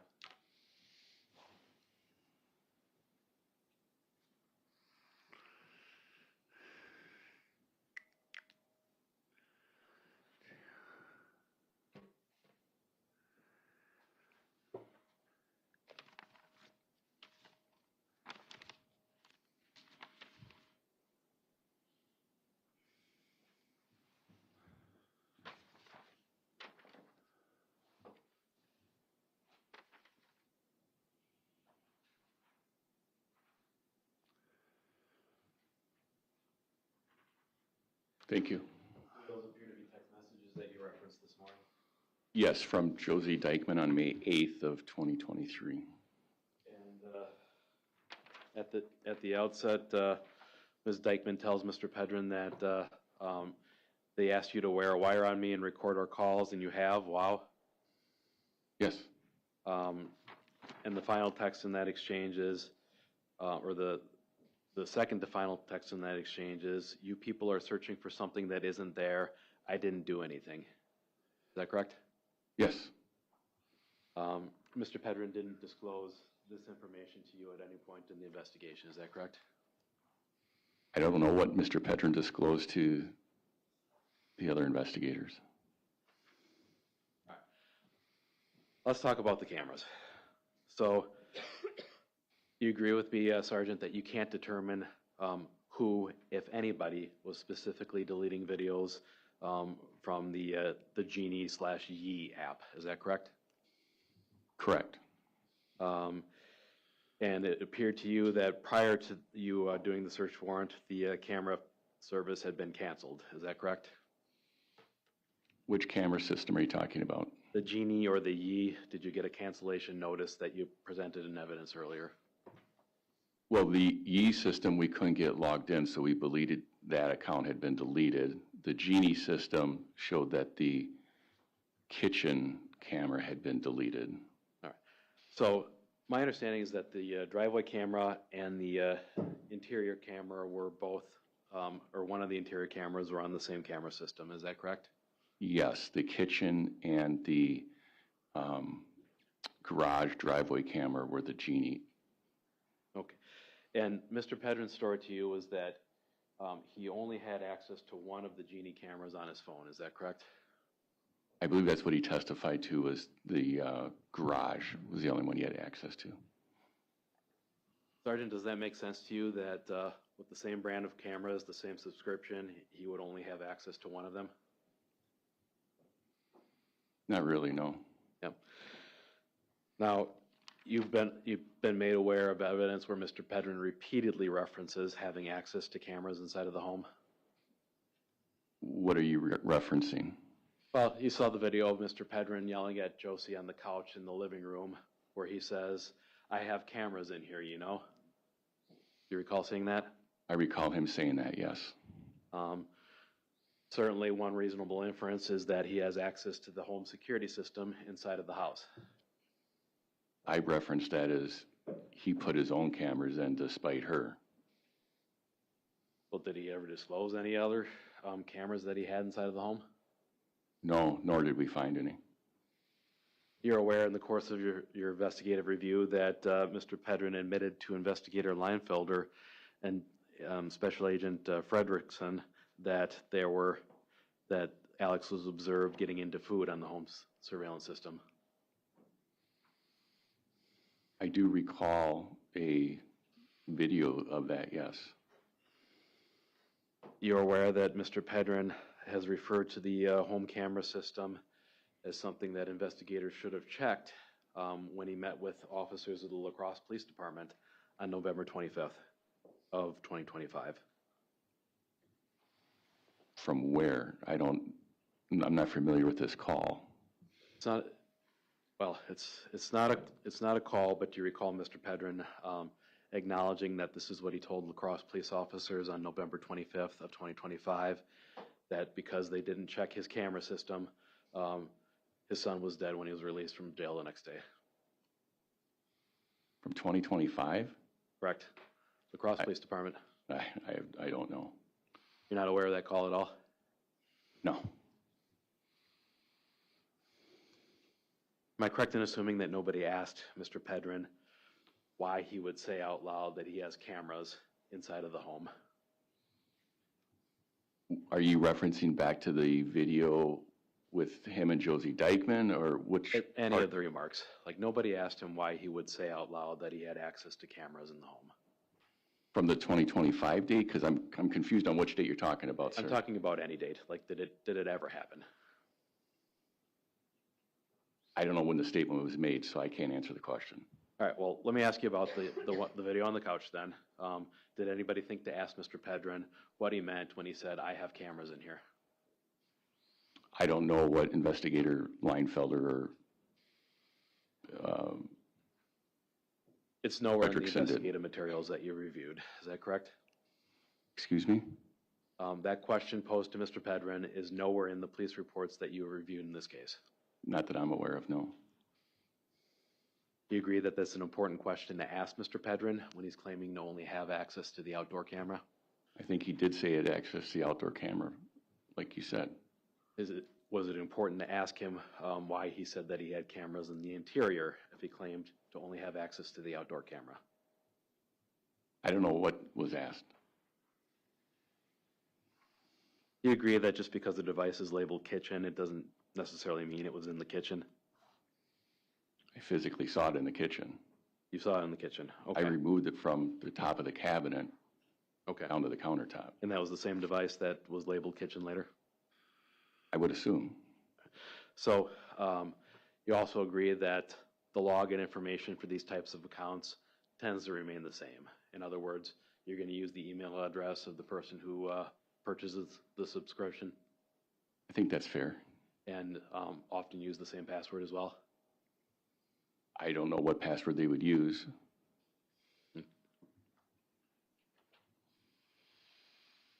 And Ms. Dikeman's cell phone with the apps on it would have been in your possession after Sergeant Williams or Lieutenant Williams seized it. Is that correct?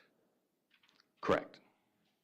Since Mr. Pedrin's phone was not seized, he would have presumably had access to whatever applications he had on his phone controlling these cameras. Is that correct? Yes. And nobody can say whether or not Mr. Pedrin was responsible for deleting those videos. Which videos are you talking about? Any of the videos that you testified that you saw being deleted from the application. That is correct. Now, Ms. Dikeman did have her phone for a couple of hours or so after Alex died. Is that correct? I believe until Lieutenant Williams took the phone after he interviewed her. And would you agree with me that there's zero evidence that Ms. Dikeman attempted to access or delete any videos during that time frame where she still had her phone? I wasn't there. I don't know. And you didn't do the search warrant of the applications on her phone until I think 9 days after her phone was seized. Is that correct?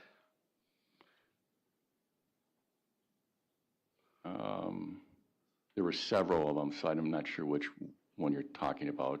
I'm talking about the warrant to access the Genie and the Yi applications. Right, and I think they started on the 16th of February, and there was a series of them, and all the way to like the 20th of February, I believe. So in that time frame before you started accessing the applications, there's no evidence that Ms. Dikeman was going in and trying to delete videos in advance. Is that correct? Correct. Or anybody for that matter, correct? Correct, I have no evidence of that.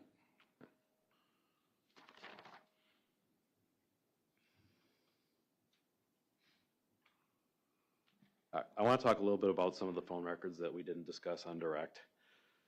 And I'm going to start with the time that they were in the hospital, January 17th of 2023. Do you recall testifying about the fact that Ms. Dikeman was using an internet search engine to Google certain terms? I do. And would you agree that that appeared consistent with Googling things that are appearing on Alexavier's chart in that time frame? I don't know what was on Alexavier's chart at that time frame. Well, she Googles repeatedly trying to figure out what a DNR or a DNI order is. Is that correct?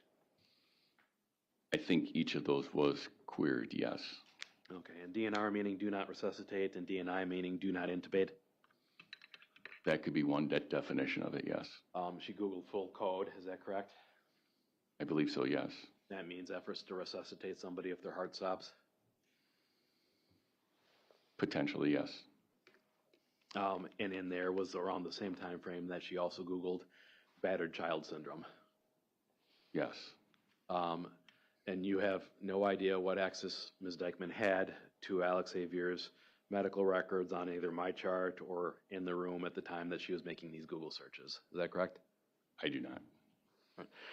Now, at the same time that she was at the hospital with Alexavier, did you note any messages between Ms. Dikeman and Mr. Pedrin where she accuses him of behaving poorly? Your Honor, object to hearsay. This does not affect on listener. I think it's the rule of completeness, Judge. If they're going to introduce the text from that day, we should include the rest. I don't recall what text we introduced from that day. We did introduce the web searches, Yeah. but I don't recall texts. Yeah, I don't recall any text. I recall web searches. Okay. So, would it have been relevant to your investigation if you saw evidence of Ms. Dikeman accusing Mr. Pedrin of abuse in that time frame? What kind of evidence? Ms. Dikeman confronting Mr. Pedrin about his abuse. Your Honor, is this being offered as a hypothetical? The hypothetical. Getting close to the line, I think, Judge, on hearsay here. Yep. I mean, if you offer something as a hypothetical, there should be a factual basis behind it. You can't enter it as, so I'm going to sustain the objection. Did any investigator in the course of this investigation note Facebook exchanges where Ms. Dikeman confronts Mr. Pedrin about his abuse of her and the children? Objection, hearsay. Are you talking about at the hospital? At any point, did anybody enter this into a police report or note that they reviewed text messages with that content? Your Honor, again, that's, I think, hearsay and also vague. I mean, I can read the specific text, but Is it a text that we've already gone through, or is this something new? some of it's new, some of it's not. This is an entirely new text, Your Honor, that I've been provided. Hearsay, I agree, sustain. Was Mr. Pedrin ever questioned about what investigators learned that Ms. Dikeman had told him at the hospital? Again, hearsay. I'm not even asking for the content. I'm asking if he was questioned in response to. Yeah, if he was questioned is agreeable. But anything Ms. Dikeman said? It's vague. I'll agree with that, it's vague, so I don't know what's being asked. Was Mr. Pedrin ever questioned about any remarks Ms. Dikeman made to him about him being abusive at the hospital? Again, I think we're, Yeah, they judge, but. this is hearsay. All right. You saw the videos of Mr. Pedrin on February 7th of 2023 where he was yelling at the children that their mother is a whore, tells Ms. Dikeman that he wants her to die, and then pulls down the curtain outside of the room. I saw that in court, yes. Had you seen those at all in the course of the investigation? I don't recall. Would you agree that Mr. Pedrin was out of control in those videos? I would not use a term out of control. I would use angry and some other descriptors, but. And Sergeant, is somebody who's acting like this 4 days before this child dies somebody that you were willing to rule out as a person capable of abusing him? We didn't rule anybody out in the course of this investigation. Is it your testimony that you have not ruled Mr. Pedrin out as of this point? Your Honor, asked and answered. Same. All right. So going into the state's theory, and I'm almost done, I promise. In that time frame, again, we have multiple text messages with Laura Lee Raines, multiple text messages with Rafael Porfirio. We have 2 phone calls with Ms. Raines. We have a call from Mr. Pedrin at the jail, and we have the selfie photographs that are taken in that time frame, as well as the text message to Brenda McCormick. Is this what we know about Ms. Dikeman's cell phone activity during that time frame?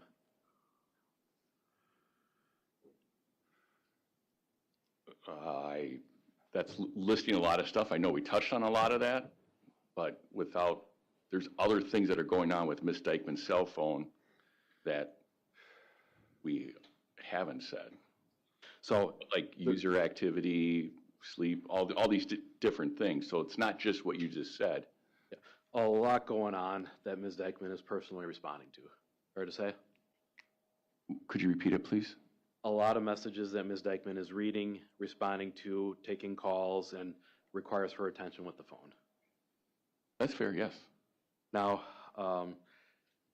during that same time frame, you're aware that Josie was planning this first date with Mr. Porfirio?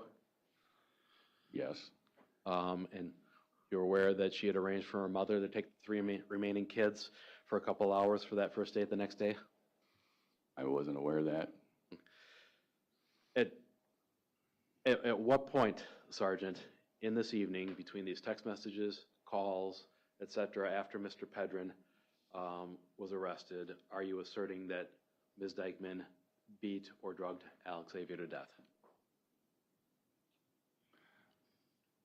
Based on the statements from Josie Dikeman and taking everything into account, it was after Derek Pedrin was arrested and before she called 911. So you're saying that at some point between 7:30 and 3 a.m. is when you're asserting this happened? I would say yes.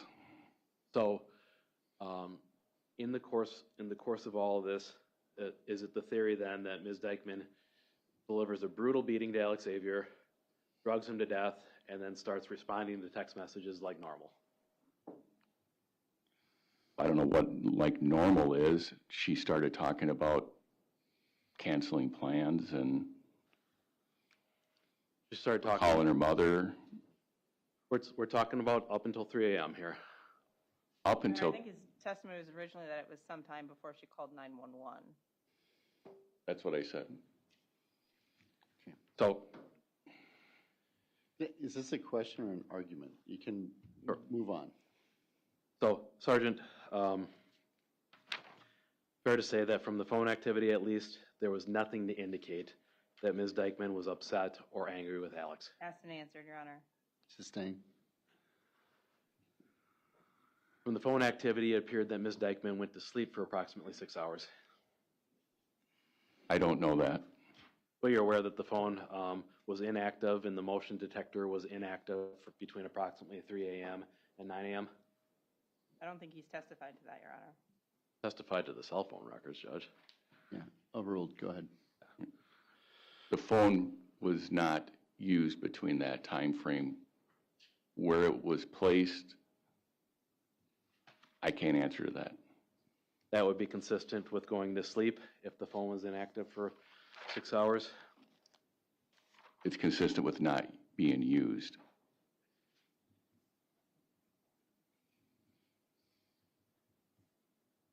And if this occurred the evening before, is it the state's position that Ms. Dikeman murdered Alexavier and then went to sleep for 6 hours? I don't know that Ms. Dikeman went to sleep for 6 hours.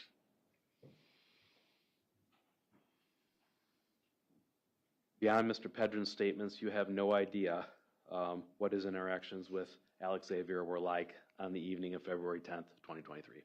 I object to that as mischaracterizing the evidence, Your Honor. I think there's been a lot of statements about what their interactions were like that night, besides what Mr. Pedrin testified to.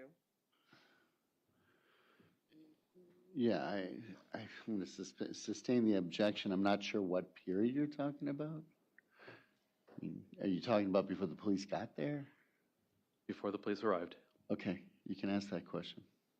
Beyond Mr. Pedrin's own statements to this effect, nobody asked Mr. Pedrin whether he'd become violent with Alex before the police arrived on February 10th. So can you rephrase your question, make it a little clearer? As before Sergeant Cernine and Deputy Paff arrived at about 7 o'clock on February 10th of 2023, you agree that nobody asked Mr. Pedrin in this investigation whether or not he had become abusive with Alex? No, I think that has been asked. We have the interview. We have several interviews, and it's been asked of him if he's been abusive to Alex.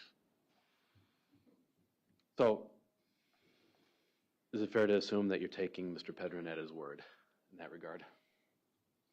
Your Honor, I don't think that was his statement. I think he was talking about the entirety of the statements made. He asked if he ever, it was asked, he said no. We asked him about if he ever was violent. This is a different type of question. Go ahead. Fair to assume that you took Mr. Pedrin at his word when he said that he didn't harm Alexavier?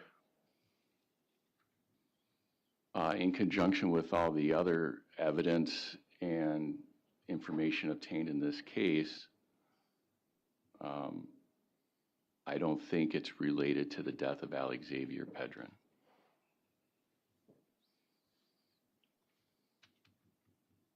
To this day, has anybody confronted Mr. Pedrin with the evidence of him behaving abusively towards Alexavier? Your Honor, asked and answered. Sustained. Go ahead. So, Sergeant, turning now to the text messages between Ms. Raines and Ms. Dikeman the morning of February 11th. It appeared to you that Ms. Raines sent a picture of a swing or some sort of child's toy. Ms. Raines, I thought... Ms. Raines sent a picture of that to Ms. Dikeman? I thought it was the other way around. Okay. But I would have to look at it to refresh my memory. Well, let me just ask you this. Ms. Dikeman's response was fairly innocuous about the swing or the photograph. Is that correct? What do you mean by that? They were discussing whether or not it would be a good sensory tool. Yeah, I recall that, yes. Would you agree with me that this does not appear to be the mindset of somebody who knew that she had just murdered her child? Your Honor, object to speculation. Sustained.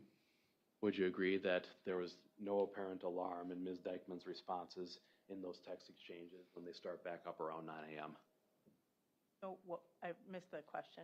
I think Attorney Zachar moved the microphone. There was no apparent alarm in Ms. Dikeman's responses when she starts texting again at around 9 a.m.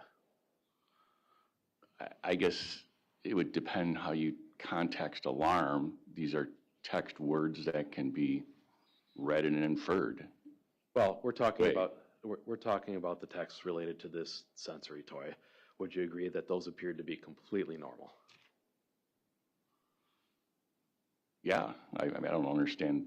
In other words, her first response wasn't, oh my God, Alex died. Let me tell you how much I like this toy. No. Give me 1 minute.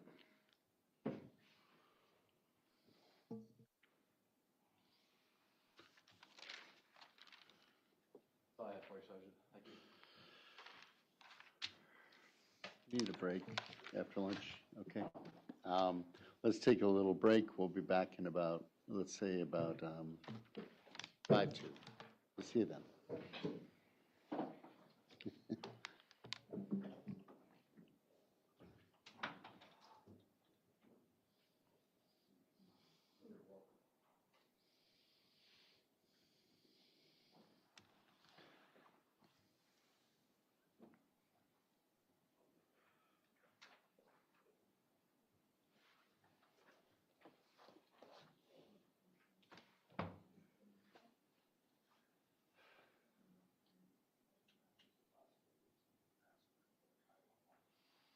Guys, close the door, please.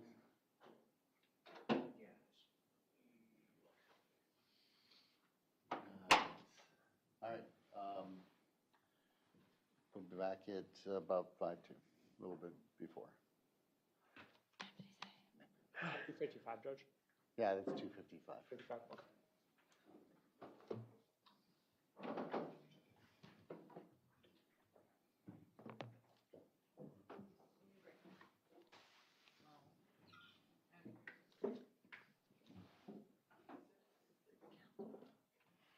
Did they just get completely messed up?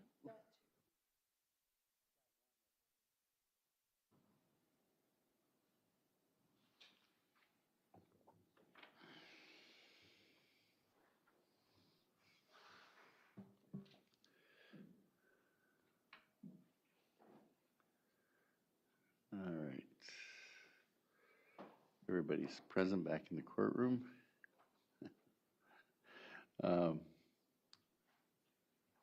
assume you have some redirect, but unless you're not, no redirect, that would be an awesome. Sorry, Judge. No. You have redirect. Okay, all right. Can we bring the jury in? Anything we need to talk about before we bring the jury in from the state? No, Your Honor. Defense? Okay. Have your seat. The jury. Almost got you.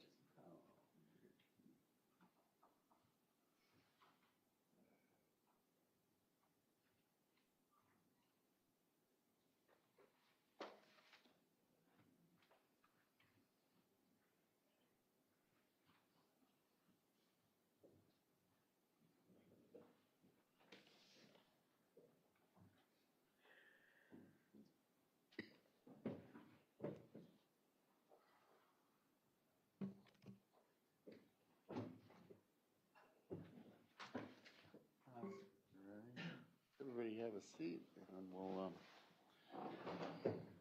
continue on. Okay, with redirect, go ahead, Attorney Root.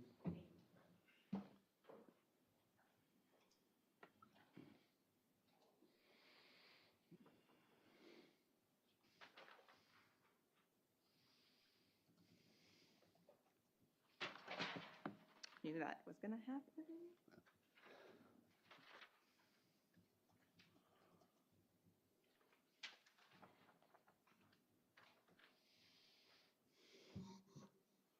Thank you for your patience.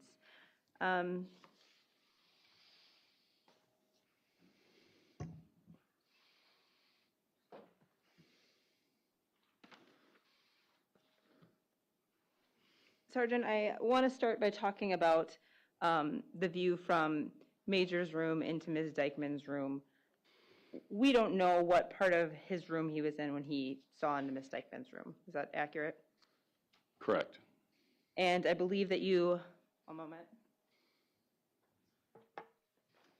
discussed the way that you clear a room with Attorney Zachar. Do you recall that? Yes.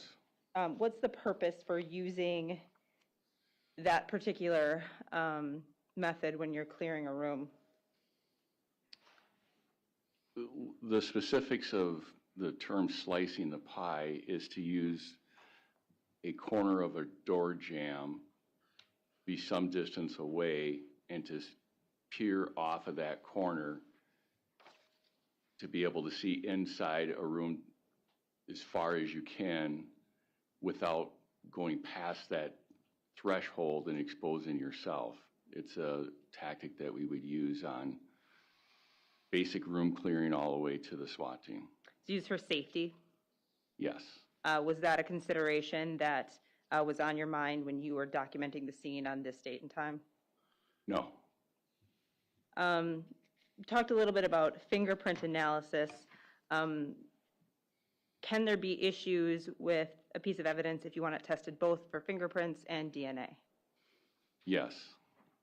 And what can those issues be? Well, the swabbing to get the DNA can smudge or remove fingerprints. The process of dusting for fingerprints can cause problems with getting trace DNA. You need to make a decision pretty much on which one you want to use. And based on the circumstances in this case, it was decided that you'd send that bottle for DNA testing. Is that correct? Correct. The substance inside the prednisone bottle was not tested, correct? Correct. Based on your handling of those prednisone pills that were found in the bottom of the bag, was it your observation that the substance in the bottle was consistent with the characteristics of those chalky prednisone pills? Based on my training, experience, and personal use of prednisone, it appeared to be the same. Regarding the recorded phone calls, was the practice that you used with Mr. Pedrin approved by law? Yes. And in those conversations, did Ms. Dikeman ever accuse Derek as being the source of Alex's injuries? Never. She was expressing relief after she heard that there were no substances identified in his system, correct? Didn't think it was substances. I think there was no pill fragments in his stomach is what was said. Okay. And after that statement was made, she expressed relief? Yes. Regarding the information that was given to Mr. Pedrin early on in this investigation, was law enforcement giving him the entirety of what the investigation had revealed up to that point? No, we only gave Mr. Pedrin what we wanted him to know. And there may be reasons why you divulge parts of investigations to particular people throughout the course of it? Yes. But fair to say, one of the primary goals is to maintain the integrity of the investigation. Is that correct? Yes. And at the time that information was shared with Mr. Pedrin on the 21st of February, was the information that your agency had from the defendant that Alex had been sleeping from 5 p.m. to sometime between 7 or 8:30 that night? Yes, that's what Ms. Dikeman had told Lieutenant Williams. And law enforcement had arrived around 7 p.m. that night? Correct. And when law enforcement was there, Alex still appeared sleepy? Correct. Attorney Zachar asked you about Brantley's statement that Araya slept downstairs with Ms. Dikeman that night. Do you remember that? Yes. But in Araya's forensic interview, did she state that she slept upstairs the night before Alex's death? I believe she stated that she was upstairs and Brantley came up to wake her, saying that Alex was dead. And related to looking for a paddle or a spoon or the seizure of those items, it was your testimony that you did not do that, correct? I did not. On the date of your search warrant at the residence, did you have the information from the children's forensic interviews that a spoon or spatula may have been used to hurt Alex? I did not. The search occurred on February 11th, and we did not forensically interview the children until February 12th. Certainly there were kitchen utensils in the home. Yes.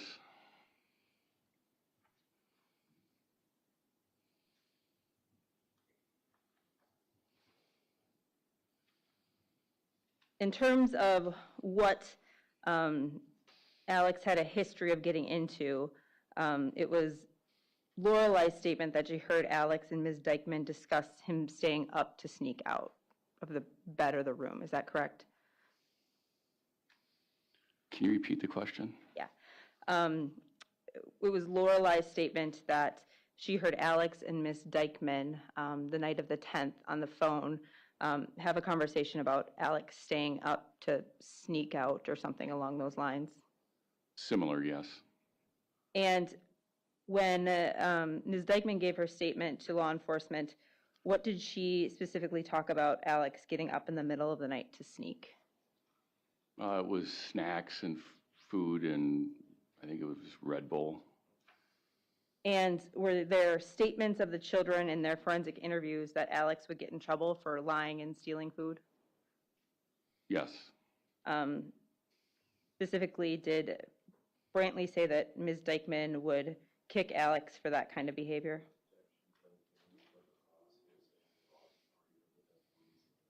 Sustained. Did, in her interview, Ms. Dikeman tell Lieutenant Williams that she'd never had a problem with the kids getting into her medication before? I believe that was stated, yes. Also related to Lieutenant Williams, do you recall Attorney Zachar asking you about Lieutenant Williams' impressions that Derek was being untruthful about some things in the beginning of the investigation?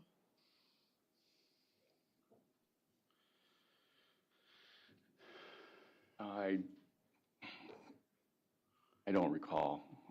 Is it fair to say that law enforcement also had significant concerns about whether Ms. Dikeman was telling the truth in the beginning? Improper character evidence beyond the cross. You opened the door by asking the questions about Mr. Pedrin, Your Honor. Overruled, go ahead. Could you repeat the question? Is it fair to say that law enforcement also had significant concerns about whether Ms. Dikeman was telling the truth in the beginning of the investigation? I started having questions more once we did the physical examination of Alexavier's body with medical examiner Beth Levinsky. Having some of that information from Lieutenant Williams of his interview, I started having concerns, yes. Do you remember being questioned about whether or why Laura Lee's son was not interviewed about the leg break? Yes, But was Laura Lee's statement to law enforcement that her son didn't actually witness the fall, but that Major told him about it? correct. And at the time of Laura Lee's interview, the information law enforcement had from Major's forensic interview was that he hadn't witnessed the fall either, but another child had told him about it. Is that correct? I believe that's correct, yes. Is it fair to say there would have been a pretty insignificant amount of evidentiary value in having a child forensically interviewed about something he heard third hand? Correct. Attorney Zachar also brought up the information you put in your report about what Laura Lee's aunt said, correct? Yes, But the comment that was included in your report, that was her statement, not yours, correct?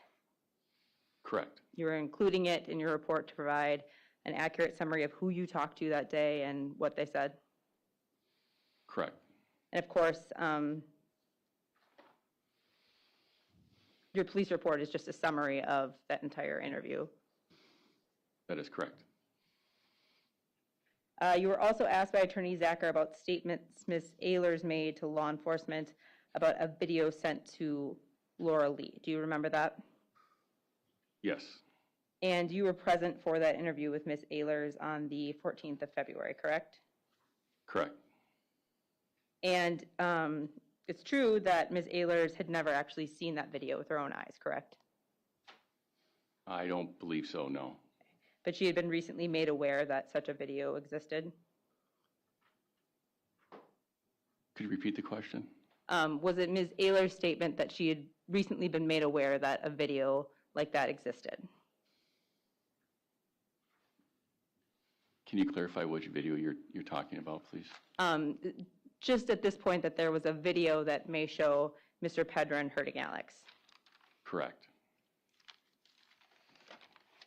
When Attorney Zachar asked you about Ms. Ehlers' statement on the video, he described it along the lines as Mr. Pedrin having his hands around Alex's neck and Alex up against a wall, correct? Correct.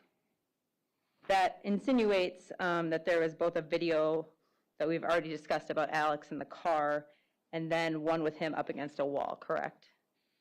Correct. But in Ms. Ehlers' statement to law enforcement regarding that video, she never said Alex was up against a wall, correct? No. She said that Mr. Pedrin put his hand around Alex's neck and then the video shows him screaming, correct? Yes. And that fits the characteristic of the video that we've seen in court, although you may not agree with the conclusion of what happened in that video. Is that correct? Yes, we're talking about the van video. You were also asked questions about Laura Lee emailing you a video she had of Derek hurting Alex. Do you remember that? Yes. But then there was an issue with your download of that video. Yes. Did you document that you had an issue downloading that video in a report? Yes, I did. It's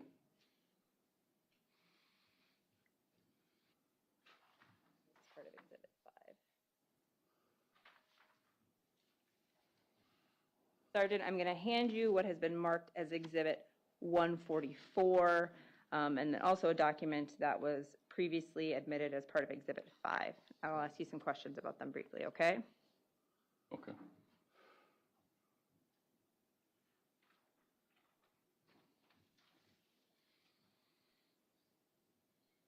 Do you recognize Exhibit 144? And I'm going to be specifically addressing the portion of the document that's under your name.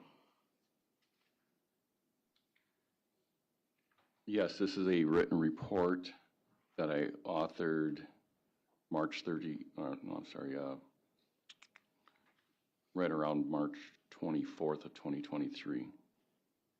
And is it a fair and accurate depiction of the report that you wrote related to the email and download issue with the content from Laura Lee? Yes. Your Honor, I move the admission of Exhibit 144. I'm just going to use it for a very limited purpose. No objection. Be received.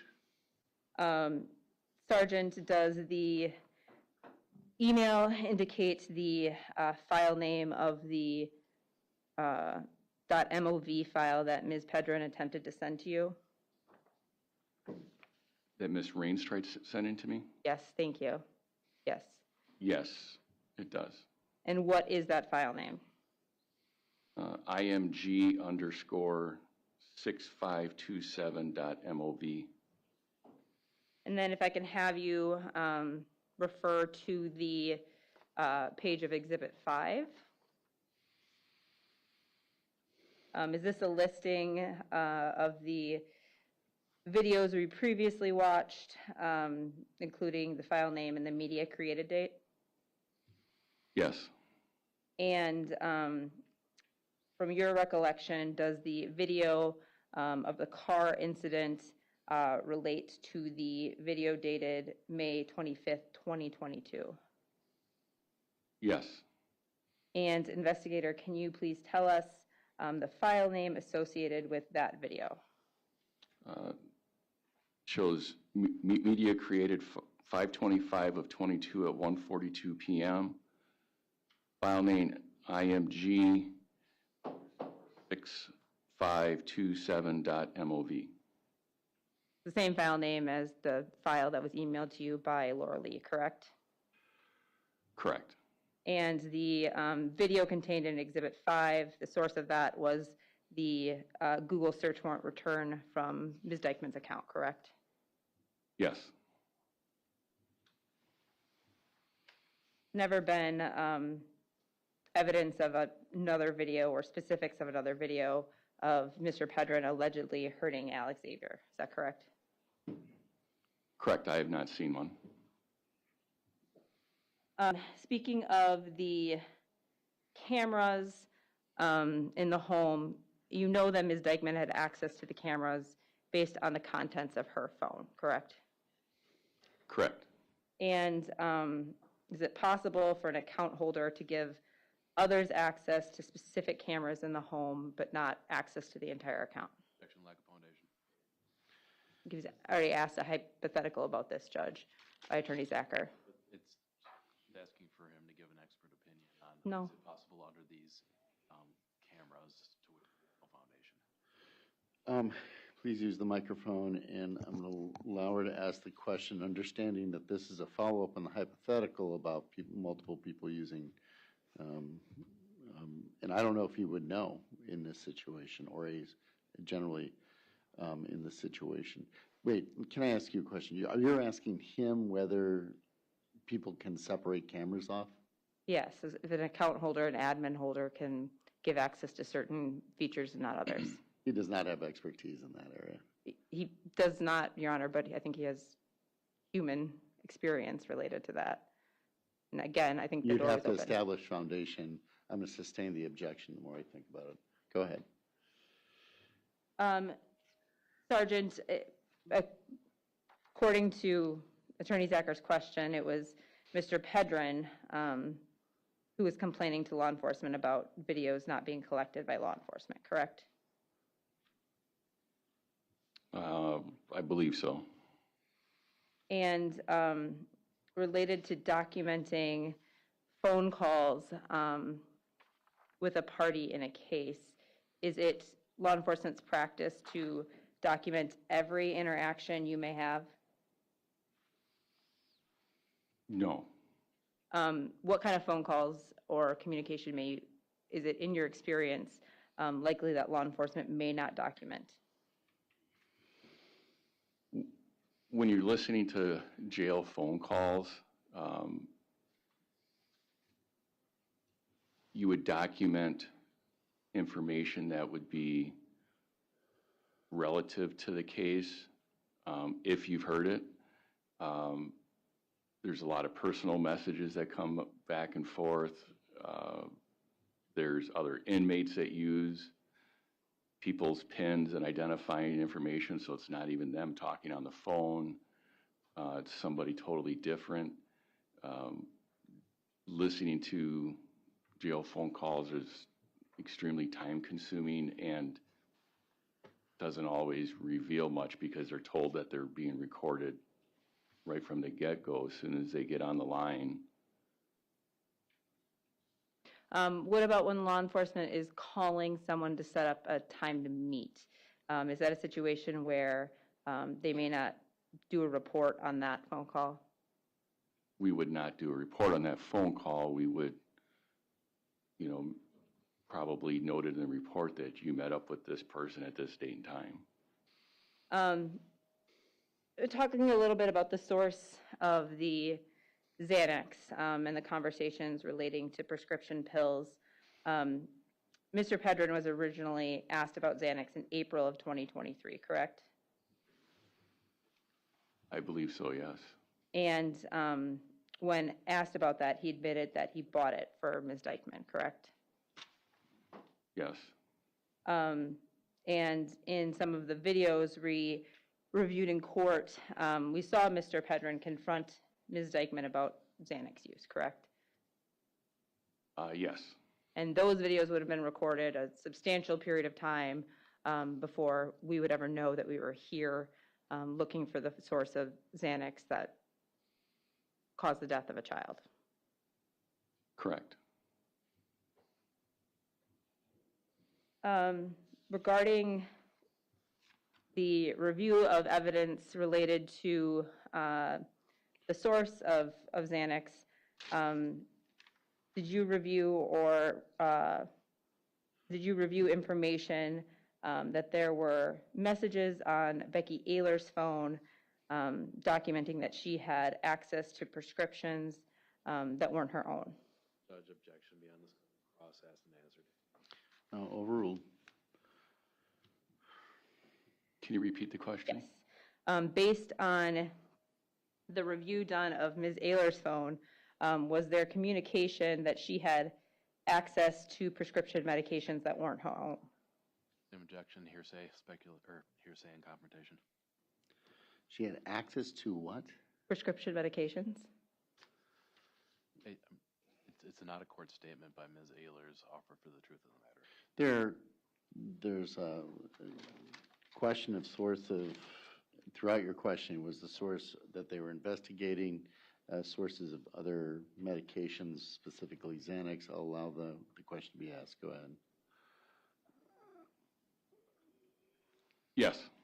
And were there also messages, including those from Ms. Dikeman, indicating that she would send, and I'll speak specifically about the messages relating to Ms. Dikeman, that she would send Mr. Pedrin to pick up things from Ms. Ehlers? Yes. I want to move on to kind of this motive and theory of the case that Attorney Zachar discussed with you quite a bit, okay? Attorney Zachar asked you a question, or asked if you had questioned why Ms. Dikeman would do something like this. Is that correct? Do you remember that? Correct. Is it fair to say that it's hard to understand why anybody would hurt a child like this? That's very fair. But we know that, unfortunately, these things happen. Correct. And in the beginning, as documented in those search warrant affidavits, this was being investigated as an accidental overdose, correct? Yes. And based on the statements made by Ms. Dikeman in conjunction with the information you had at the time, was it the working theory that the defendant didn't have the opportunity to cause Alex's injuries given the times that Ms. Dikeman said he was sleeping that night? Can you repeat the question? Sure.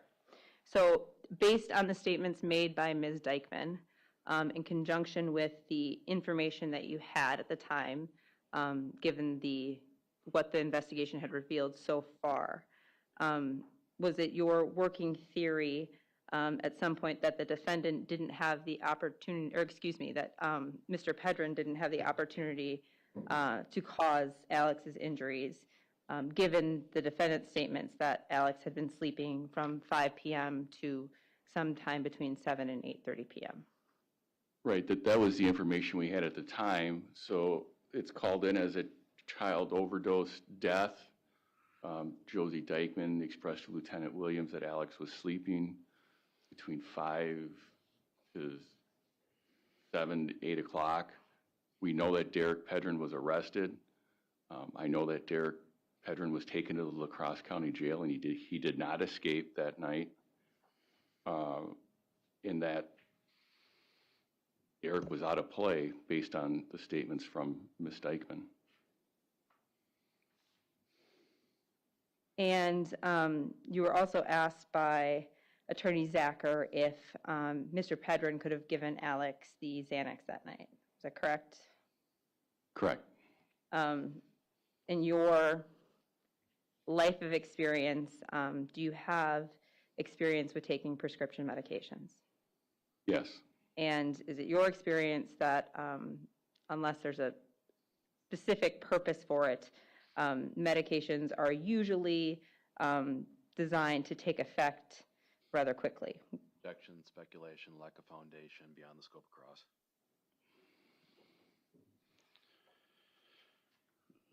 If you can lay a little bit more foundation about what you're asking exactly. Do most medications take days or hours to go into effect? They take usually less than hours to go into effect. And who was the adult in the home supervising Alex after Mr. Pedrin was arrested that night? Josie Dikeman. And so she would have been the one with the opportunity to review or to notice any symptoms that Alex was experiencing that night. Is that correct? Objection, speculation, lack of foundation, beyond the scope. Overruled. That is correct. Ms. Dikeman was in the home and would be able to observe any changes in Alex's level of consciousness. And Ms. Dikeman identified the bag of medications and the empty pill bottles as hers, correct? Yes. And it was her statement to law enforcement that she had assumed Alex had gotten into that bag and into those medications. Yes, that's what she said. Did she at any time state that she had viewed the medications or the pill bottle out prior to Mr. Pedrin being arrested on the 10th of February? She did not. I believe she even told Lieutenant Williams that they were hidden.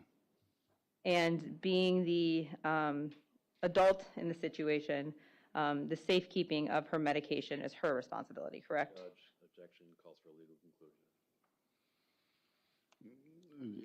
That's I'm going to sustain the objection on the basis that these are basically asked and answered. Go ahead. Your job to consider all these things when you're identifying who could have caused the injuries to Alex, correct? Yes. And you're aware of the stipulation that was read to the jury related to the 2011 and 2013 situations? Yes, I am. Did you have that information when you were conducting your investigation and identifying who could have been the cause of Alexavier's injuries and overdose. I'm going to object. I think this is Sustained. propensity. Sustained. I'm, Judge, I Yeah. understand. Yep, I understand. go on. I just want to say I was specifically directing it to identity. Yeah, sustained. I'm going to reread the warning if you keep on going on this. Keep on going. Move on, please.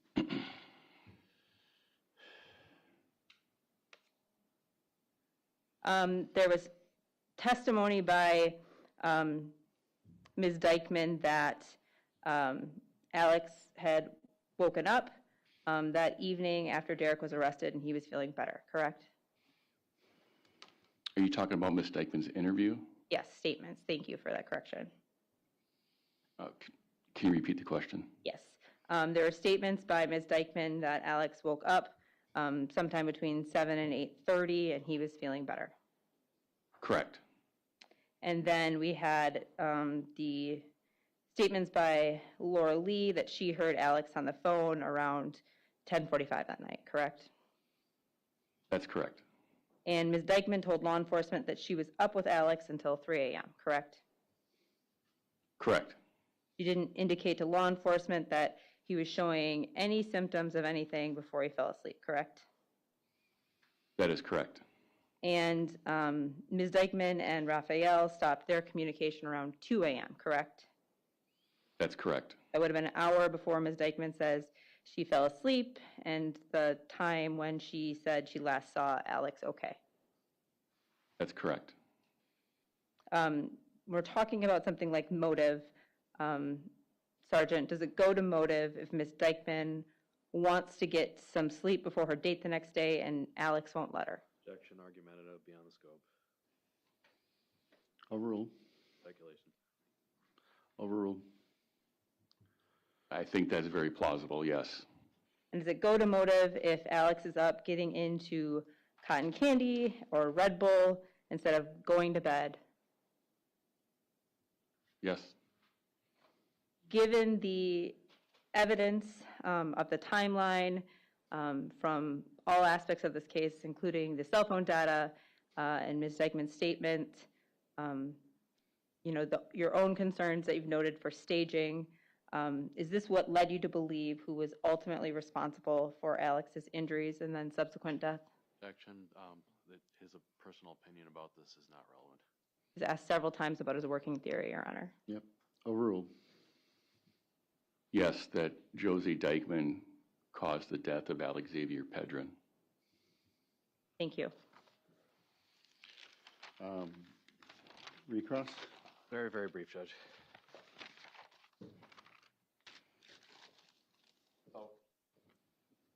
In the video that Ms. Rude referenced about the conversation on the couch discussing Xanax, do you recall just being asked about that?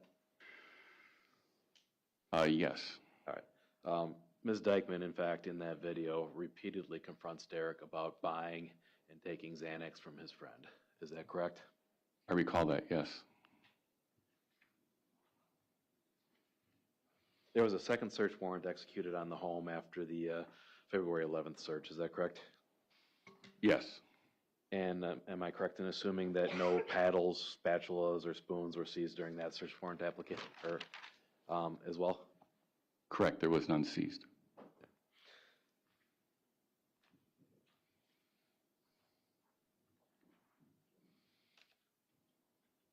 Sergeant, are you aware of what time Ms. Dikeman was supposed to meet Mr. Profiro for the date the next day?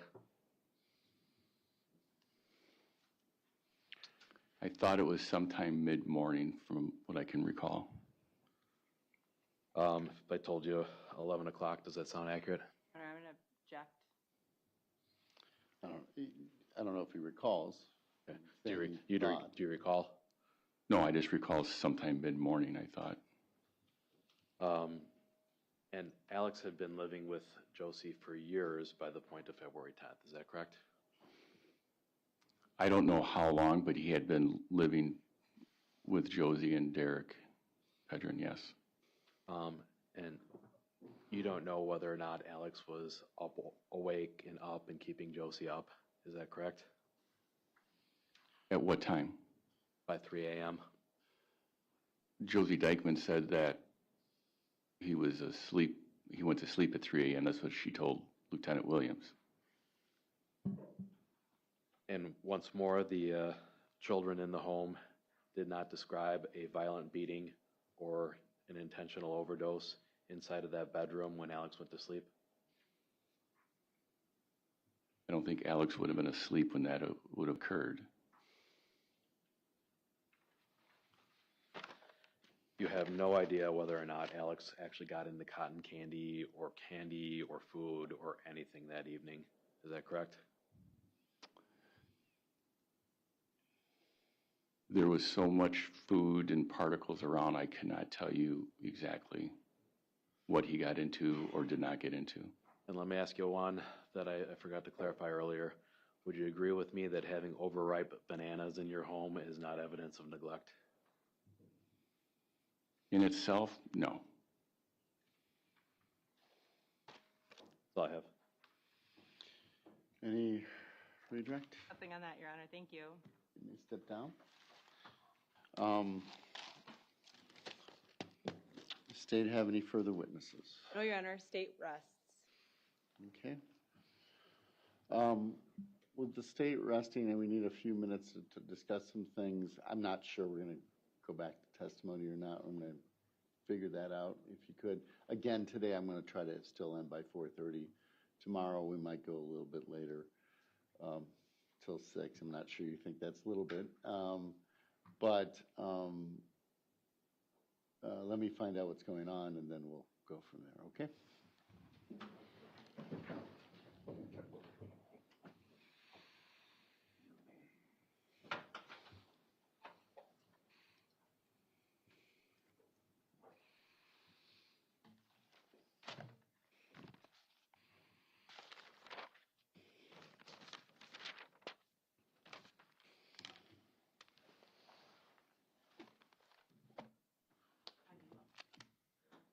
Oh, yeah. Tomorrow over here, too.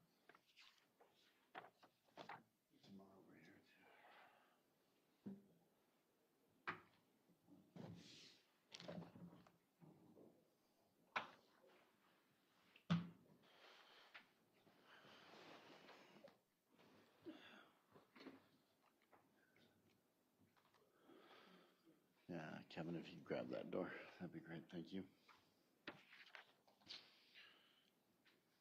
All right, everybody may be seated. I'm sorry. I didn't mean to. It's all standing. State rests.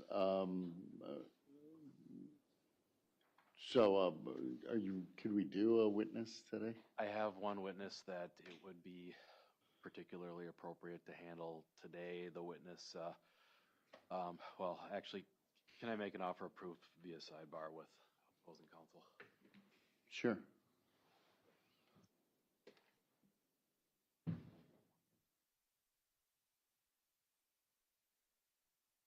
Thank you.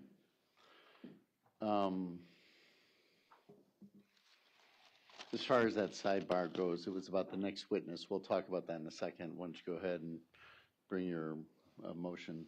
Your Honor, at this point, we move for a directed verdict of acquittal. Specific to count 1, there's absolutely no evidence that Ms. Dikeman or anybody had intent to kill Alexavier Pedrin. The state's own pathologist testified to that.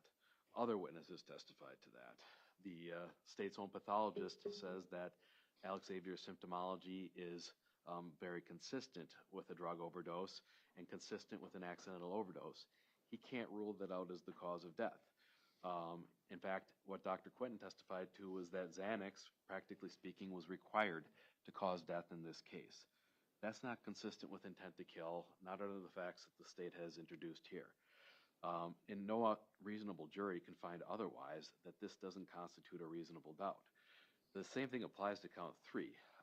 If Xanax overdose is required to cause death, as Dr. Quinton testified to, then the state can't overcome the burden of showing that the physical abuse itself caused death. That's an element of the statute. That has not been met. No reasonable jury can infer otherwise that there's not a reasonable doubt.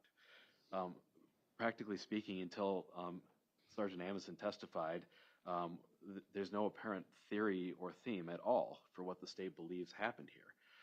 They're just saying she did it. We don't know how, but fill in the blanks as to when either the beating or the overdose or anything else happened and how that happened, with no apparent witnesses. It's based entirely on bad feelings. Testimony about Ms. Dikeman not crying enough, testimony about a domestic abuse victim not speaking out enough, and the fact that Sergeant Amundsen testified that they're still investigating Mr. Pedrin as a source of the drugs that overdosed or that Alexavier overdosed on is reasonable doubt in and of itself. This is another suspect they haven't ruled out on that route. So I don't believe that there's proof beyond a reasonable doubt as to count 2 as well. We're moving the court to direct verdicts of acquittal on all 3 counts. Counsel? I'll take them backwards. On count 3, there's ample evidence.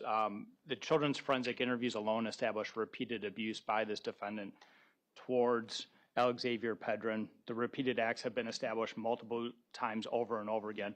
The photographs alone demonstrate that this child received a beating that no human being, no child would ever deserve. I mean, the bruises are head to toe on this particular child. The internal injuries are significant. They're so significant that Dr. Quinton listed the internal injuries as one of the predominant causes of death. He sequenced them the opposite way that defense counsel mentions. And he looked at the child as a whole, which is the way one is supposed to look at this case, is all the evidence as a whole. Don't separate out the Xanax and talk about just the Xanax. Don't separate out the physical abuse and talk about just the physical abuse. Look at all of it in the totality of the circumstances, which is exactly what Dr. Quinton testified to. What counsel fails to recognize on count 3 also is that the intentional administration of a drug constitutes physical abuse of a child. Impairment of a child's physical condition is one of the elements of bodily harm under Wisconsin law. So therefore, even the administration of Xanax can constitute the act resulting in the death of this child under that crime.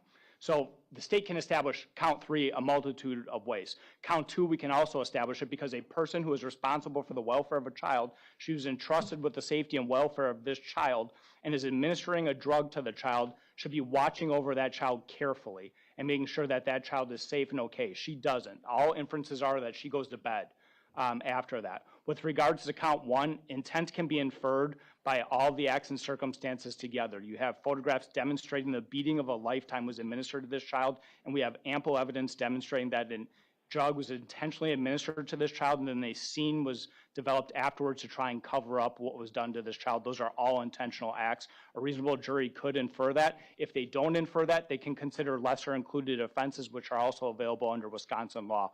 Right now, the court is under the obligation of looking at the evidence in the most favorable light to the state. In the most favorable light to the state, we've met our burden.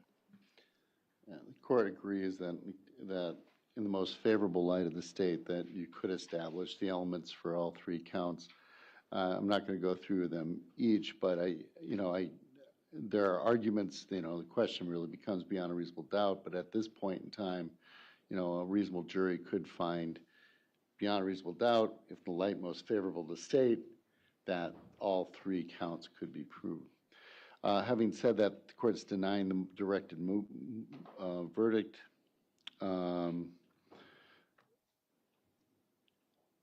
Let's show what we are about to do is start the defense case.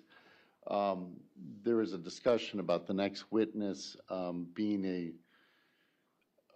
being protected under certain aspects of the statute. The court's going to treat her, she's not a victim of this case, but potentially other things without going into complete detail. Because of that, I'm asking the media, please do not show that individual's face in this particular situation. So what we will do is bring in the jury, we'll call the next witness, and we'll go from there. Anything further from our defense before we start, since we're switching the beginning? No, Your Honor. The state? No. Okay, let's bring the jury in. All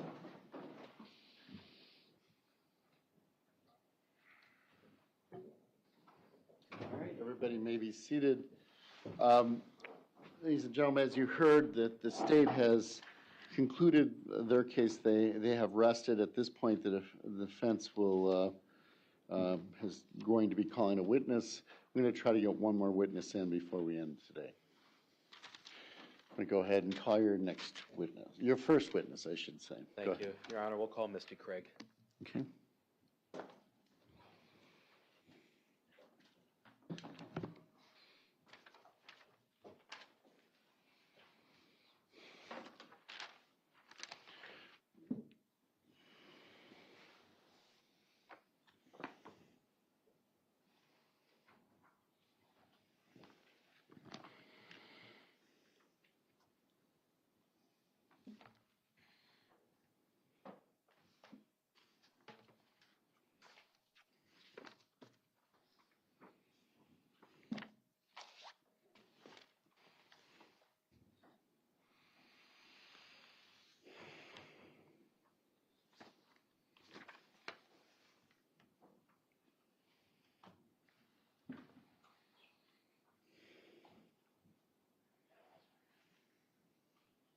Please raise your right hand. Do you solemnly swear the testimony given in this matter shall be the truth, the whole truth, and nothing but the truth? Yes.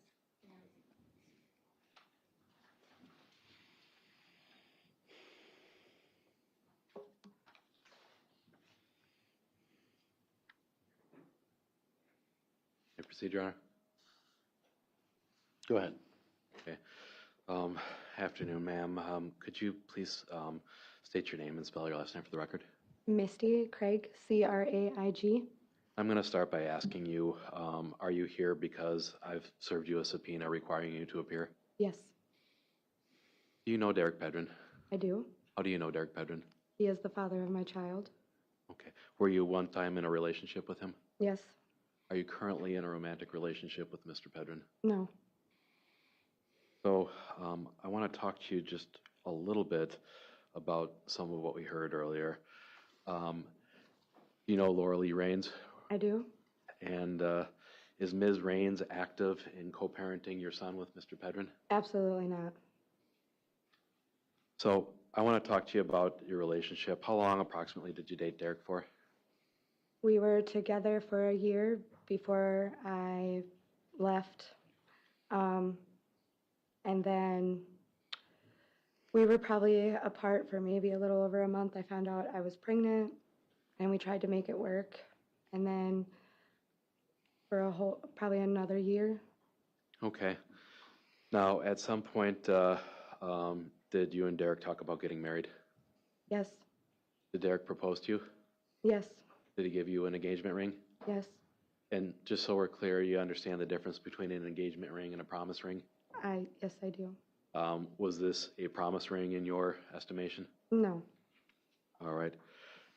At some point, did you become aware that Derek was getting married to Laura Lee Raines? Yes, I did. And how did you feel about that when that happened? It broke my heart. Were you upset with him? Yes.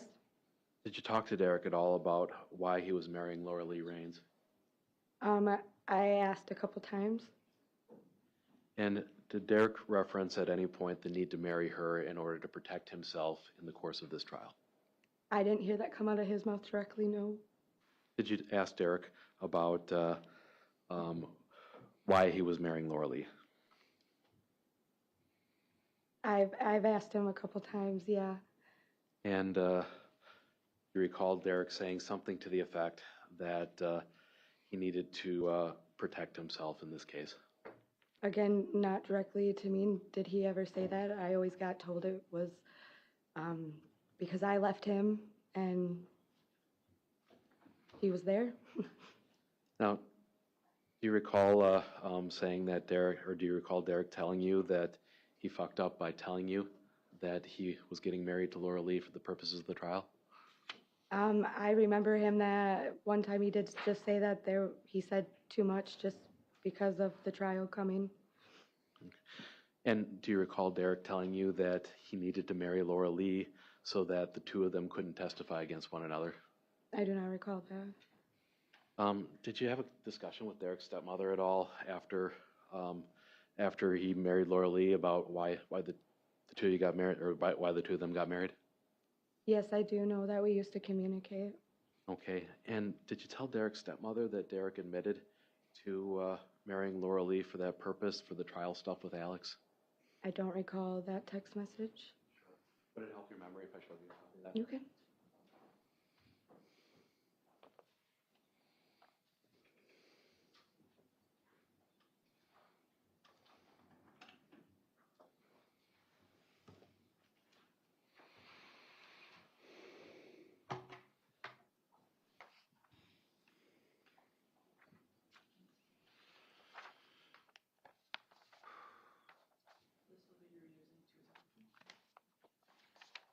This is 271. Okay. Yeah. Just so you know, there was one that we used 271 for, I think, so we're reusing that number for a different exhibit. So, Ms. Craig, I'm showing you 271. Why don't you give that a read? Just let me know if that refreshes your recollection.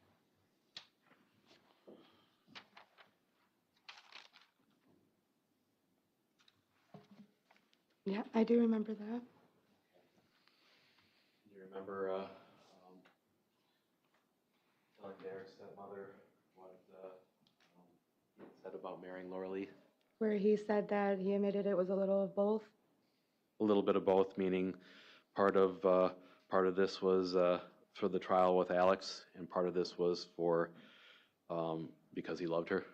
Yes, and when I did question him about that, he said because Laura Lee has been in Alex's life since day one, she knows all about it. She's still a part of his other kid's life. Okay. Do you recall telling Derek's stepmother that he blew up at you and said that he fucked up by telling you that he was marrying Laura Lee in part because of the trial? I don't recall me saying that directly to her, no.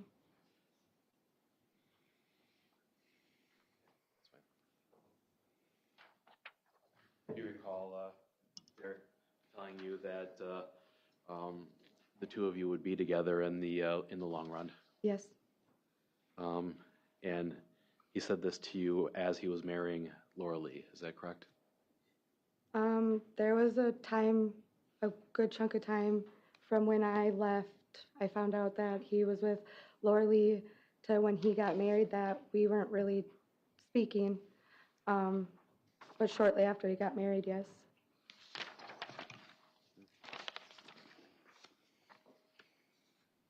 I'm going to staple an exhibit here, have it marked just for refreshing recollection. Have a copy.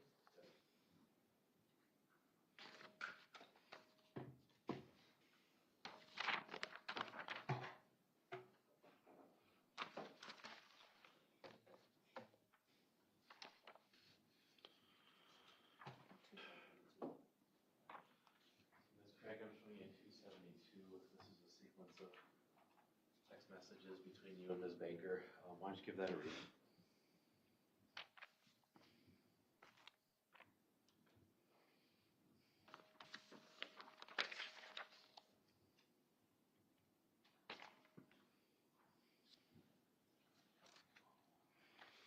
Okay. Oh, you. Do you recall that text exchange with Ms. Baker?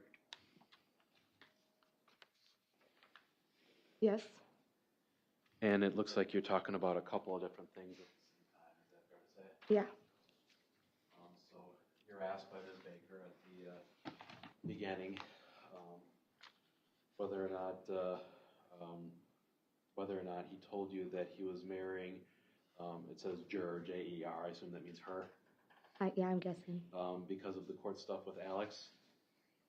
You respond initially talking about trying to have a civil discussion about dividing property. Is that correct? Yes. But after that, there's a separate paragraph, and you say, yeah, and then said he fucked up by telling me that. Yeah. Not what it says. He fucked go by telling me that. My bad. Yeah. Okay. Is go supposed to be up? Yes, sir. Okay. Thank you. Offer 272. Be received.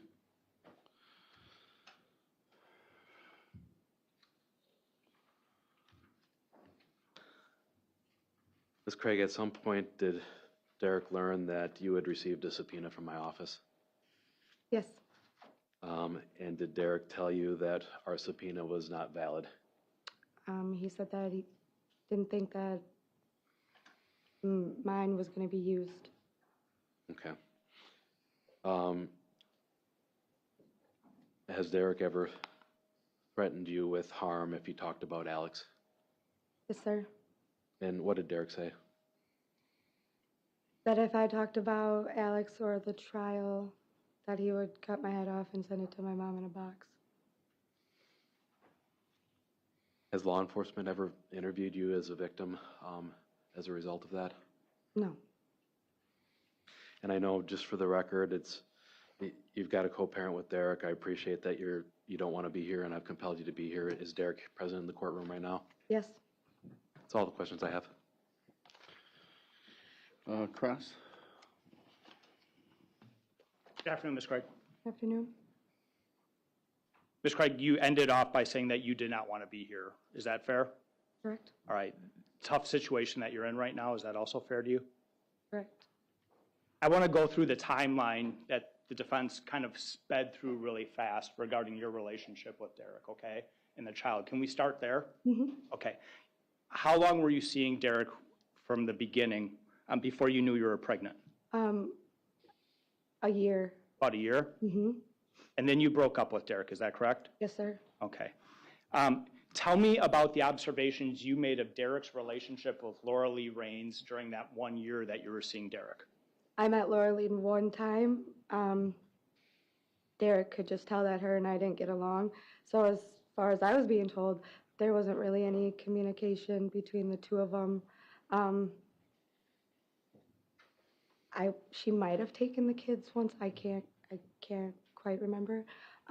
But she was never around for birthday parties or anything like that. I didn't know there was any communication. At some point you met with an investigator with the district attorney's office, is that correct? Yes, sir. And you described Derek having a very strong connection with Laura Lee, is that fair? Yeah, because they share, they know, she knows Alex. She's been there with the family. I wasn't in the state when any of this happened. I never got to meet Alex. And to your knowledge and what you shared with the investigators is that Derek has come to rely on Laura Lee a great deal when it comes to Alex, is that correct? When it comes to Alex? Yes. What do you mean by that? The trauma associated with this case and the loss of Alex. That's something he talks to Laura Lee a lot about. That I don't know. You don't know. You were asked by the investigators when you met with them about what marital privilege was, is that correct? Correct. And you didn't know what marital privilege was at the time you met with the investigators, is that fair? Correct. The investigators had to actually explain to you what marital privilege was. Yes. And after the investigators explained to you what marital privilege was, you told the investigators that you never heard Derek say that he was going to assert marital privilege, is that correct? Correct. And you also told the investigators that you never heard anything about Laura Lee asserting marital privilege, is that correct? Correct. You actually brought up a conversation that was overheard by other people talking about marital privilege and their marriage as the source of that discussion. Do you recall that? I do not recall. Okay. Derek's in the room right now. We've all talked about that. I'm going to talk to you about something else you said to the investigators, okay? When the investigators brought up marital privilege to you and whether or not Derek could assert marital privilege, you told the investigators you didn't think he was smart enough to even know what that was. Isn't that right? Yes, as in I didn't think like that went through his head for the reason of getting married. And the time when Derek got married, you and Derek were not together when he got married to Laura Lee, correct? We were not in a relationship, correct? You were not in a relationship. And you had not been in a relationship for about a month, isn't that correct? Correct. You were pregnant at that time, you just didn't know that you were pregnant at the time, is that fair? Yeah, by the time I found out, I was already 3 months pregnant.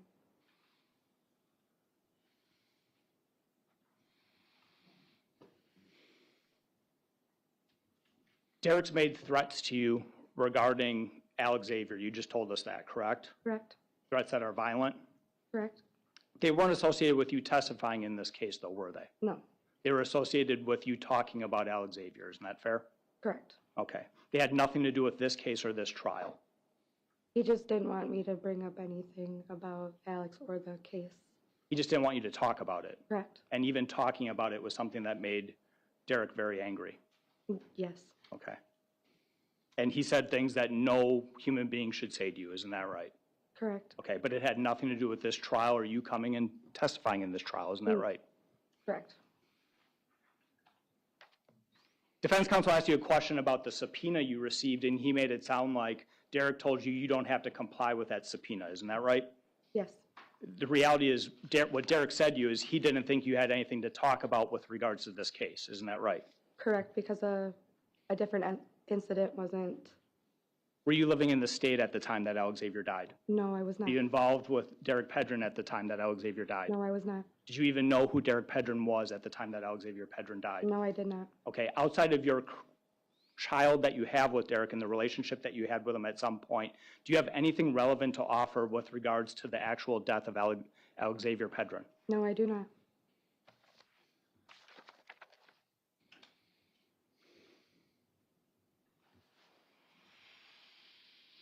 There was a time when you were seeing Mr. Pedrin and he was involved with both of you and Laura Lee, is that correct? Correct? You caught him messaging Laura Lee?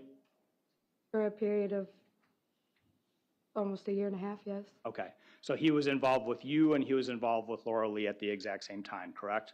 Yes, And he's trying to give you reasons why he's involved with you, which is he loves you, right? And he wants to be with you and he has a future with you? yes, And he's also trying to justify to you why he's involved with Laura Lee, isn't that right? yes, And he's telling you a lot of things, isn't he? yes, About why. He's giving you many, many different excuses why he's trying to stay with Laura Lee, isn't that right? well, usually when he would get caught, he'd give me reasons as to why he still talks to her, but they're not together. But he would give you many reasons, Yes. fair? None of the reasons that he ever gave you directly was this case, correct? No, None of the reasons that he ever gave you was trying to keep Laura Lee from taking the stand and testifying, isn't that right? correct, that's right.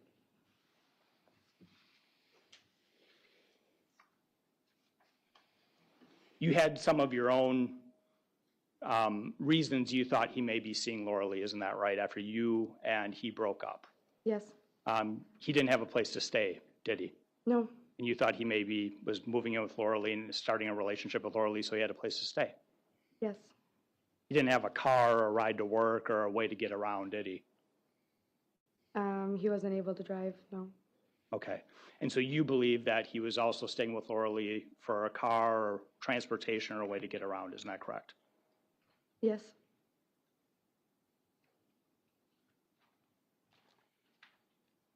All right, Ms. Craig, I just want to make sure I understand everything that you've told us today.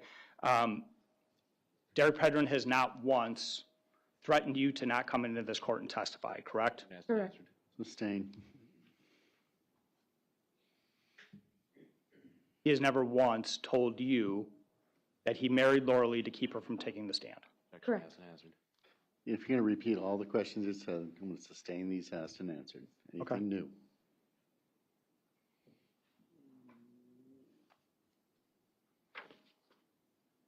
That's all I have. Thank you very much, Ms. Craig. Redirect?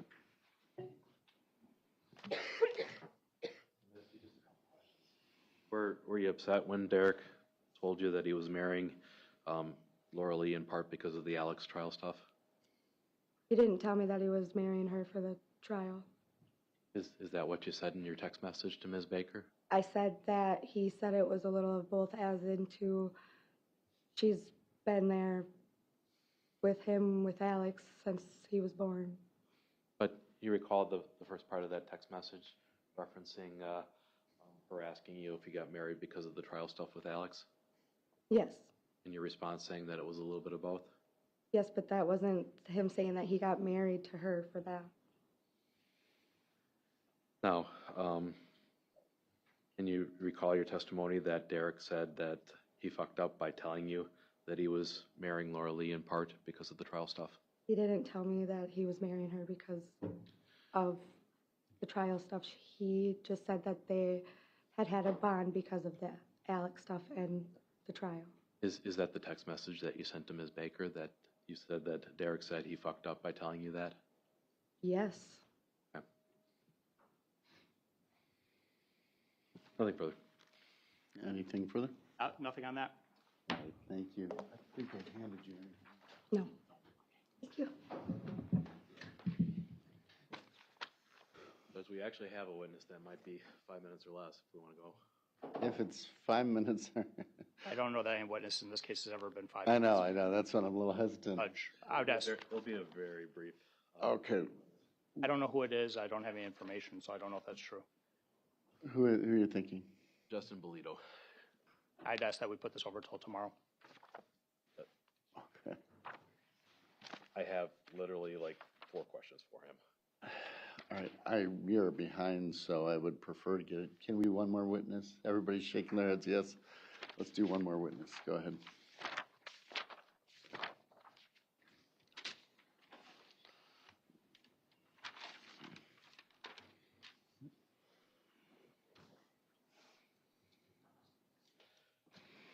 Judge, can we have just a brief sidebar on this, just real quick? Sure.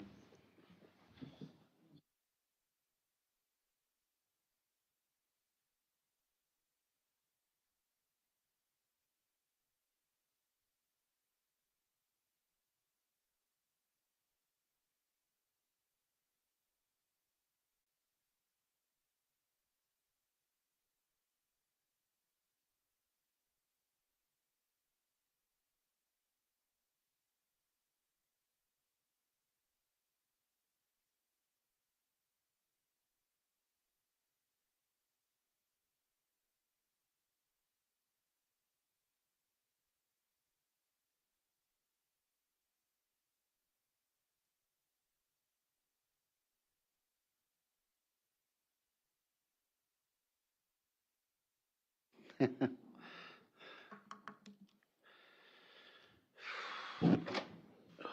right.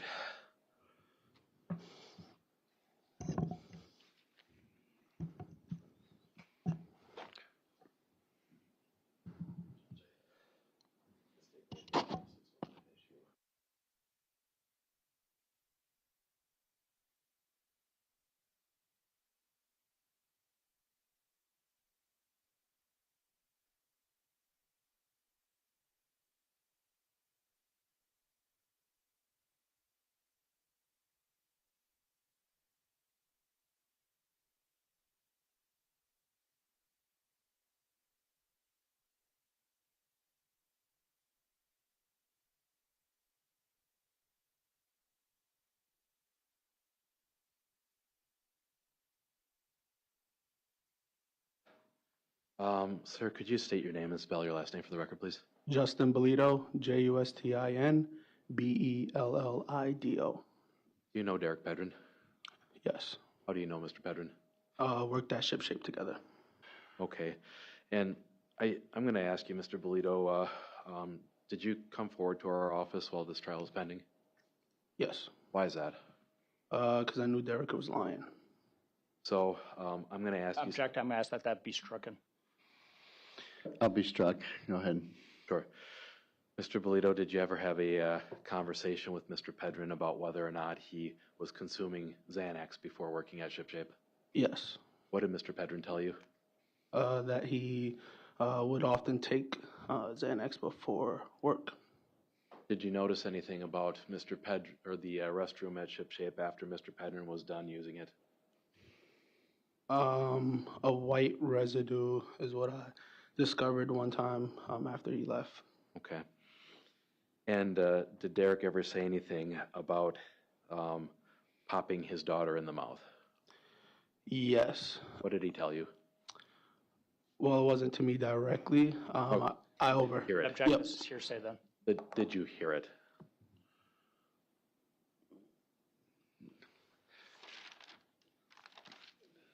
Yeah, I'm sustaining it hearsay unless he actually heard it come from Mr. Pedrin. Did you I hear did. Mr. Pedrin say this? Yes. What did you hear Mr. Pedrin say? That he popped his daughter, I want to say, in the mouth. What did you take that to mean? Sorry? What did you take that to mean? That he put his hands on his daughter. Okay. And Mr. Bolito, it looks like that you've been convicted of 2 counts of, or 2 crimes. Is that correct? Yes. All right. Did you reach out to my office to provide me with this information when the trial was underway? Yes. All the questions I have for you, sir. Okay, Cross? You were fired from the place that you worked with Mr. Pedrin, isn't that correct? When it Fired said, from Ship Shape, weren't you? I had a choice. No, you had a choice to leave or they were going to fire you. That's the choice, correct? Yes. So that's being fired, Yes. right?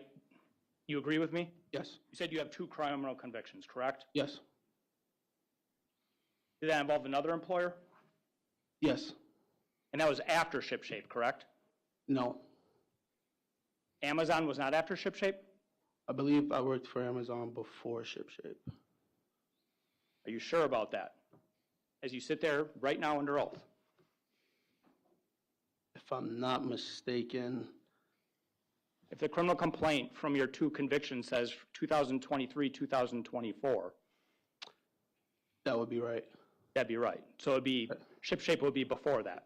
Ship Shape I worked at Ship Shape 24 to 25. 24 to 25. Right. So Mr. Pedrin made statements to you about Xanax 24 to 25 after this took place? After what took place? After the death of his child? That's what you're Yes. telling us? He made these statements in 24 to 25 about Xanax. Right. By the way, you left, you were fired from Ship Shape because of your drug use at that employer, isn't that right? Beyond the scope, relevance. It's very relevant, it goes to motive. Okay. It's the same, overruled, excuse me. You were fired from Ship Shape because you were using drugs, and you were caught using drugs, and you were given the choice to stay or go. Incorrect. Incorrect? Yes. What was the reason? I took 2 weeks off to attend a work conference and for my girlfriend and up in the cities. And Brandon, my boss, forgot he gave me those weeks off and returned back, and Derek told me I was fired. Are you sure the reason wasn't drugs? Yes. Are you sure that's what your employment records would show? Objection, badgering the witness, beyond scope, asked and answered. You know what your employment records would show? I don't. Would you be surprised to know that they're drugs? Yes.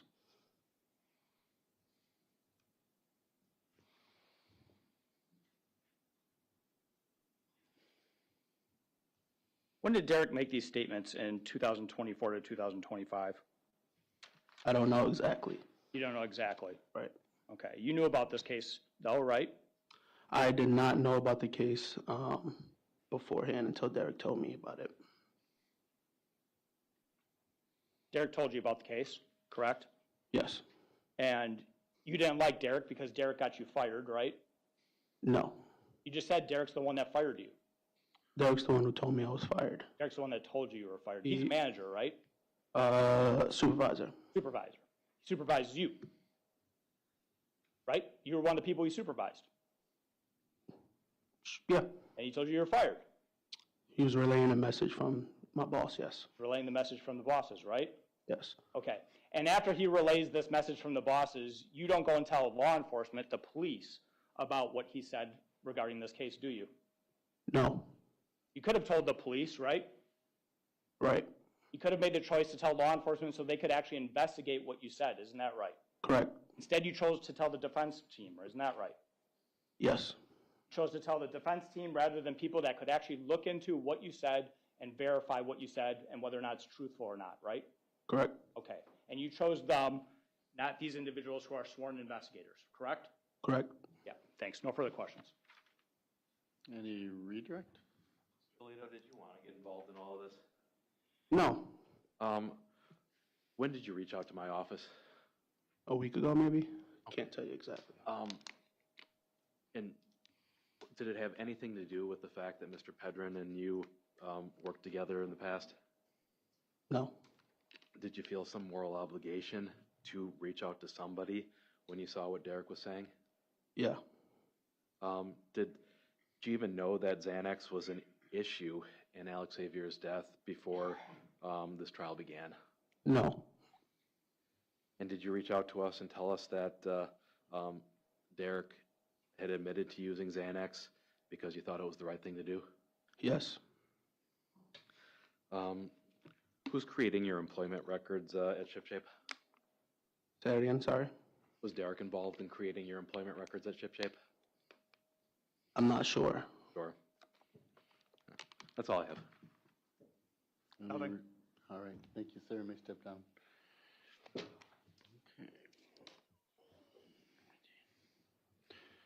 Mr. Bolito is released. Thank you.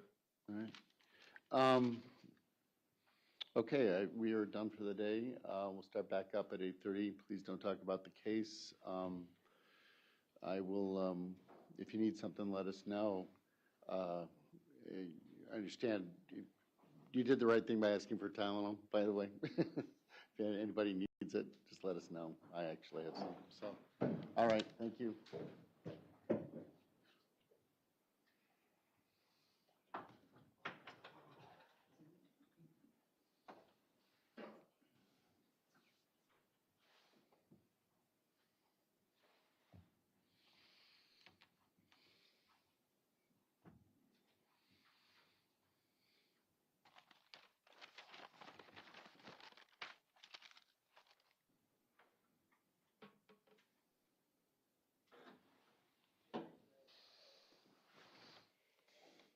Okay.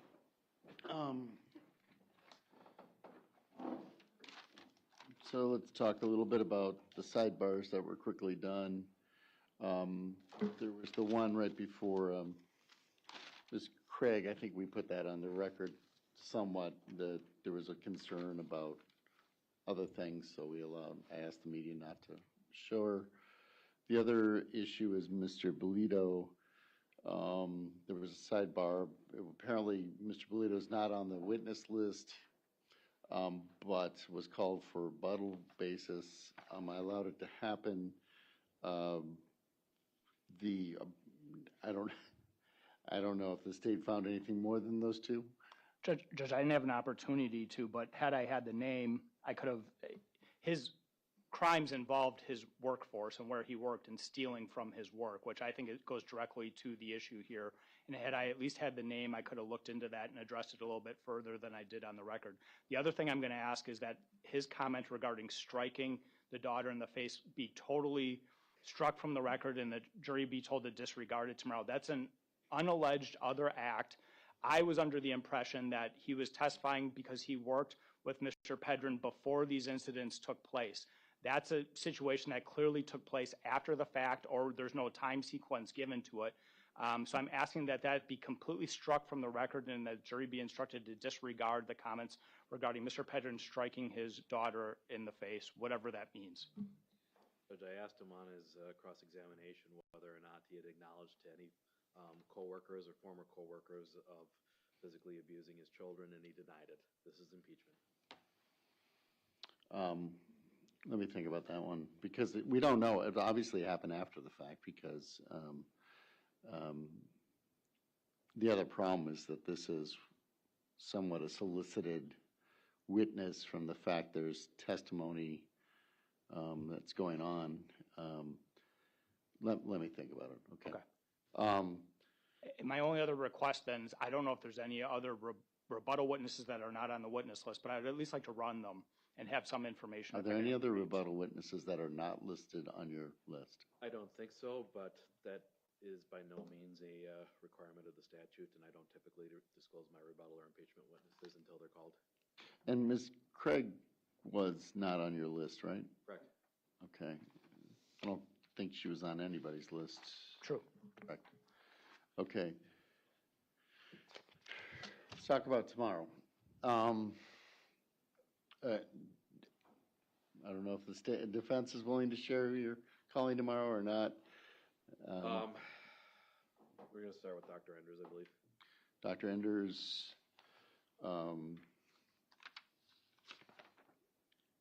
and I know that Dr. I'm sorry, I'm just. Dr. Christensen is on Wednesday morning. Wednesday morning, okay. Is Dr. Enders going to take all morning? I don't know.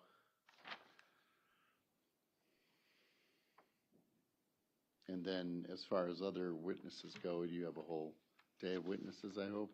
Yes. All right.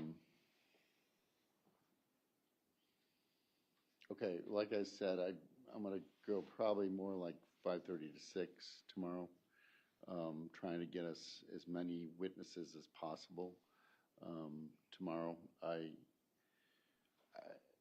mean, I do ask people to speed things up, but really what I'm saying is not to avoid redundancies. That's what I'm saying. Ask and answer questions. And I know I cut you off, for example, Mr. Torbertson, not to pick on you, but I know you both sides tend to do this. Let's do a sort of a summary questions at the end.